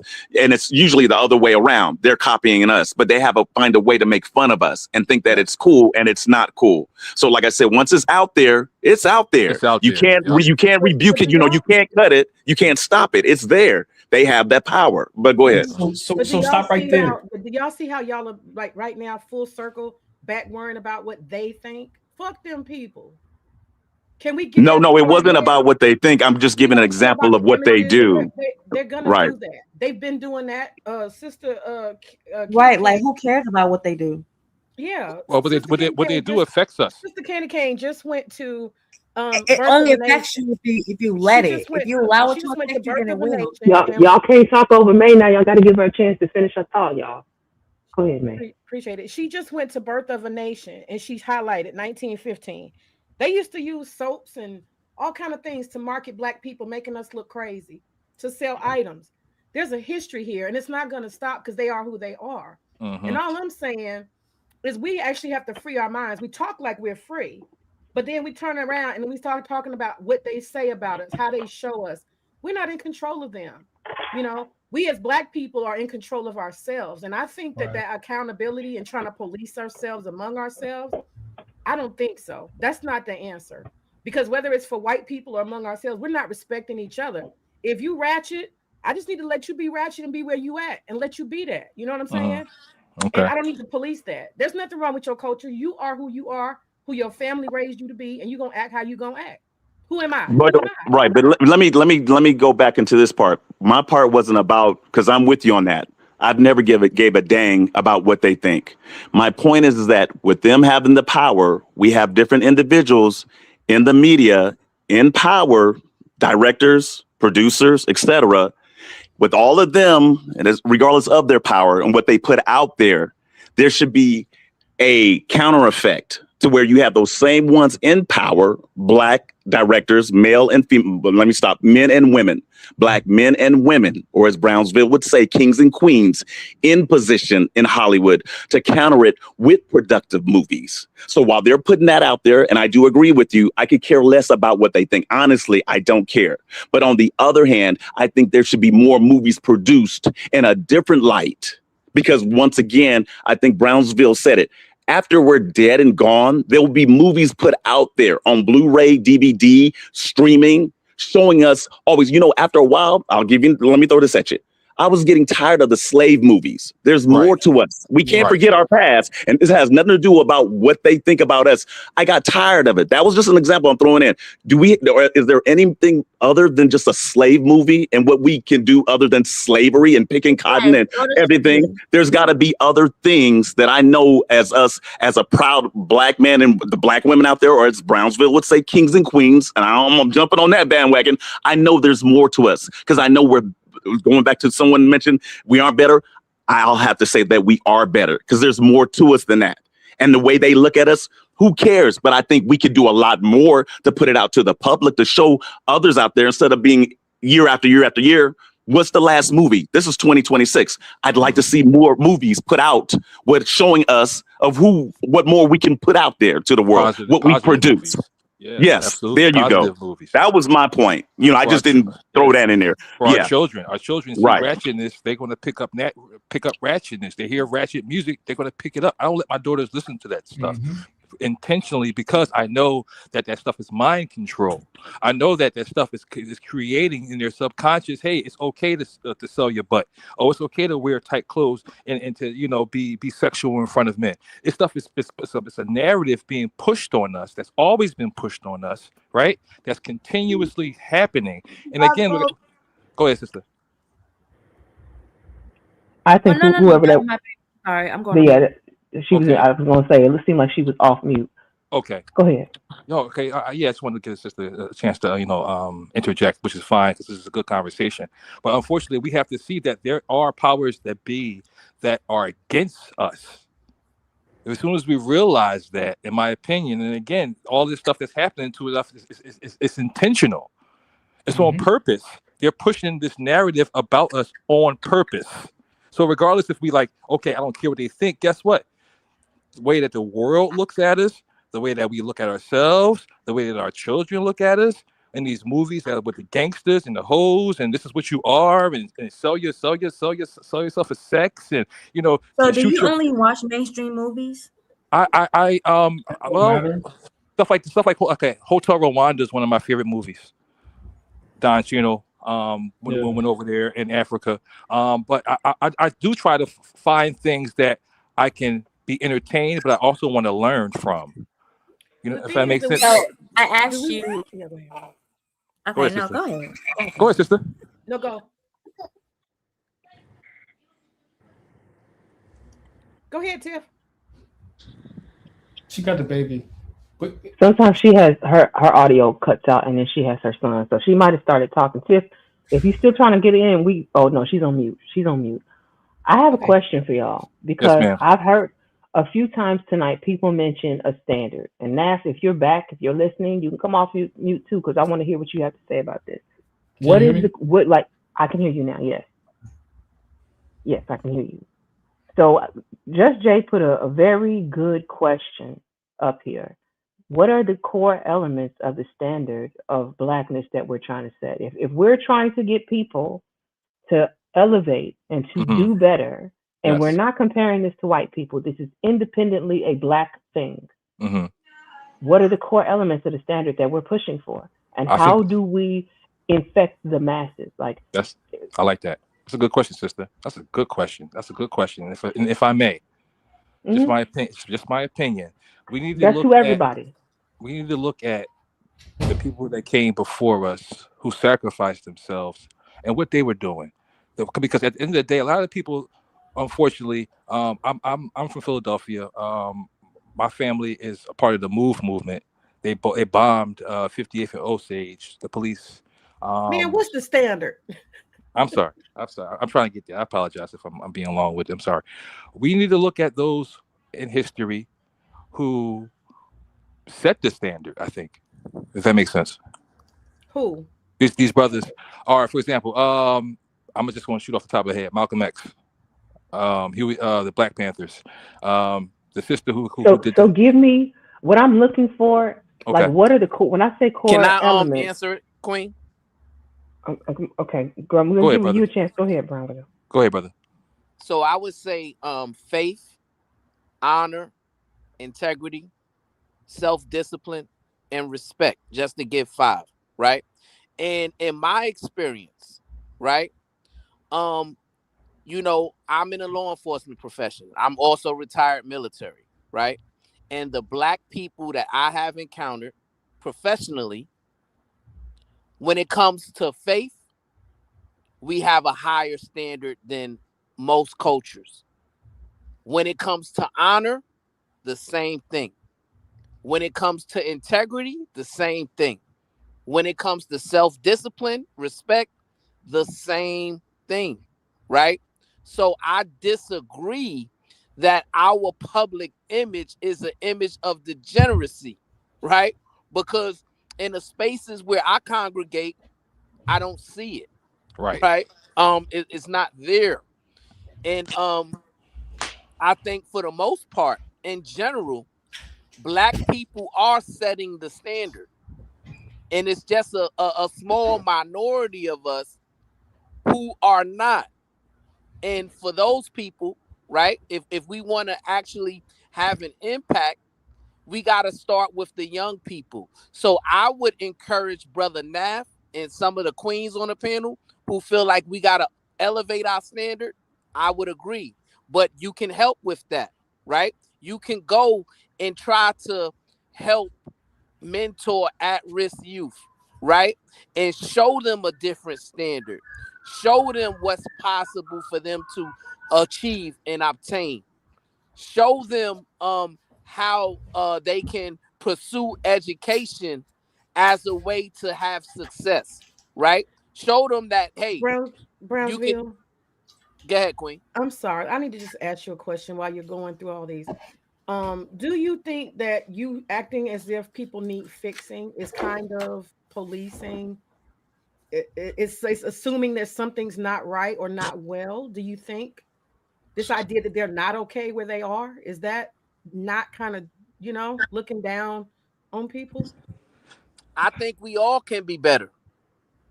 Right? None of us are perfect. None of us are infallible. And I think none of us should be above reproach. Right? So Agreed.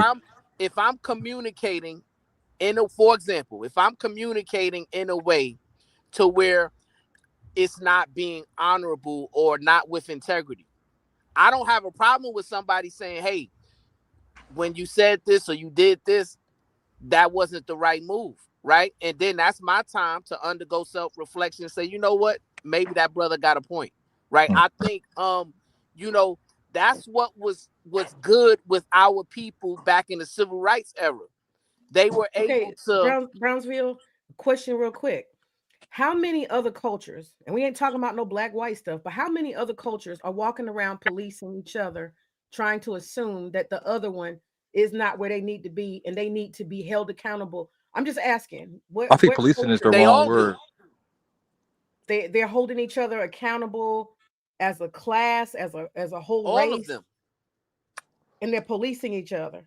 All of them, Queen. Really? In my experience, all of them.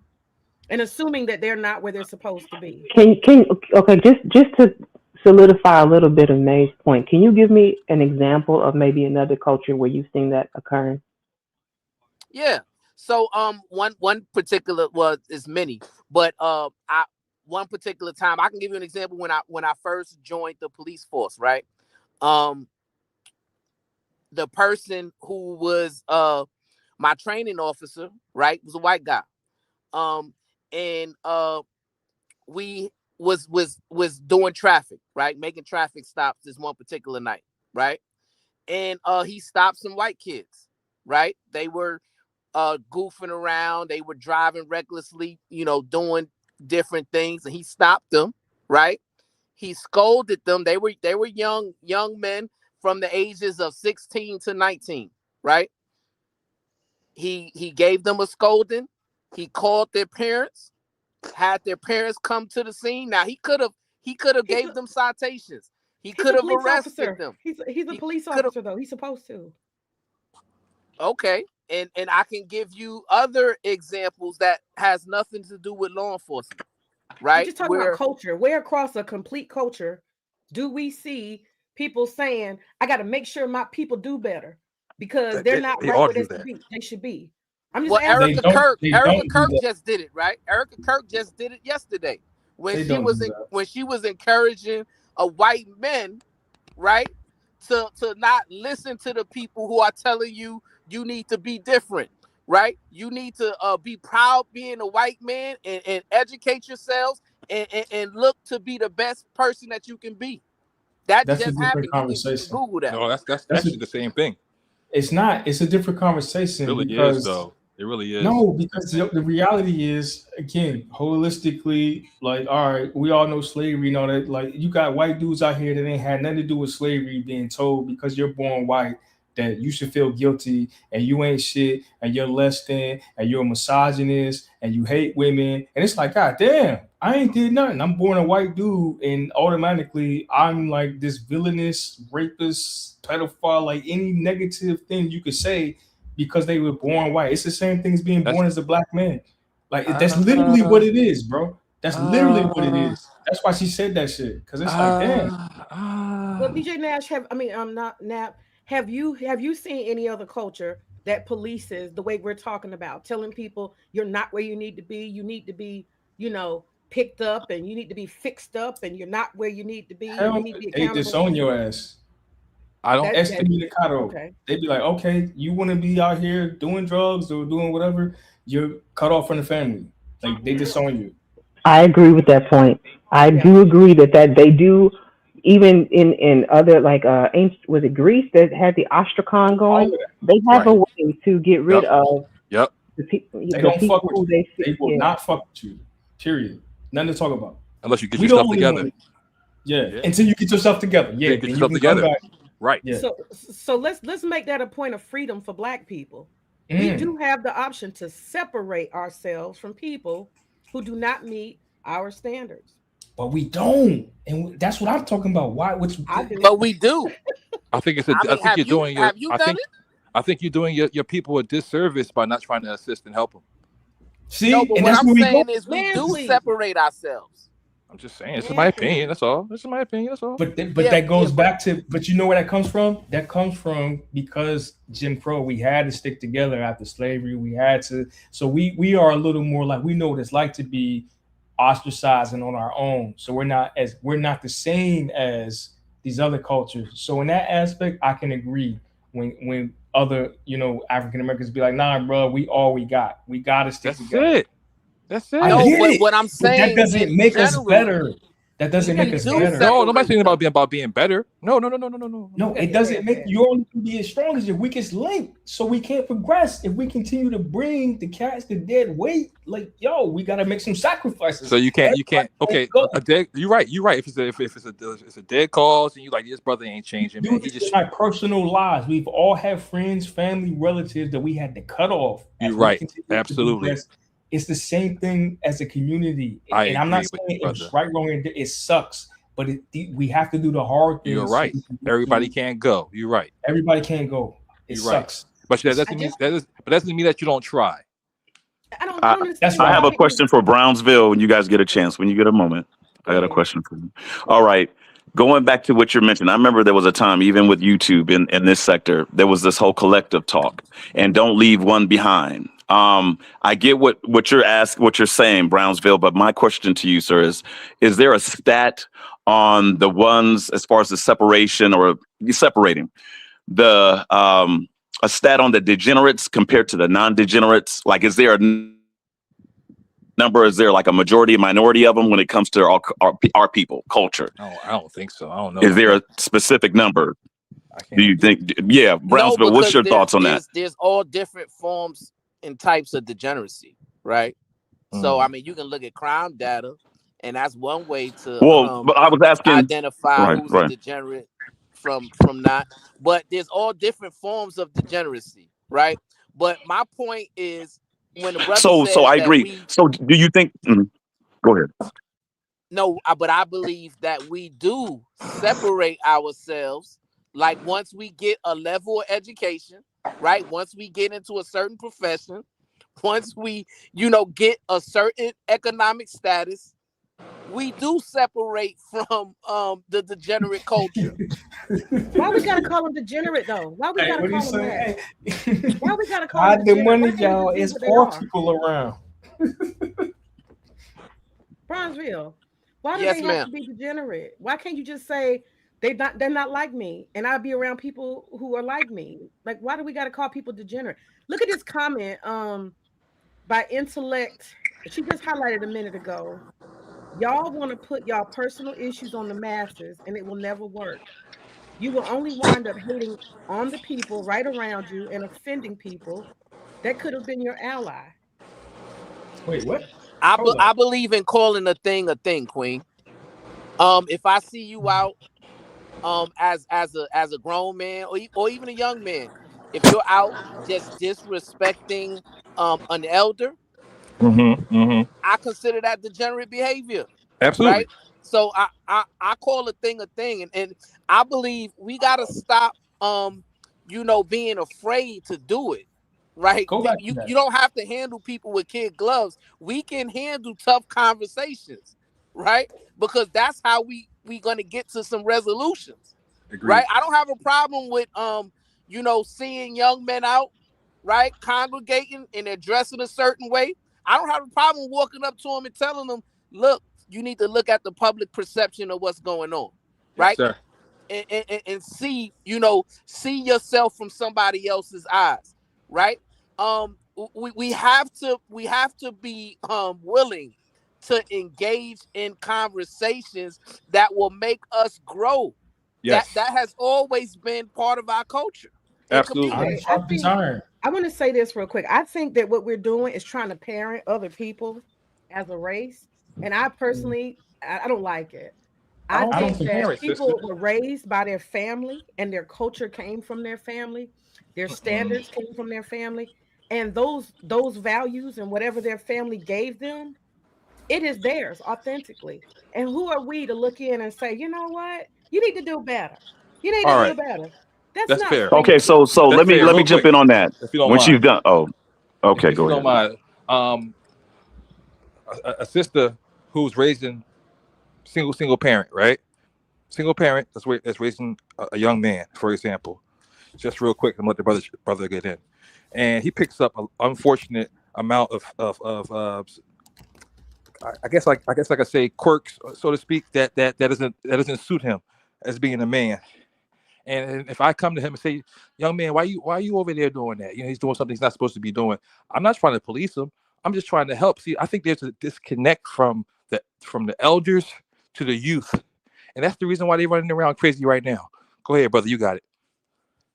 Okay, thank you so much. Back to the sister, what she's saying too, of the whole policing part. That's the part where I was bringing in my thoughts to Brownsville, because I'm not trying to go in the past and deep in the past of YouTube, but there was a time when it was brought up, hey, how can I put this? It was individuality. It was individuals that would jump up and say, hey, we got to be individuals. I can't save the world. I'm not here to save the world. Then it would be others that say, hey, the collectives. Then it was some that would say, hey, but what about the Pookies and Ray Rays? We need them too. Then it was the conversation about there's powers in numbers. All that has been tossed to the wayside, so to speak. I get what the sister is saying, but it's like, okay, so do we help those individuals? Do we separate and part ways? Or do we bring them along and not teach them our ways, but, show them there's a better way to better where way, we can right? come and we can be stronger together. Because this whole thing, because something is not working, it's like we have the answers, we know the reality, but I think it's like we don't want to face it. Because I'm listening to Brownsville, everyone on the panel, including the sister, her point of the policing, like it ain't cool, but it's like at what point to where it's like we can't let them fall, like I'm like the Titanic, we can't let them fall into the sea, but we need them too, because you got some great minds, but they done failed. You know, they've been gone to prison, they done made mistakes. Brownsville, you mentioned it. We're not perfect. We all make mistakes. But do you just let them go? That's why I brought up the question about the status, the stats. What's the numbers like? And if it's more the ones that are doing the right thing, if that's a word I can throw in here, the ones that are doing what's right, not for the Europeans, for whites, but just for our culture compared to the ones who have fallen, with the small amount group, do we help the majority? And you threw it, that word degenerates, those ones, I'll separate that word degenerate, those ones who are lacking and slacking. Do we help those, or do we just say, you know what? We don't need them. What do we need them for? And just go on our merry ways. I'll land. You'll help them. Yeah, so I also think, right, there's a difference between policing and correcting, right? Because when when I look at policing, right, that is basically saying, hey, there's going to be consequences for your actions, right? And that's where I come in policing, right? But when you're just engaged in a conversation, right, that's correcting or educating, right? That gives you an opportunity to undergo real-time self-reflection, right? And it gives you a second chance, right? Just like I told this story before, real quick. This must be a masculine thing. Do y'all think this is a masculine thing? But let him cook for a minute, please, if you would. Yeah, I'm not trying to interrupt. I'm just asking, is this a masculine thing? Just to throw that out there. Y'all don't have to respond. I'm go ahead.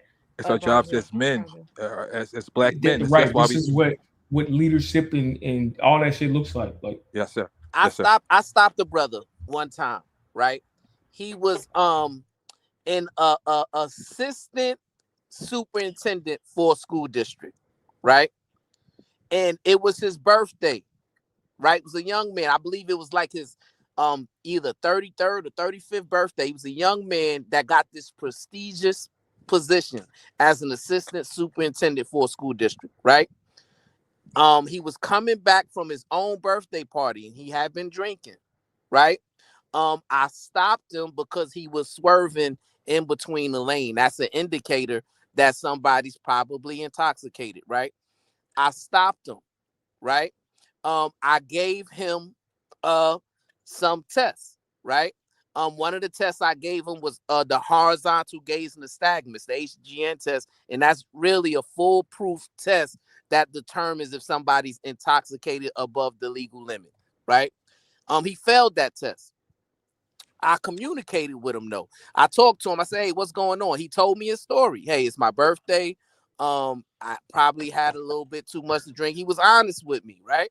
And he told me, listen, I'm assistant school superintendent and all that, right? So at that point, I scolded him, right? We was having a conversation. I said, look, you in a position that you in, you represent a lot of younger people who may get an opportunity because you've been successful in this opportunity, right?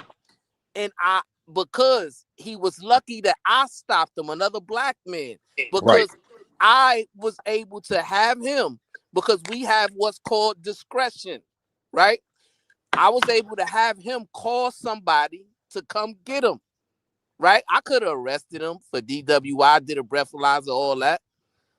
But I seen this brother had a lot of potential, right? So he called somebody, came, picked him up, drove him home and all that.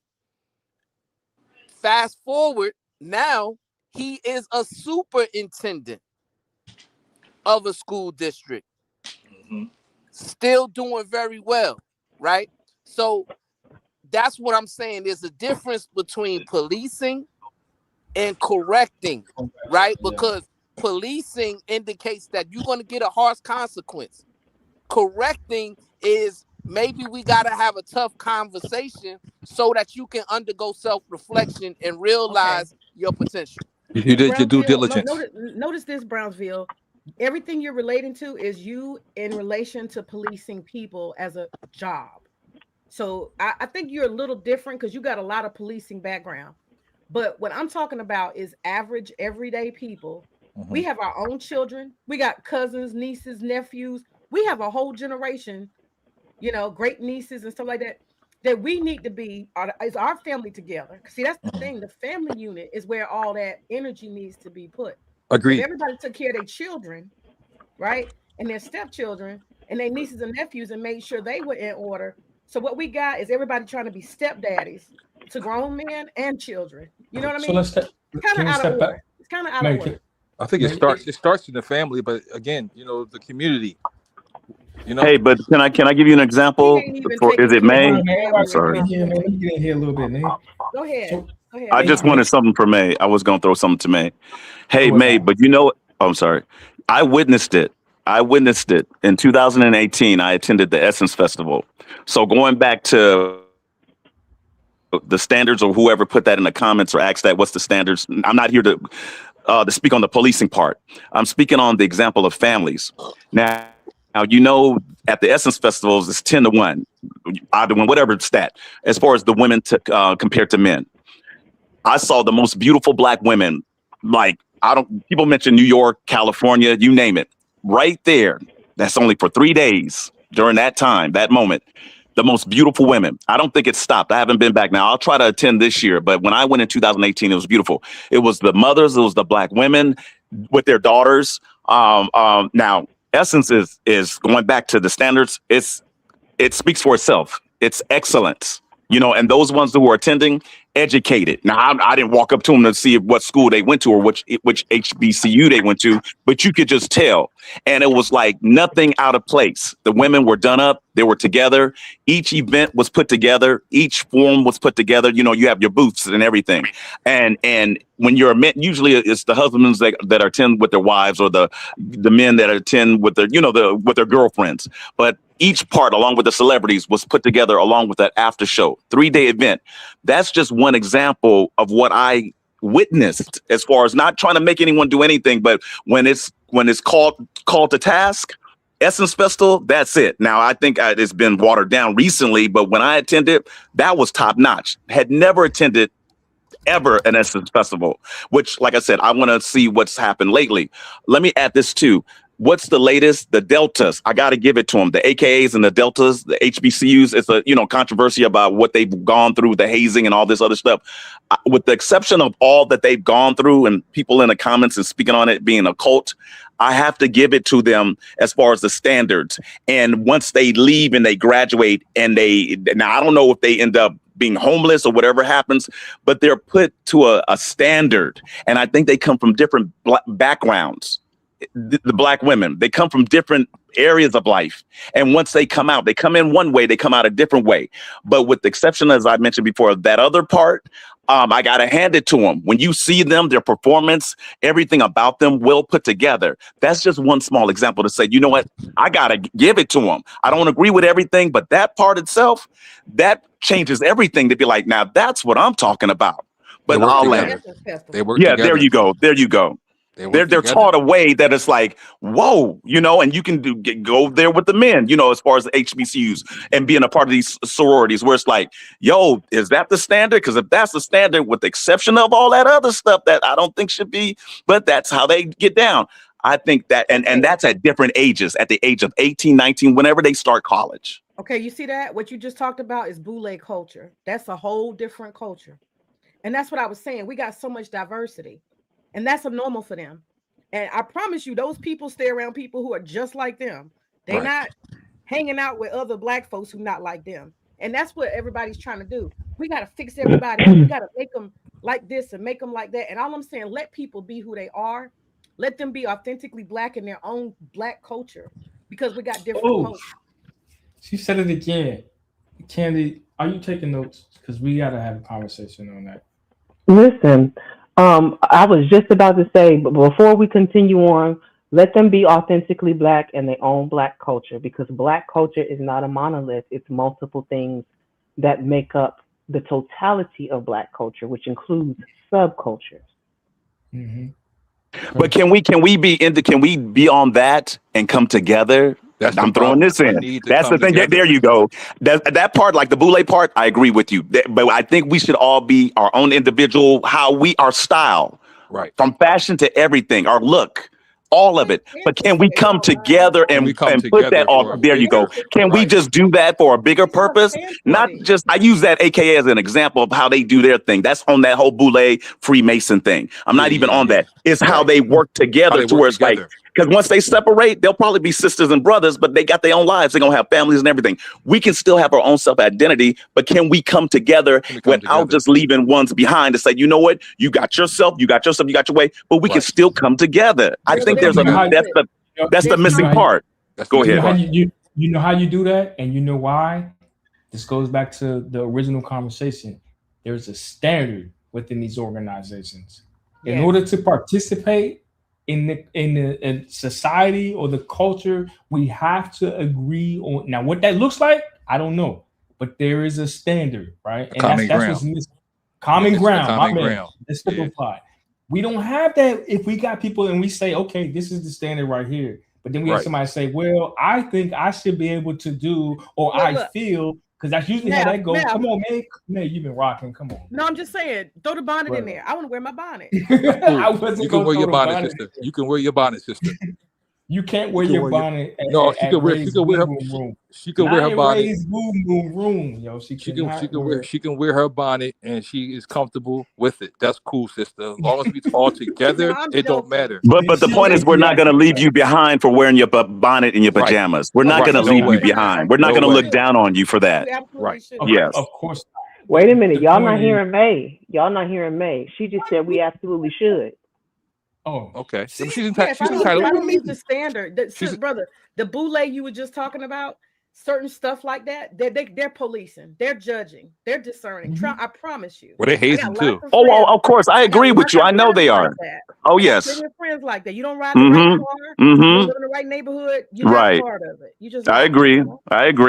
But the part about it, like, we should look down, because it goes right back to that again with the whole breakfast part. You know what I mean? Where it's like, is there a time and a place for it? Is it a time to down dress yourself compared to being out there in the corporate world, being with a tie or being like Russell Simmons? That was another thing. Russell Simmons wears sweaters and a shirt, basic, but yet he's a millionaire. I don't know about now, but compared to a person wearing a suit, then you have the late Kevin Samuels talking that gotta wear a suit. You have brothers back then, what was it, 3 years ago? They were starting out with the suits and ties. If you all noticed back in the days, not recently on YouTube, they were starting the tie thing. Do you know that went out the window? It's like we start with the momentum. We start off with something and it just falls off. I don't know if you all catch it. It starts out like and it just drops. It sounds good in the beginning, even in conversation, along with putting it out from the paper to real life. And then it starts and it just drops. So where it's like, do you have the standards and do you upkeep the standards, or do you just let it die? Right. So then let me ask you, if we start to separate, if we separate ourselves from the people that we deem not of our culture, so the Black boule removes themselves from the regular working class, the tradesmen, and then the tradesmen remove themselves from the McDonald's worker, lower end food job workers. What happens then? Do we have segregation within segregation? Is that what we're pushing for? No. That's typically not how that works, but no. We have enough division. We have enough division going on right now. That's not, but see what I'm saying? You keep thinking from like we can't do this, we can't, bro, like stuff was happening. Like if you don't rock with me and I'm like, okay, well, I'm trying to do this and you're not trying to do it, I'm not gonna rock with you. Like give me an example. So what she just said, she's talking about blue collar. I don't think it goes that far. I think that surely blue collar and the McDonald's worker or the janitor can collectively separate from the Wall Street banker or the K Street lawyer in DC, or you know what I'm saying? Like yeah, you'll separate from those cats that are the bourgeoisie. You know what I'm saying? Let me tell you. So say I work at McDonald's, fam, right? Okay. You got a corporate job, right?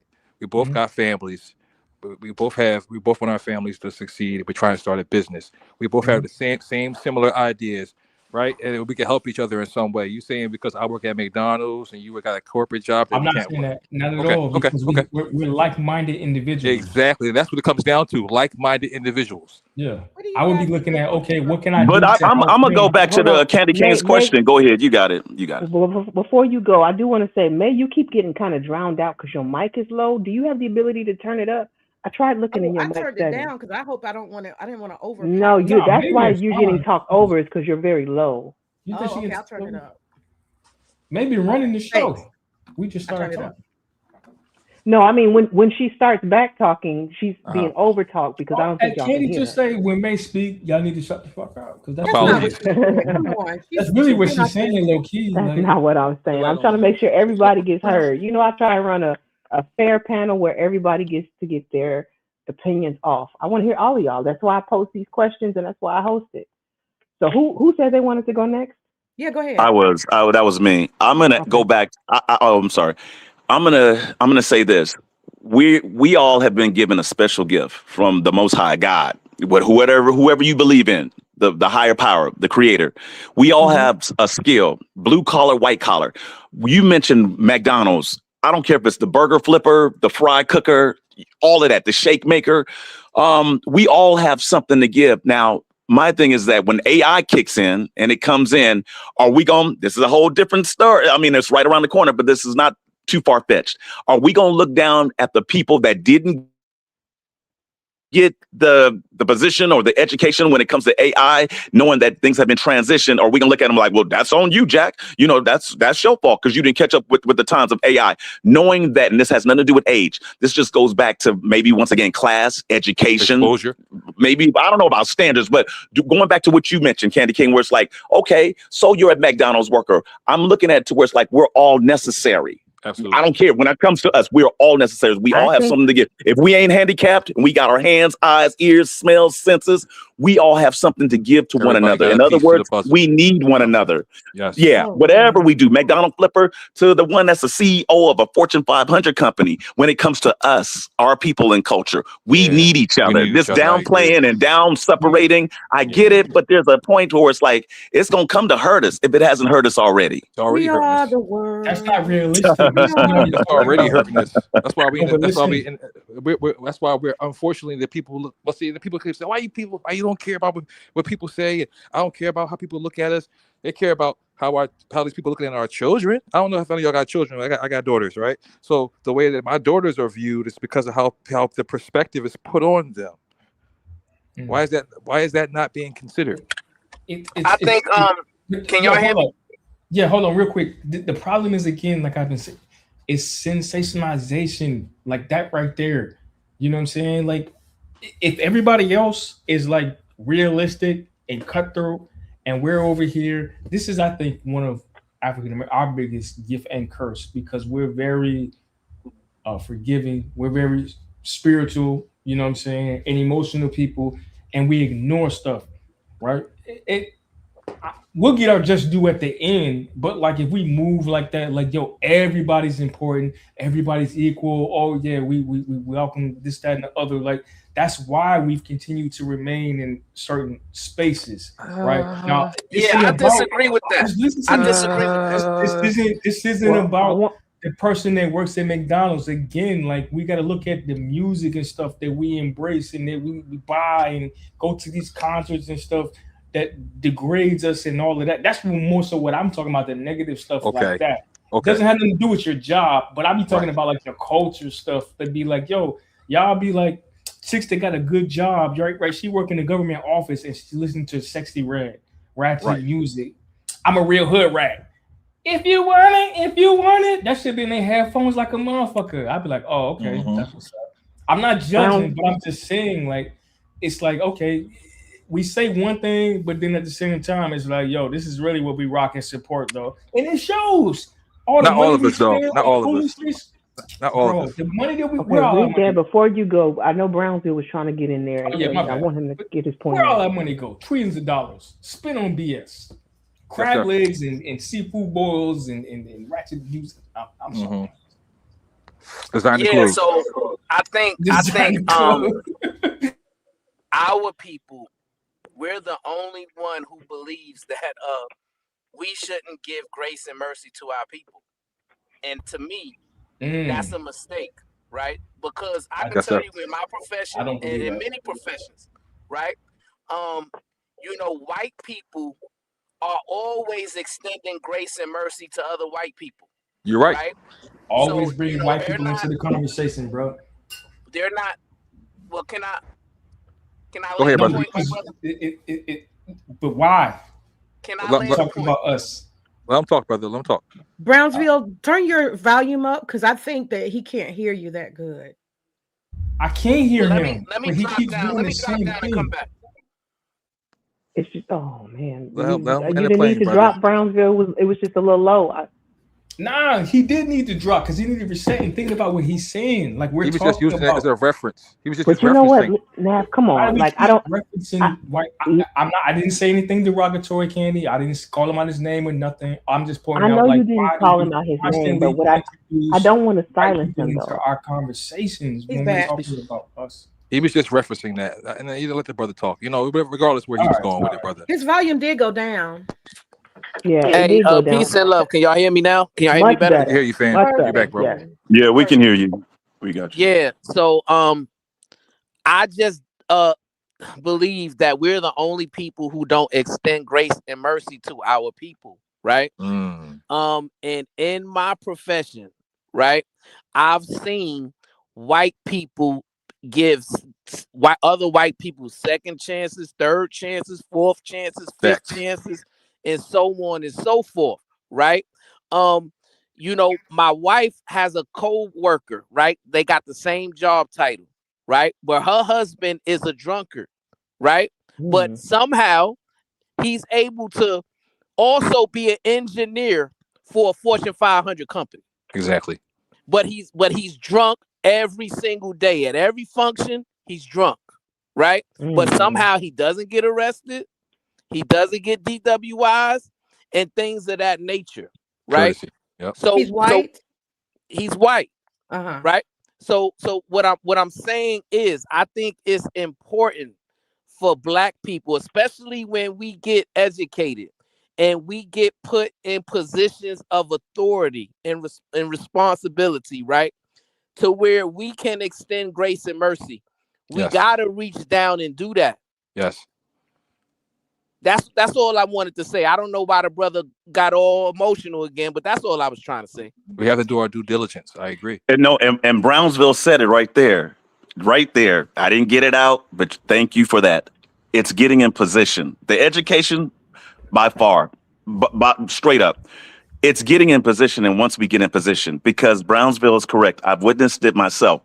It's as if they can't do no wrong. They'll do some crazy things, and they'll do some things that's wilding out where it's like, you know what, that person right there should lose their position. But yet I'm the one that's being put in the fire, under scrutiny, in the frying pan. But they can do what they want to do, and 10 times over. And sometimes they'll even go as far as to cover it up. And that goes back to Brownsville and our president and what's been going on. They can do no wrong, can have nothing but felonies. The list goes on and on. Yet they're put in the limelight. They're put above, and I think that's wrong. But at the same time, we should absolutely have a certain amount of grace. So I do agree with that. We have to. Would that fall under the realm of nepotism to some extent? Right. Right. Because that's what it. they do it. They But do it we the all the only time. ones who frown upon it. Yep, they do it all the time, especially at my job. If somebody come right in and bring their daughter or their sister right in a high Oh, paying if you're talking position. about bringing his family in, I thought you were talking about extending grace. That too. I mean, I'm just saying That's nepotism. Well, I was trying to ask, does that fall under like the realm of nepotism? Not specifically because I know nepotism is friends and family, but if you cover someone just because you see yourself in them to some extent, would that count? It's possible, sister. So. Absolutely. Maybe. Yeah. Absolutely. I don't think so. But Indians do it too, y'all. Y'all know that wherever Indians gather, can't nobody but an Indian get a job there. Y'all know that? Facts. Yes. Yes. They Yes. involve You're right. corrupt, scheming, stealing. Yo, man, listen. But they work together though. They work together. They do, but they don't be the most qualified. But I want to ask another question, because why is it like, okay, we've all been having disagreements, right? I haven't said anything provocative or derogatory towards anybody. This dude keep taking shots at me, talking about getting emotional because I made a statement. Nah. We don't want to do that. But he keep doing it though. Like I go step away for a minute, he be like, "See, this brother getting emotional." I'm like, "Come on, bro, that's not necessary." Like, all right, I make a statement. Well, now can I interject this to you? Can I submit this idea? I think we all have different perspectives. I think because you guys are men, y'all like the idea of being somebody's daddy and correcting people and fixing people. I think it's a masculine thing. I'm a woman and I have no desire to fix other people and all that stuff. I do have compassion. But I want to say this. Is it possible that we could just be on code? Instead of trying to fix folk, can we, like what the brother said, compassion? Can we learn to have compassion? Can we learn to extend and buy black first? Can we just be on code no matter who we are, so we don't have to change who we are? That starts somewhere. That's not how that works. That starts somewhere though. Oh Lord, I thought we were gonna get somewhere, y'all. No. Because the reason I say that is because, like, all right, so I spent many years in PG County. Anybody know where that's at? Right? It's buy black and all that. Like, listen, I don't support that buy black business. The reason that I say that is because, like, I'm looking at it from a competitive perspective rather. Just have a good business and people will buy from it. Why do you have to say buy from me because I'm a black business? Support me because I'm a black business. They sure do. You know what I'm talking about? Here we go again. Because somebody else does it. Why? But like, this is why I think the disconnect is. It's their strength, brother. It's their strength. Listen to me. I look at it like I'm a black African-American male. I don't think that there's any white man, Hispanic man, Asian man that's better than me that can compete with me. That's fair. Now, you know what I'm saying? May the best man win. I don't think that you should treat me different because I'm black. Oh, okay, I deserve a special favor. You know what I'm saying? Like, it's just like, yo, all right, if I have the best product, if I'm the best person for the job. Now, do I think everybody deserves a fair opportunity? 100%. Whether you're a male, female, whether you're gay, etc. If you are the best person for that position or that job or that opportunity to start a business, I think you deserve it. That's what I'm saying. I respect that. So I don't like when people be coming at it like, oh, you know, you gotta add this title. Unfortunately, my brother. I think it's sister wanted to go. Go ahead, sister. No, I'll just say this real quick. Now, if you're gonna miss out on a lot. You want to tie yourself, because let me tell you something. You want to tie yourself to the black community and say, oh, what they doing is affecting me. But then you don't want to do business with black people because you want to be overly competitive with whoever. I'm gonna say this. We as black women, let me just tell you, we as black women, particularly in Atlanta, we do business with other black women first. And we get ahead because of that. I'm just letting you know. Damn right. I'm just letting you know. Listen, I'm not in Atlanta. I have no desire to go to Atlanta, so I don't know anything about that. No, the sister's right. The sister's right. It said, look, again, everybody want to keep saying, "Oh well, why we don't do it?" Listen, the same thing the Jewish and the Latinos when they get businesses and they work in a corner store and they stay in a certain house and they only got one car. Talking about everybody else. This is the thing with that, because you know why, brother? This is why I keep bringing this up, because they're getting ahead by doing this strategy. Hey May, I got something for you when they get done. The strategy is we're gonna circulate.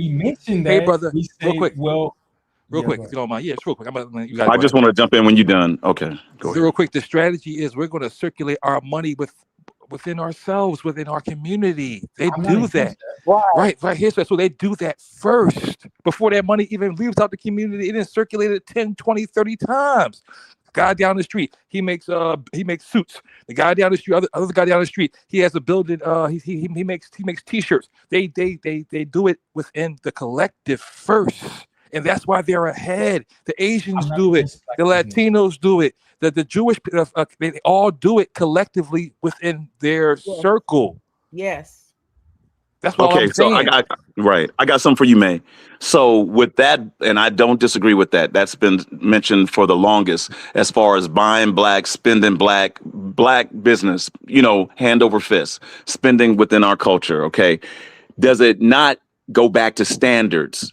is standards not involved Hell yes, in that? standards. Of course. Okay, If you and don't the open reason on time and you don't have what you selling, this the quality ain't right, and you don't do there business you right, you go. got no Keep customer going. service, you can forget Keep about going. me.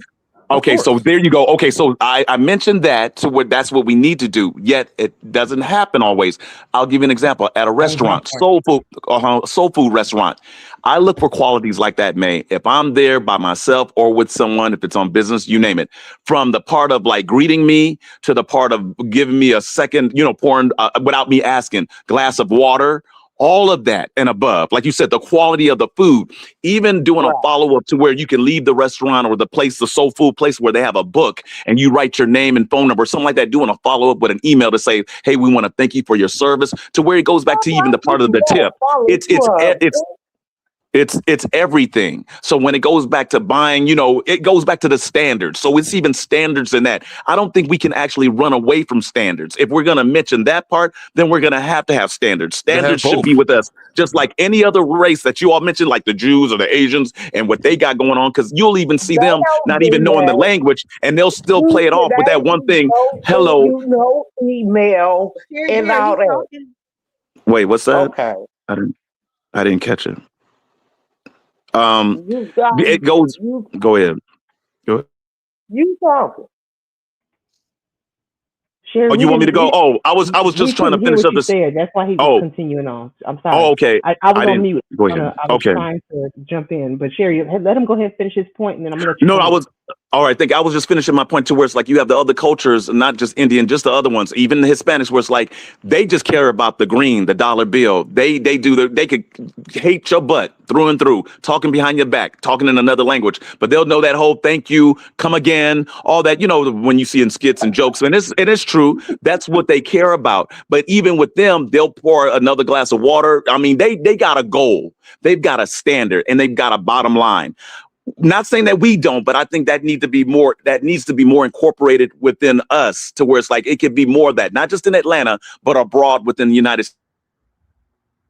Any business that you go to that's black and we're spending money, it should be that same type of standards, not just up in Atlanta or a different part of the world where it's like over here, I spend my money because this is the service they give me. I want that to be throughout. Now that's maybe far-fetched and that's far in between in a perfect world, maybe, but I think that's possible. Very, very possible. Yeah, have to start somewhere. Yes. We have Right. to get rid of that expectation. You should do XYZ because this is a black business. Like we shouldn't expect good service. You know what I'm saying? We should automatically support y'all because that's all I be saying. Like, yeah, if I come there, I'm going to come there expecting good service the same way if I went to any other person's restaurant. But y'all gonna expect me to come in there and spend the most simply because it's a black-owned restaurant. Like, yo, No, that's how it be. But maybe it's just PG County. Maybe I'm tripping. You know what I'm saying? That's not one of the richest counties in the U.S. African American counties. Brother, you I don't work know what I'm hard talking for about. your money. And I'm not even asking for the most, but like I don't want to come in there and be ignored and treated like I'm inconveniencing you because I asked for an extra glass of water. You got an attitude. You know what I'm saying? It'd be like, damn. Yeah, you're in the wrong spot. If that happens to you, like I said, be with people who think like you. And if they don't think like you need to take your money somewhere else. But to full circle, real quick, I will say this: I have actually been able to hold people accountable when it comes to business. You know that? Black people. Yeah. No, go ahead. I'm listening. I had this meat market that I was trying to do business with, right? And they sell steaks and chicken packages and stuff. And it's like frozen. And you go up and you order a package. And he was going around to our houses and he was putting them on our mailbox. He's soliciting our business. And I knew it was black owned because of the area. It's all black. And so I was like, ooh, I'm gonna just, wait and I'm gonna go get all this meat. I got a package picked out and everything, and I don't eat pork, so I had to get a specific package. It was perfect. I know that's right. I get over there and I go in and I'm like, hey, I'm here for package number 19. And DJ Nav popped out. Since I don't have the turkey legs and I don't have the chicken breast, and I said, okay, I'll come back. I came back 4 times. The 4th time he didn't have it. I said, brother, I've given you grace. Right. I tried to support you, but you will never ever get my business again. And I would appreciate if you stop putting your flyers in my neighborhood, in my black neighborhood. Fair. That's fair. Yeah, that's real. Can I speak on the other side? Hey, can y'all hear me? Yes, ma'am. Yeah, we I'm got still you. We on can the hear other you. side because as a black business owner, when you walk up on black people, they automatically see you as I'm gonna get a deal. Hmm. That's the White other part of folks, it. Yeah, yeah. they just straight up pay. You lay it out, this what it's gonna cost, this is what it is, and they pay. You know Right. what black people do? They want the hookup.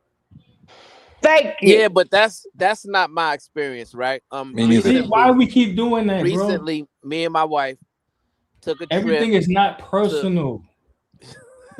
So It's so subjective, though. It's subjective. why? But But no, hold but this on, is my what takes brother. away Hold from the on. general Did I conversation. interrupt anybody? You're right. I apologize. I apologize. And No, see, you and that's didn't, Mr. Brownsville. and that's the issue, right? Because that's a form of respect, right?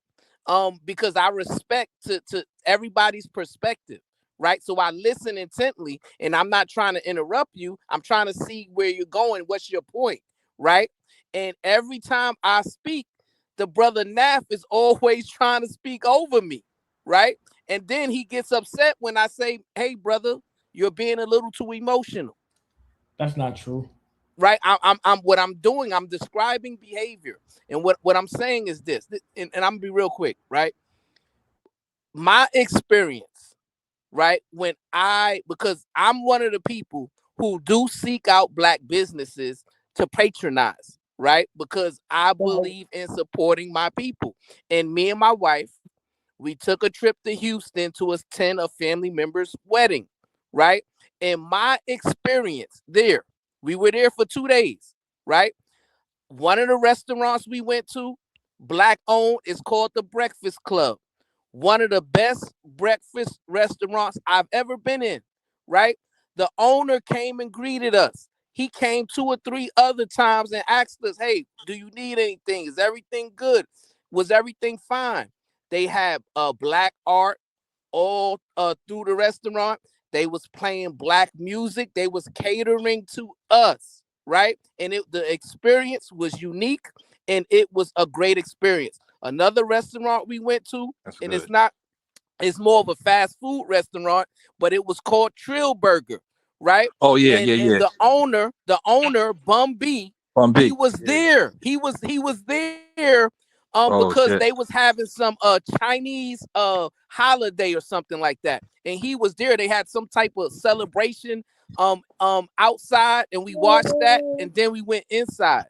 And Bum B personally greeted me and my wife, thanked us for coming.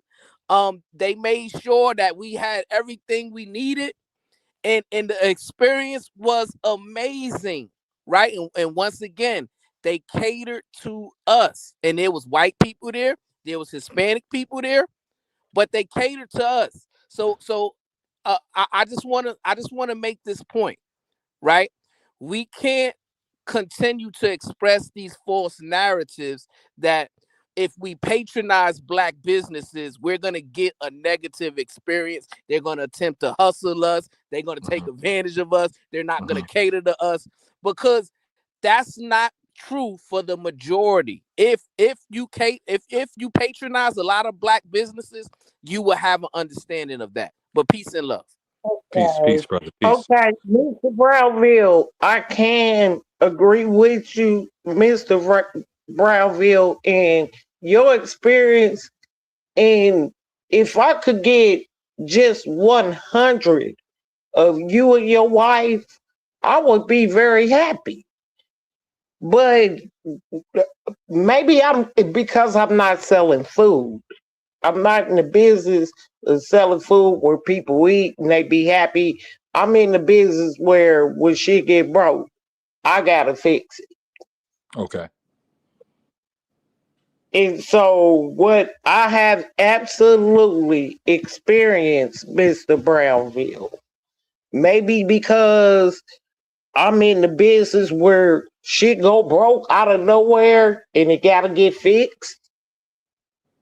But it seems like when I deal with white people, they just pay that shit. They insurance to pay. but when you deal with black folks, it does seem like that. And not all black people, because I've had some really good black people that are still rocking with it.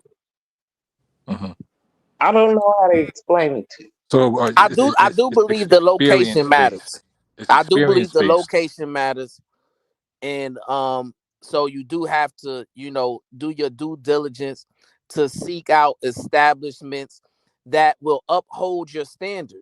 But if you're going to an establishment that carries a low standard of expectations, then you're probably going to get a bad experience. But that works across all races. If you go to a low standard Hispanic Yeah. restaurant, you're going to get a bad experience. If you go to a low standard white restaurant, you're going to get a bad experience. So that's my point there. Peace and love. Trash food. Some trash food. Trash food. I agree. Okay, so for Brownsville, and I agree with you with the location. So even with the location, and it's mostly about location, that's very important. Do you think there should or shouldn't be a standard on that? Should the standard be lessened in reference to the location, or should you still keep that standard of the greeting and all the nooks and crannies that a customer should get, even in a bad neighborhood or a bad located neighborhood or location? I'm I still would stuck on keep standards.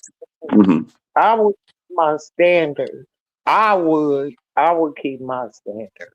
I think that no matter where anybody is or what they living situation is, that has nothing to do with how I treat you.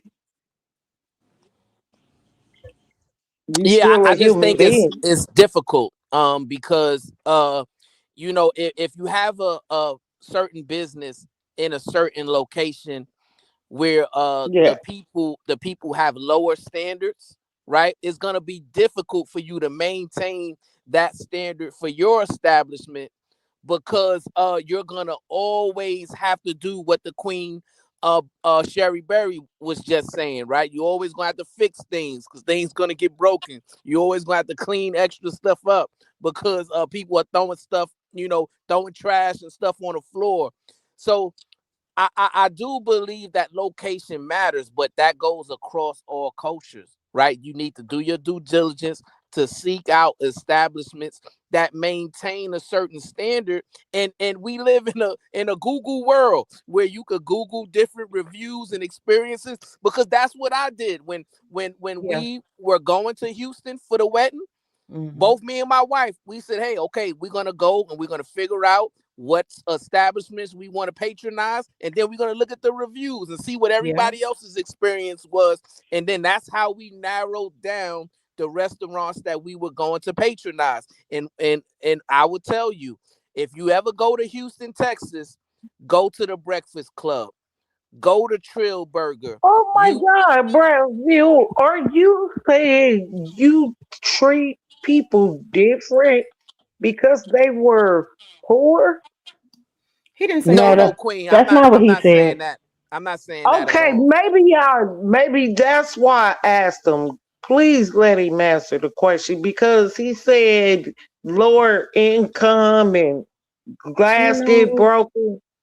he didn't say I that. grew up in a lower income household. My mom and daddy wasn't rich. Yeah. And Queen Sherry Berry, you've heard me say this.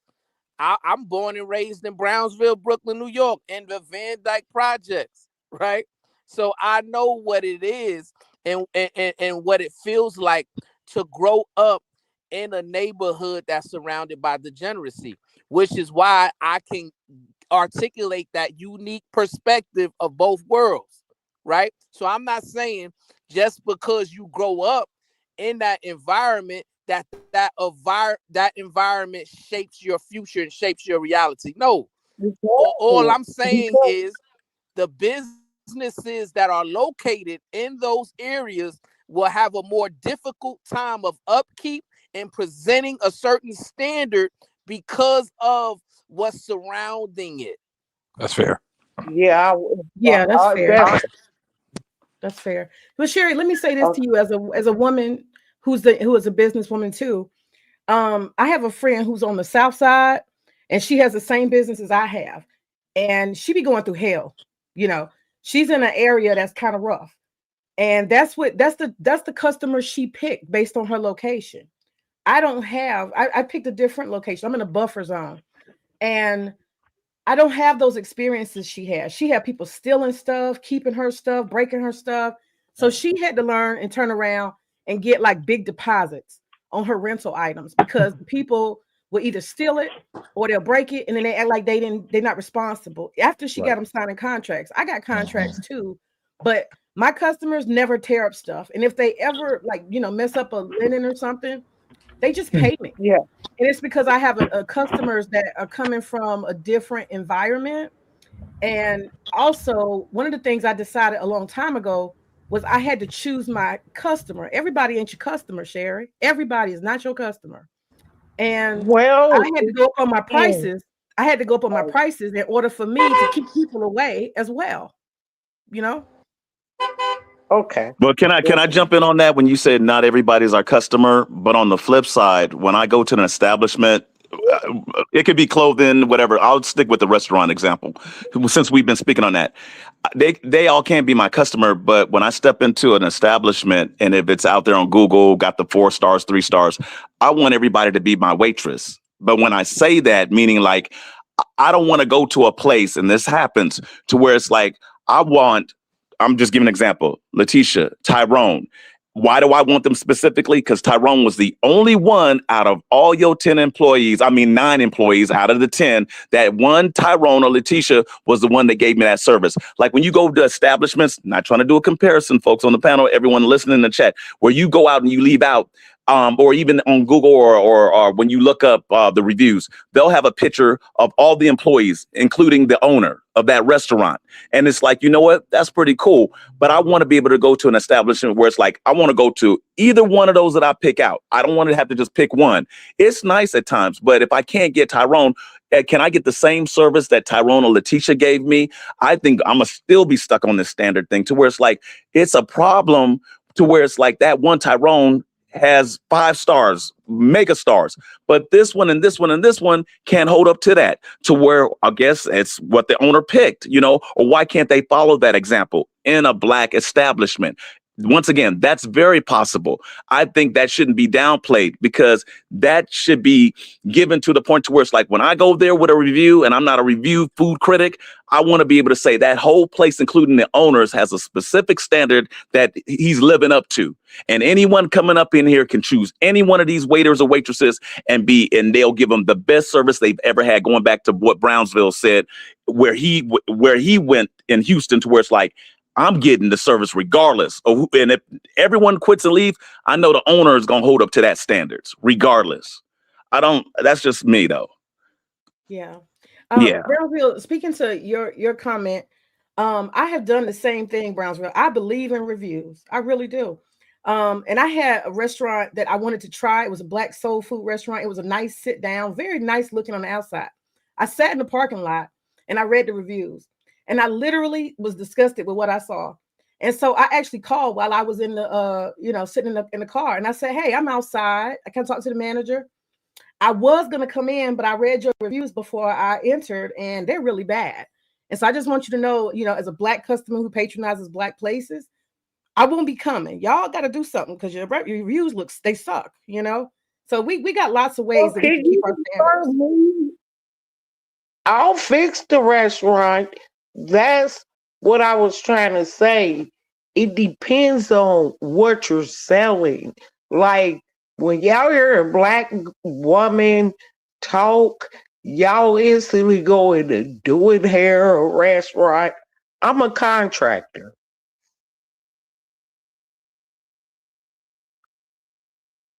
That's why I say you can go in neighborhoods and fix things. And it seems like when they see a Black person, I can get a deal. But white people just pay.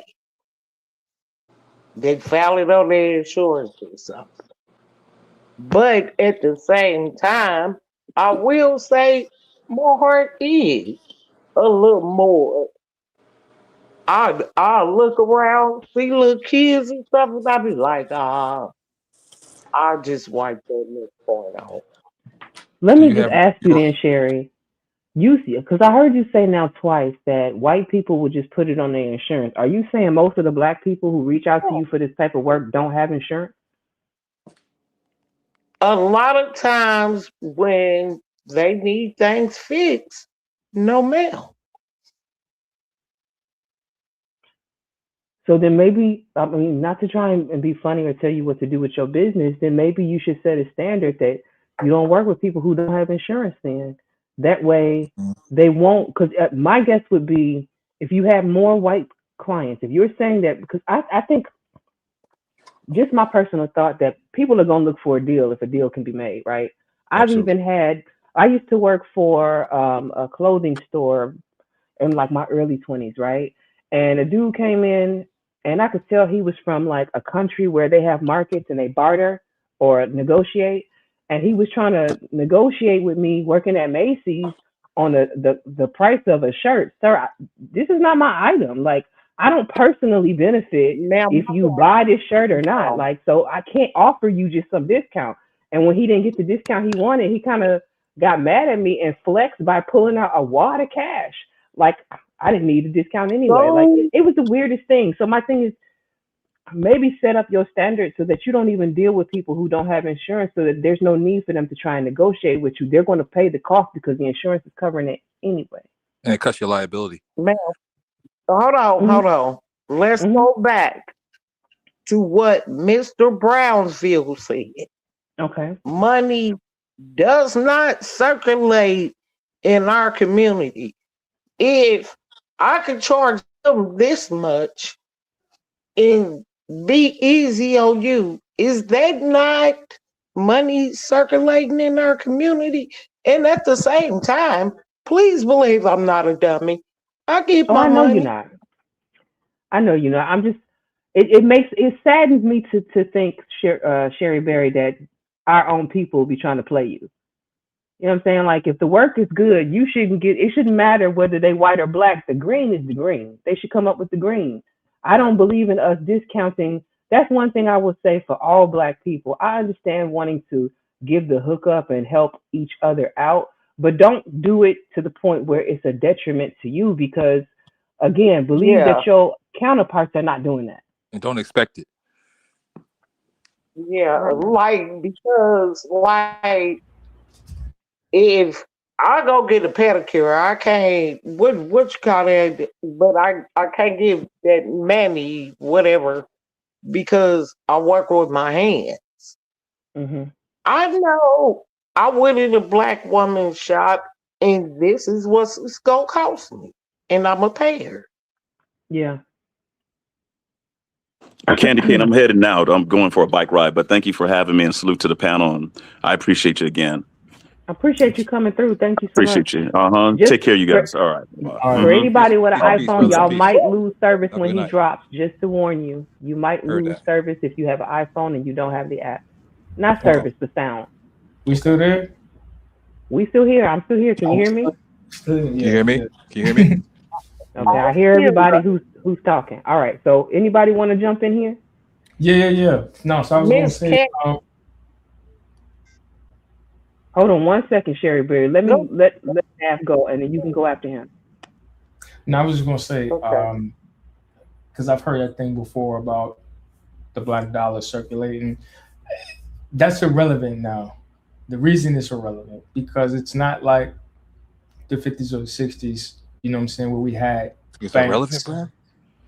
Because if we don't have the same communities that we had before, like there's nowhere for the black dollar to circulate. Like, what are y'all talking about? Like, so Respectfully, we don't respectfully, I we disagree. don't. Come on, man. I'm trying to explain it, and see this. Go ahead, is what brother. I mean. Go ahead, brother. Go I ahead, got brother. y'all got to give him the same grace that I said we what I got to give mean. to Brownsville. You Go got to ahead, let him brother. get his thought out. Go ahead, brother. We no longer have the banks control the circulation of the money. There are no black banks like in the average community, right? So even if you live in PG County or in Atlanta, wherever you live at, you're going to spend your money with some other communities. we don't have gas stations. We don't rarely have like the corner stores, the grocery stores. You know what I'm saying? Like we don't have that sense of community that we used to have where, okay, you know what I'm saying? Walter had the goddamn the wood shop, and then such and such had the plumber's shop, and then like that's what circulating Black dollar means, where it's in your Part of community. it. You're right. That's That's the part part. of it. That's the biggest part of it. We Hear don't me out though. You're really right, brother.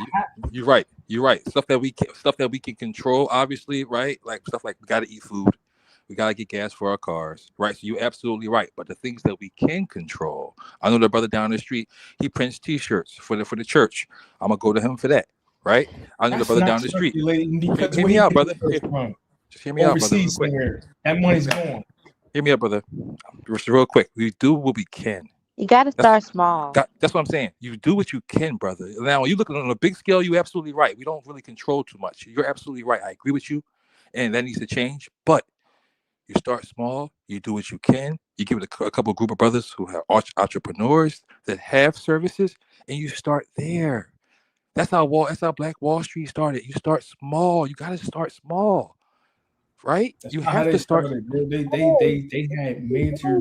Brother, I agree. You're absolutely right, brother. I'm just saying though, to say that we don't have it, right?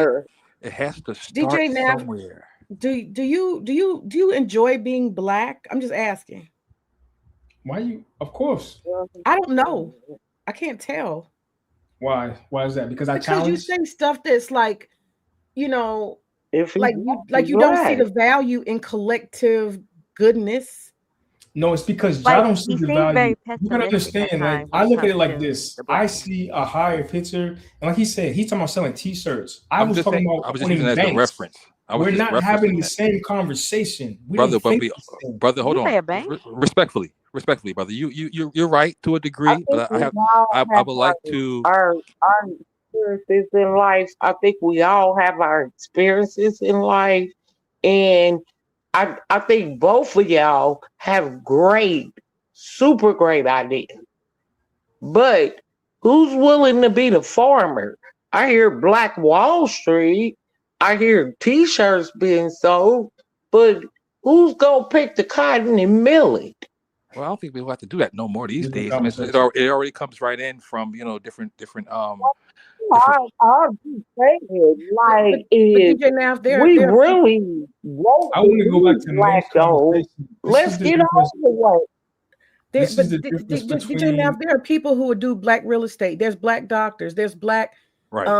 light insurance. I Right. mean, there's so many people doing different things that you actually Collectively. need. You know what I Yes. mean? So you can't sit Absolutely. here and act like the only thing we do is sell socks on the corner. Come on now, Right. where does brother. that come from, Yeah. though? Why are you No, immediately I'm just draw saying that that assumption you about me? Because I made one statement about a trying particular to subject. say him being a doctor So is distraction on what purpose, I'm bro. Like, saying oh is my God. there's different roles. Okay, I'll shut up. Y'all got it. Sorry, I was on mute. Y'all Cheryl, you gotta let him finish his thought, and then you can go after him. No, she's fine. okay. It's just- You want to go ahead No, and go, DJ Nav, go Cheryl? ahead, because you were making a good point. What were you saying? no, I was Go just saying, ahead. like, I don't know how you drew that conclusion to even ask me, do I enjoy being Black? Because that's the typical thing. Like, anytime that I say something to challenge basic thought, right? And I've constantly said, hey, listen, if I'm looking at it from a holistic point of view, I'm looking at it from a bigger picture, right? I've been studying this sociology thing for over 10 years, different aspects, right? Gathering different information, and I continue to do it. I engage in these type of conversations. So I love to hear the different thought process. But then when I speak on something, it's perceived because it disagrees with this, automatically it's assumed, oh, he doesn't like Black people, or he hates Black people, or he has this internal racism, et cetera, et cetera. And it's like, yo, y'all don't know me. Y'all don't know what I went through to get to where I got to. You know what I'm saying? Y'all don't know the people that I helped. But Right. because I'm saying something that you don't agree with, automatically, instead of trying to listen and understand, well, why does he think that way? And And that's why I asking more followed up. questions. No, but you ask like the other brother, y'all ask derogatory stuff. I asked You know, that because you enjoy being Black? Are you for real? It's an authentic question. I mean, do It's you not. have, there's some people that will tell you, no, I grew up around white people and I kind of have some issues and stuff. People have issues with race, even if they're black. I mean, come on. Definitely. But he could admit that. He might say, I got some issues with being black. I mean, it could be an authentic conversation. But the reason why I asked that is because you said you know, my question to you is, do you have people around that are black? Hold on one second, Sherry. Do you have people, DJ Naff, who are black that are dentists? Because you got to go to the dentist. They sell insurance. If you're a homeowner, you might need a fence. You might need a lawn care. You might need a lot of things, brother. I'm just asking, do you not have any black people in your community that can do any of those things, since you act like there's no black resources to circulate the black dollar? That's my question to you. Known and associated with all of them. Own a home, sold a home, you know what I'm saying? I've dated, like all of that. I'm 43 years old, if we're keeping it above. So like I served in the military, college educated, you know what I'm saying? Work for the government as a contractor. Like I checked so many over 6 feet. Like I don't know how much we want to keep going. But I said no black people do those things around you. None. I literally just said that they do. But like I know other people that do those things too. That wasn't the point on the conversation. Y'all make it about that. I don't look. So here's the thing, right? If we're talking about leadership, this is the other thing. I think that y'all forget. When we're talking about holistically, again, I keep going back to this, right? Tribes used to mix and they would barter and negotiate and deal with stuff, right? So if I'm a leader of a black tribe, I'm not just dealing with black people. I might have to go deal with somebody from another land, make deals with the Chinese man, et cetera, et cetera, et cetera. So like when y'all be having these conversations, to me, it's so small-minded because I see a big picture. There's so many people in the world. What's the big picture, brother? The big picture is understanding that, like, yo, it's not just about our little small space over here. You know what I'm saying? It's like, okay, how do we represent ourselves? How do we represent ourselves the best, right? And then how are we going to be perceived once we go amongst the other parts of society or the world or et cetera? Like, baby, speaking. I love the way. I'm sorry. I should have been on mute. I'm sorry. Yeah, you good. But that's just how I be looking at it. I'm not looking at it like I'm trying to talk our people down, but like if I'm going to speak from, I don't know if anybody up here has led. I've led all my life, sports. You know what I'm saying? Military, whatever. But that's not the point. The point is understanding that, okay, sometimes you have to make concessions. You have to be able to understand other people's cultures, to make trade, to do stuff. Yeah, I agree all that. Yeah, I agree on all that. That's all I'm saying. But like, this is a conversation that I expect. And now I'm not trying to be disrespectful. This isn't necessarily a conversation that a woman will be involved in. So like when they start challenging, like I don't expect them to understand the way that I think. I'm Sherry, just give me a sec. I'm looking at it from a way, okay, how do this benefit everybody, the collective, the group? So when I be speaking, generally, I'm speaking like, okay, you represent all of us. Because like, okay, if I gotta go out here, you do some fuck shit, now I got to go explain this. And y'all be like, yo, you ain't gotta prove nothing to that white man. You ain't gotta do this. Yeah, okay, I get it. But if we ever in a situation, it's like, hey, look, our group is over here, y'all group over there, y'all got something we need. You know what I'm saying? How we had this conversation. Nah, because remember when Shakisha was goddamn blah, blah, blah, blah, blah. That shit might sound crazy to y'all. But this is how... You sound to me like you're burdened by being black. That's why I asked you that question. That shit sounds crazy. And you know what? Like, yo, it's sad. I pray that it Where's that? Am I wrong? It seems like this brother, and I understand. I kind of no. What's going to happen is I'm going to fall back. Hold on, brother. No. We want you. Don't please. No, stay, brother. Stay, brother, because you're important I'm not too. Leave the conversation. I want to know why you say that, May. Can you articulate to him why you say that so he understands where you're coming from? She got it. TJ Neff, I'm not trying to have it. I was trying to really communicate and understand where you're coming from. But Kane, I think the reason why I'm saying that is because it seems like his focus is, unfortunately, because I'm black. That's what I keep hearing from you. Unfortunately, because I'm black, I got to answer for all these niggas out here who doing fuck shit. And so I got to make these niggas look better because they're making me look bad. I hear that. Wow. At least that's how I'm hearing it. And then I also hear, unfortunately, we don't have any black people that do anything worth anything. So I can't spend my money exactly with the black community. So I got to do what I got to do out here with everybody in other communities. It's a compromise. It just don't sound like you enjoy being black or you take pride in it. That's what I'm hearing, but maybe I'm wrong. Sounds like a burden. Listen, I get what she's saying. Reach out to other communities and bring their money back to our community. That's what I thought he was getting at. That's what I was getting at. And No, that's cool. Everything else, fair exchanges, but that's what's No. necessary. That's cool. Sir, But you we're just said talking that about. nobody circulates the black dollar, and they Yes. kept telling you little bit by little bit, whatever you can do, Right. you can get business going with whoever has services. And you acted like as if That does black not folks don't do work. nothing but sell T-shirts or something small that's so because it small, doesn't minded. You kept work. saying you guys are not understanding. There's a But bigger picture. it does work, brother. It does work. It So does. many millionaires right now selling T-shirts In Philadelphia, right now, brother. In Philadelphia, on Broad and They pay their Susquehanna. mortgage off of T-shirts. Hear me out, brother. This is not. It's not about that. It's about the collective responsibility and assisting each other, knowing, hey, listen, this whole strip from 16th and Susquehanna to 22nd and Susquehanna, we got all businesses, right? We're gonna start here with everything that we're gonna do with each other, and if we have to reach out to somewhere else, that's the last resort type situation. We're gonna build us. I'm taking their money. I reach out, and that's my first resort. I'm gonna go get their money. That's fair. That's cool, and I respect that. Again, to each his own. But what we were saying was the collective right now, and the brothers brought up the T-shirts because there's a brother that sells T-shirts, right? That prints T-shirts. Everything that from 16th Street to 22nd Street, the church, they go to him to get T-shirts. Nobody else. They don't go outside the neighborhood, right? Is the boy got a market on? Hear me out. I'm saying what's going on in Philadelphia right now. Okay. Right. I live in Philadelphia. Right. So again, this is from 16th Street to 22nd Street. They have businesses, all black owned, and they circulate their money there with each other. So it happens. There's little small pockets everywhere. So it's not like it can't happen. It's going down.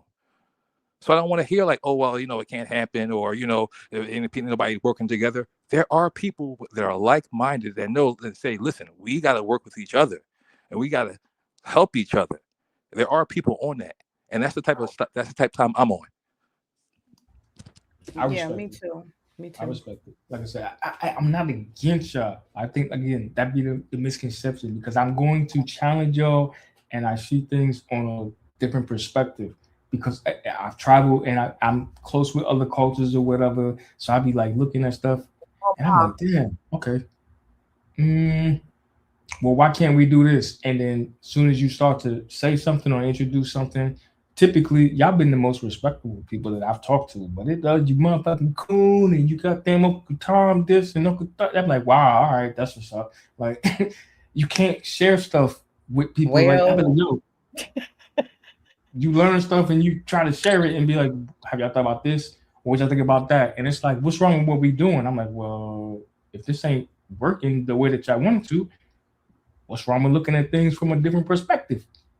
But maybe it's not necessarily the message, but the messenger. You know what I'm saying? So it could be that. That's why 18th said it, bro. Sometimes you just gotta learn to shut the fuck up.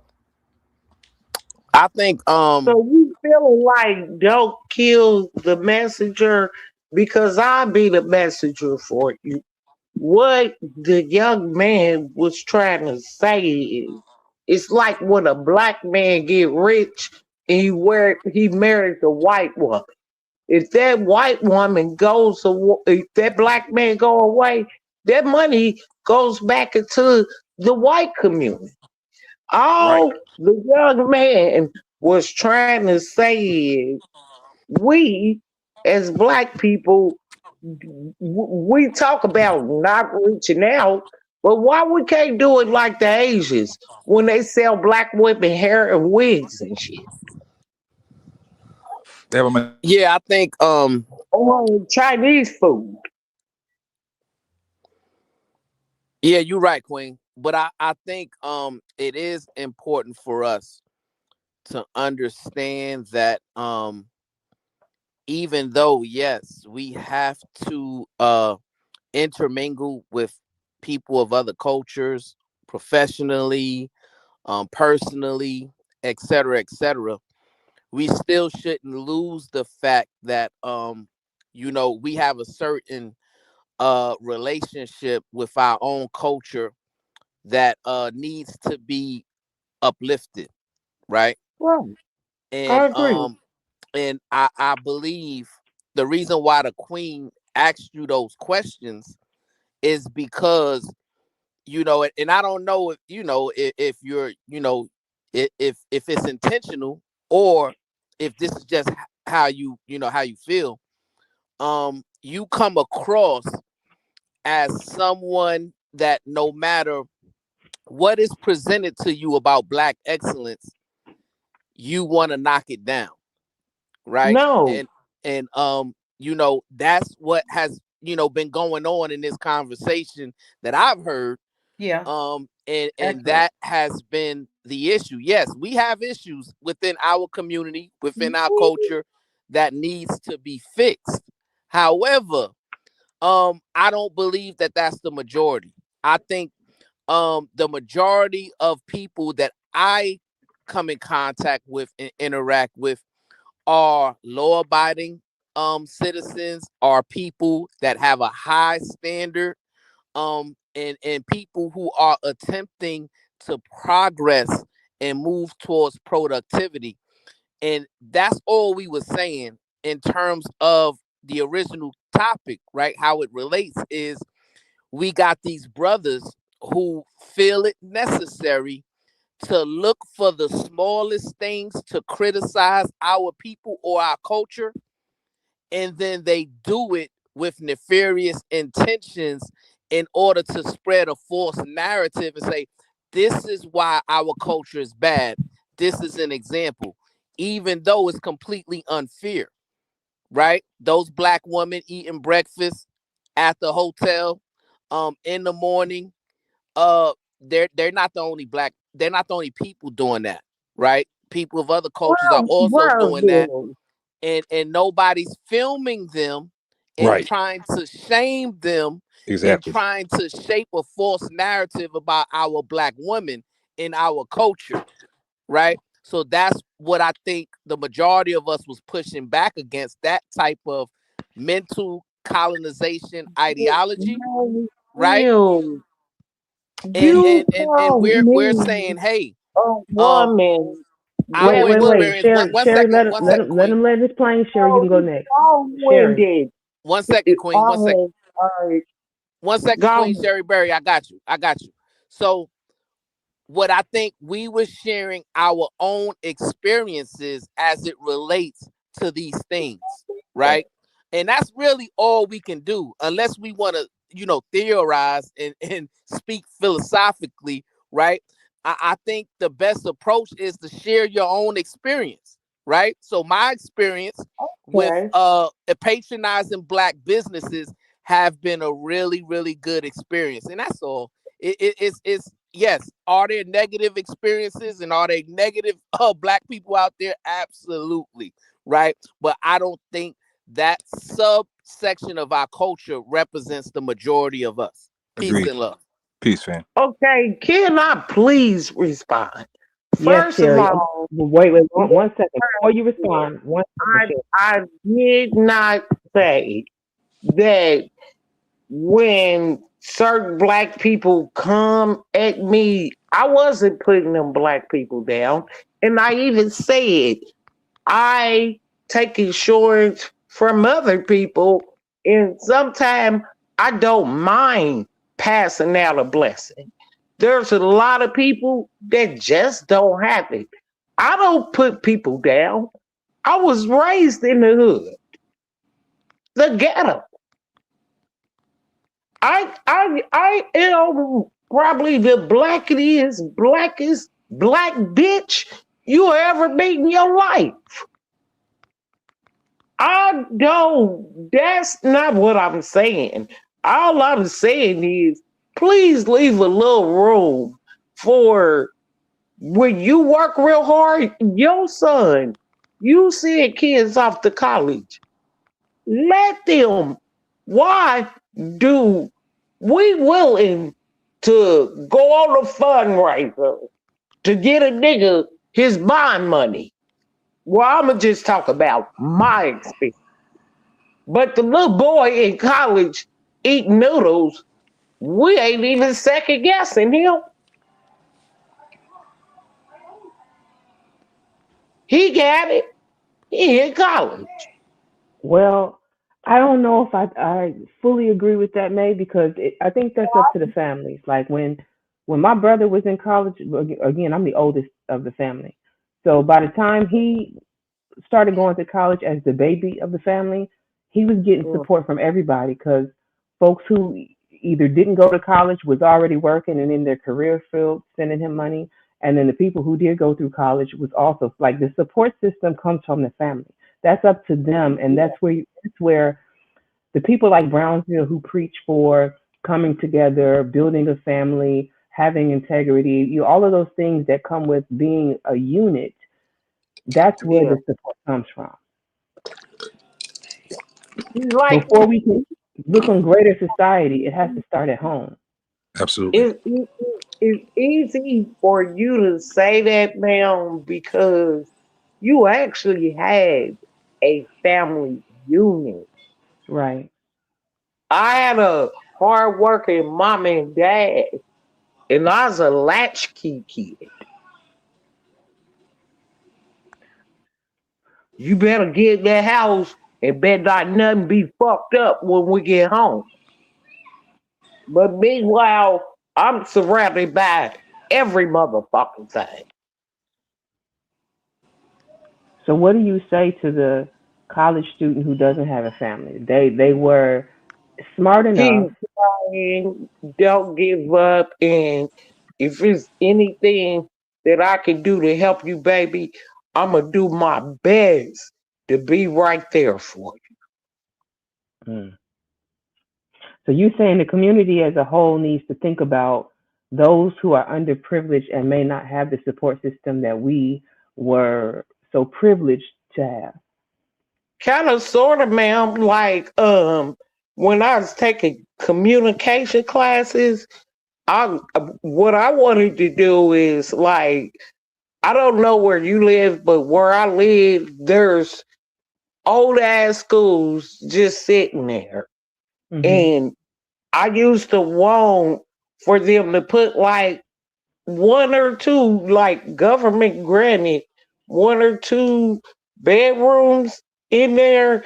And at the bottom, it have things like people like you that can encourage people, show them where to get jobs, teach them certain things. So when they come downstairs at their house, this is what you facing. Mm. I understand. I don't know if I'm coming across correctly because I definitely have seen bad at black people. I grew up in the hood, man, but I've seen good too. I've seen very positive things out of black people. And see As you that shared, was. I'm sorry. Go ahead. Go ahead now. I was gonna say, no, this is where we can relate, right? Because I get a bad rip as if I don't have love or respect for black people too. I've seen the same thing.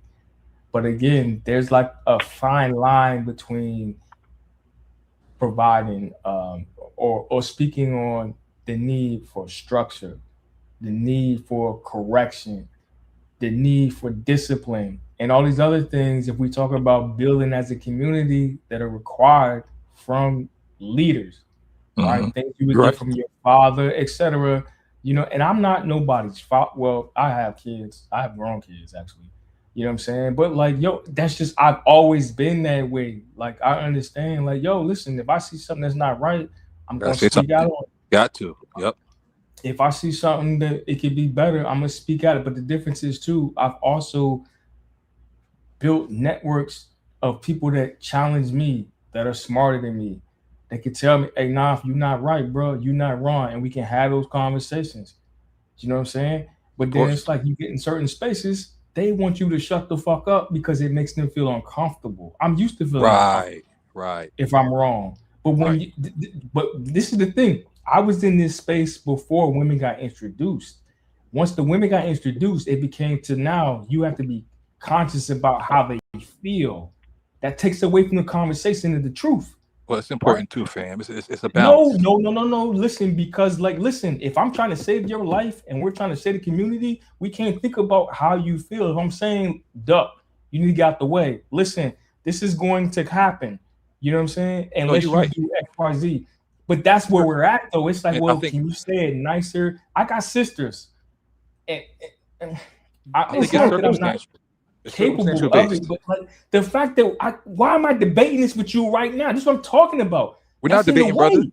No, brother. Hold But on. why are you even saying that? Like that's Hey, important brother, too. because this, brother, I'm You're not in the trying way. to, brother. Listen. You're in the way. Hey, brother, listen. I respect everything you're saying, fam. I respect everything. It's just a different perspective to look at. I'm not saying yours is right or wrong. I'm not saying what I'm saying is right or wrong. So please, right? We're having a good conversation. We can agree to disagree respectfully, brother. That's it. Like, why you like turn it up? No, I'm not disrespecting you, but I'm just saying like the soft approach that we continue. So I'm just trying to figure out like how I'm in the way because I have a different perspective. Because I've been doing this for a while, and I've that's seen, cool. and I know Everybody don't think like you, baby. I understand. That's what I'm saying. Everybody's different, family. So again, like you turning it up on me, like you in the way, in the way. I apologize. It's not that I mean to turn up on you, but it's like I've seen this, and it's like, bro, we are continuing to get closer and closer to the end. And that's for you and your household. That's not for you and everybody. Like 18 said, I will fall back, and I gotta stop. I don't want you to fall back because you got a piece of the puzzle too, bro. Everybody got a piece, man. And I would never try to discredit anything you're saying, your feelings, your perspective, what you've been through. No. But I'm saying, when I'm saying that, I would never do that to you. That's what I need you to. And I appreciate it. I'm not, and that's the thing. I don't want you to think I'm trying to do anything to you. But it's what it is. Listen to this. Listen to this. Imagine having a conversation for over 10 years. Hold on, Sherry. I said the old schools, we are gonna get a government grant. Like they give government grants to build apartments and stuff. In our households, you can own a house and they'll build an apartment build. How can we get government grants where let's start small. Let's pick up the smart ass homeless, the veteran that don't want to be at the VA because they ain't treating him right. Let's start small. Got to start somewhere. Hold on, because I said what I said. How can, because I believe it's in every city, every small little ghetto, whatever. How can we get, maybe I should be asking the ladies, because I know Miss Candy Cane is very intelligent. How can we get these grants? What do we need to do? And get the people a 1-bedroom. Not a home where they sharing toilets and feeling like they locked up. Just a little 1-bedroom. Just turn the school into a little 1-bedroom. Or maybe 2 if it's a family. And like I said, keep them upstairs. And when they come downstairs, they walk it past the principal office. Hey, did you do your job search? Did you complete this? This is why you here. Mm-hmm. How about that? Everybody got a part to play. Yeah, I agree. Candy, all I was saying I'm was gonna let Nav finish. Oh, hold on 1 second, Nav. I got you. I'm gonna let you go ahead and finish your point, and then I want everybody to think about final points because I do gotta wrap this one up. So yeah, Nav, you can go ahead. I appreciate it. No, all I was saying was so you spent over 10 years looking at this stuff, right? Analyzing it, having conversations with some of the greatest minds, right? Like PhDs, all that, right? And we went through the research. That's why a lot of times, like, it's like it feels insignificant to go through because it's like, yo, we did all this already. We went through the documentation, we proved it all, but then to start to see it unfold years later, this stuff has been unfolding for the last 5 years, right? When we talk about the different reductions in the social programs, right, with food stamps, Section 8, like we've literally had these conversations. We said this was going to happen because it was like physically irresponsible and unsustainable for this to continue to happen. We see the decline in birth rates, right? You know what I'm saying? People was like, wait a minute, this isn't working out, right? So you have to be able to look at it from a whole. It's not just about the Black community, right? So when I be making these statements, it's not just I happen to be Black. We're talking about Black issues, but when I be thinking a lot of times, I'm thinking like, yo, the white people suffering the most. They about to be extinct completely. We're gonna be fine. You know what I'm saying? I'm not celebrating that. I'm not celebrating white nobody's people. celebrating it. Nobody's celebrating it. But I'm just making a point, like, yo, like the stuff that we be talking about to me, and it seems like I don't care about Black people. It's just that it's so insignificant and irrelevant to the bigger picture when we talking about, yo, people aren't getting married no more. They're not having kids no more. Society is declining. It's happening in Japan. It's happening in South Korea. Like, this is real stuff. And it's only a matter of time before now we in war. They're talking about potential draft. Like, it's stuff that cats do not see. Americans have the minds of goldfish. They remember, y'all know everything about these celebrities and what's going on, Love Island, all this stuff that doesn't resonate with me. I don't know anything about pop culture and what's going on because I be focused on stuff that affects the real world. But then when I start speaking on it, they be like, oh, well, you worrying about the chick with the bonnet in the goddamn hotel because I'm like, yo, y'all don't understand like the bigger picture that this plays a role in. But all right, I digress. Well, men with dreads is wearing bonnets more than any woman. And now. I don't watch them either. I can't stand that dudes with the bonnets, like because they had the raps and all that before. I know real rosters, you know what I'm saying? Real Batman, like yo, they don't wear bonnets. Like fuck out of here, bro. And they got dreads that go down to their fucking calves.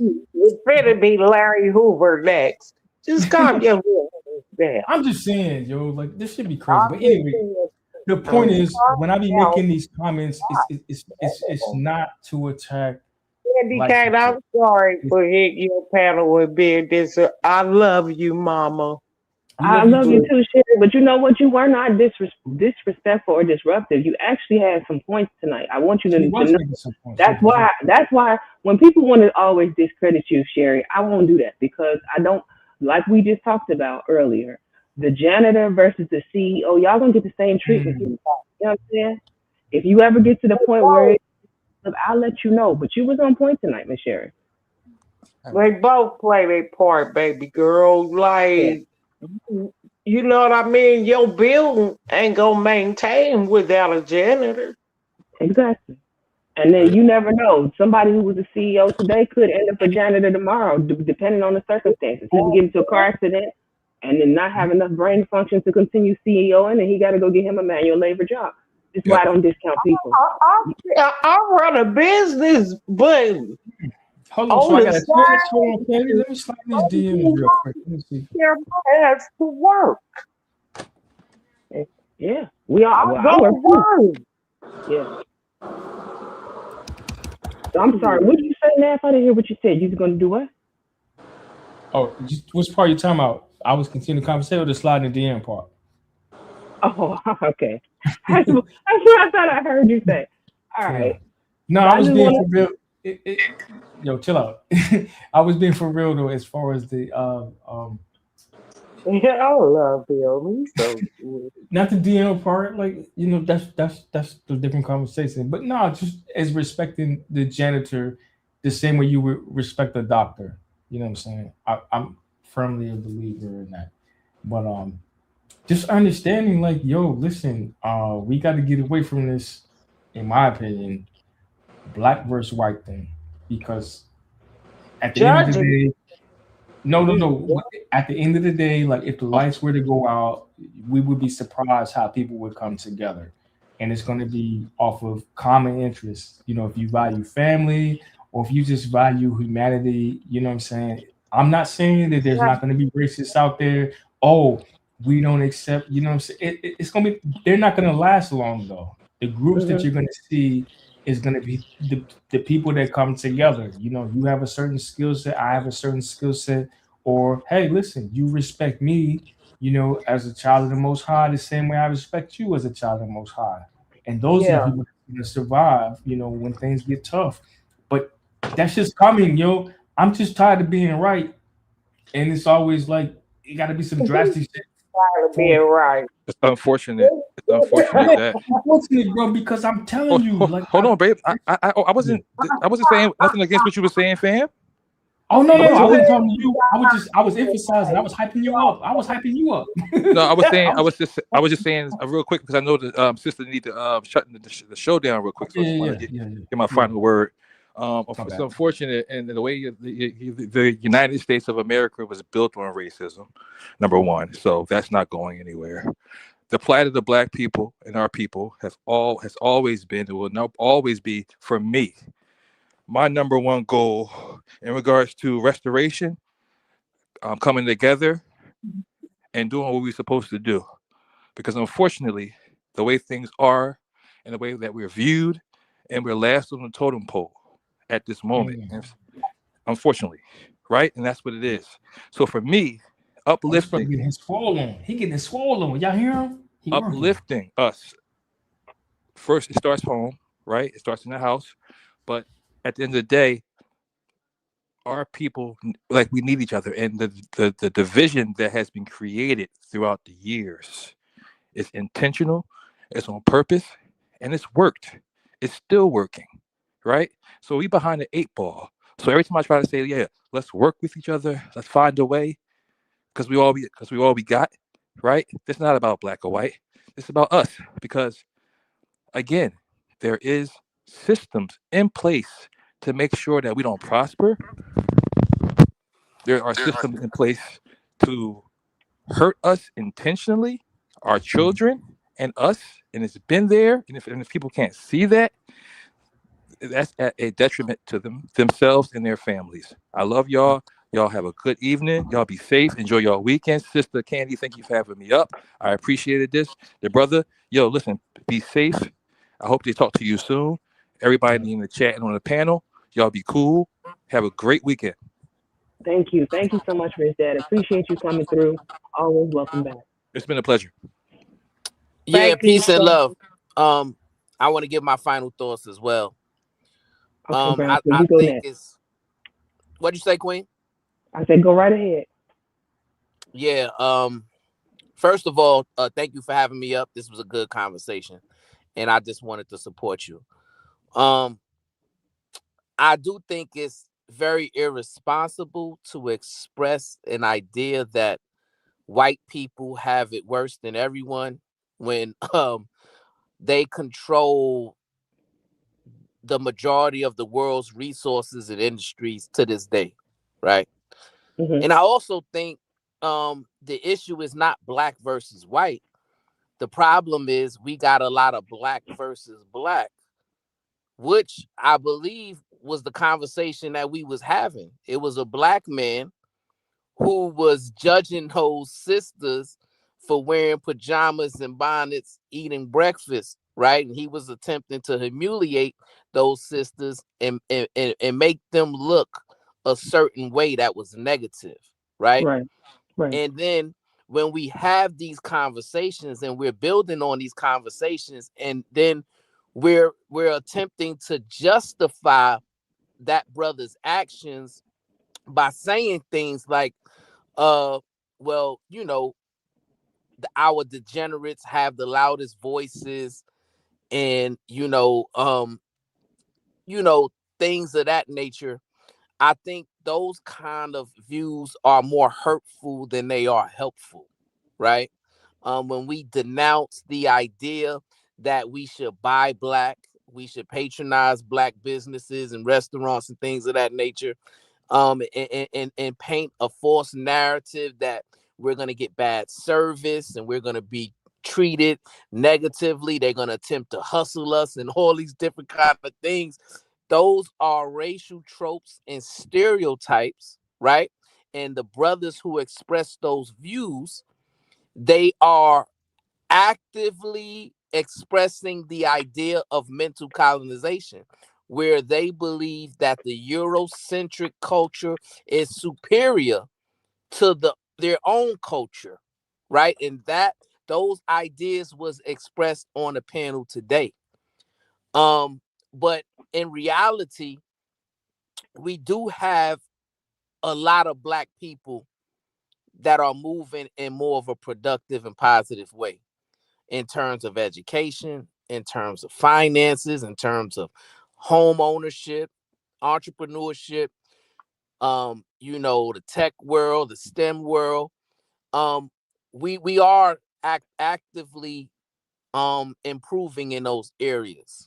So it's not all bad, it's not all good, but we should be lending our time and effort and our voices to speak truth to power and help, as the other brother said, lift up our community with our words, deeds, and efforts, right?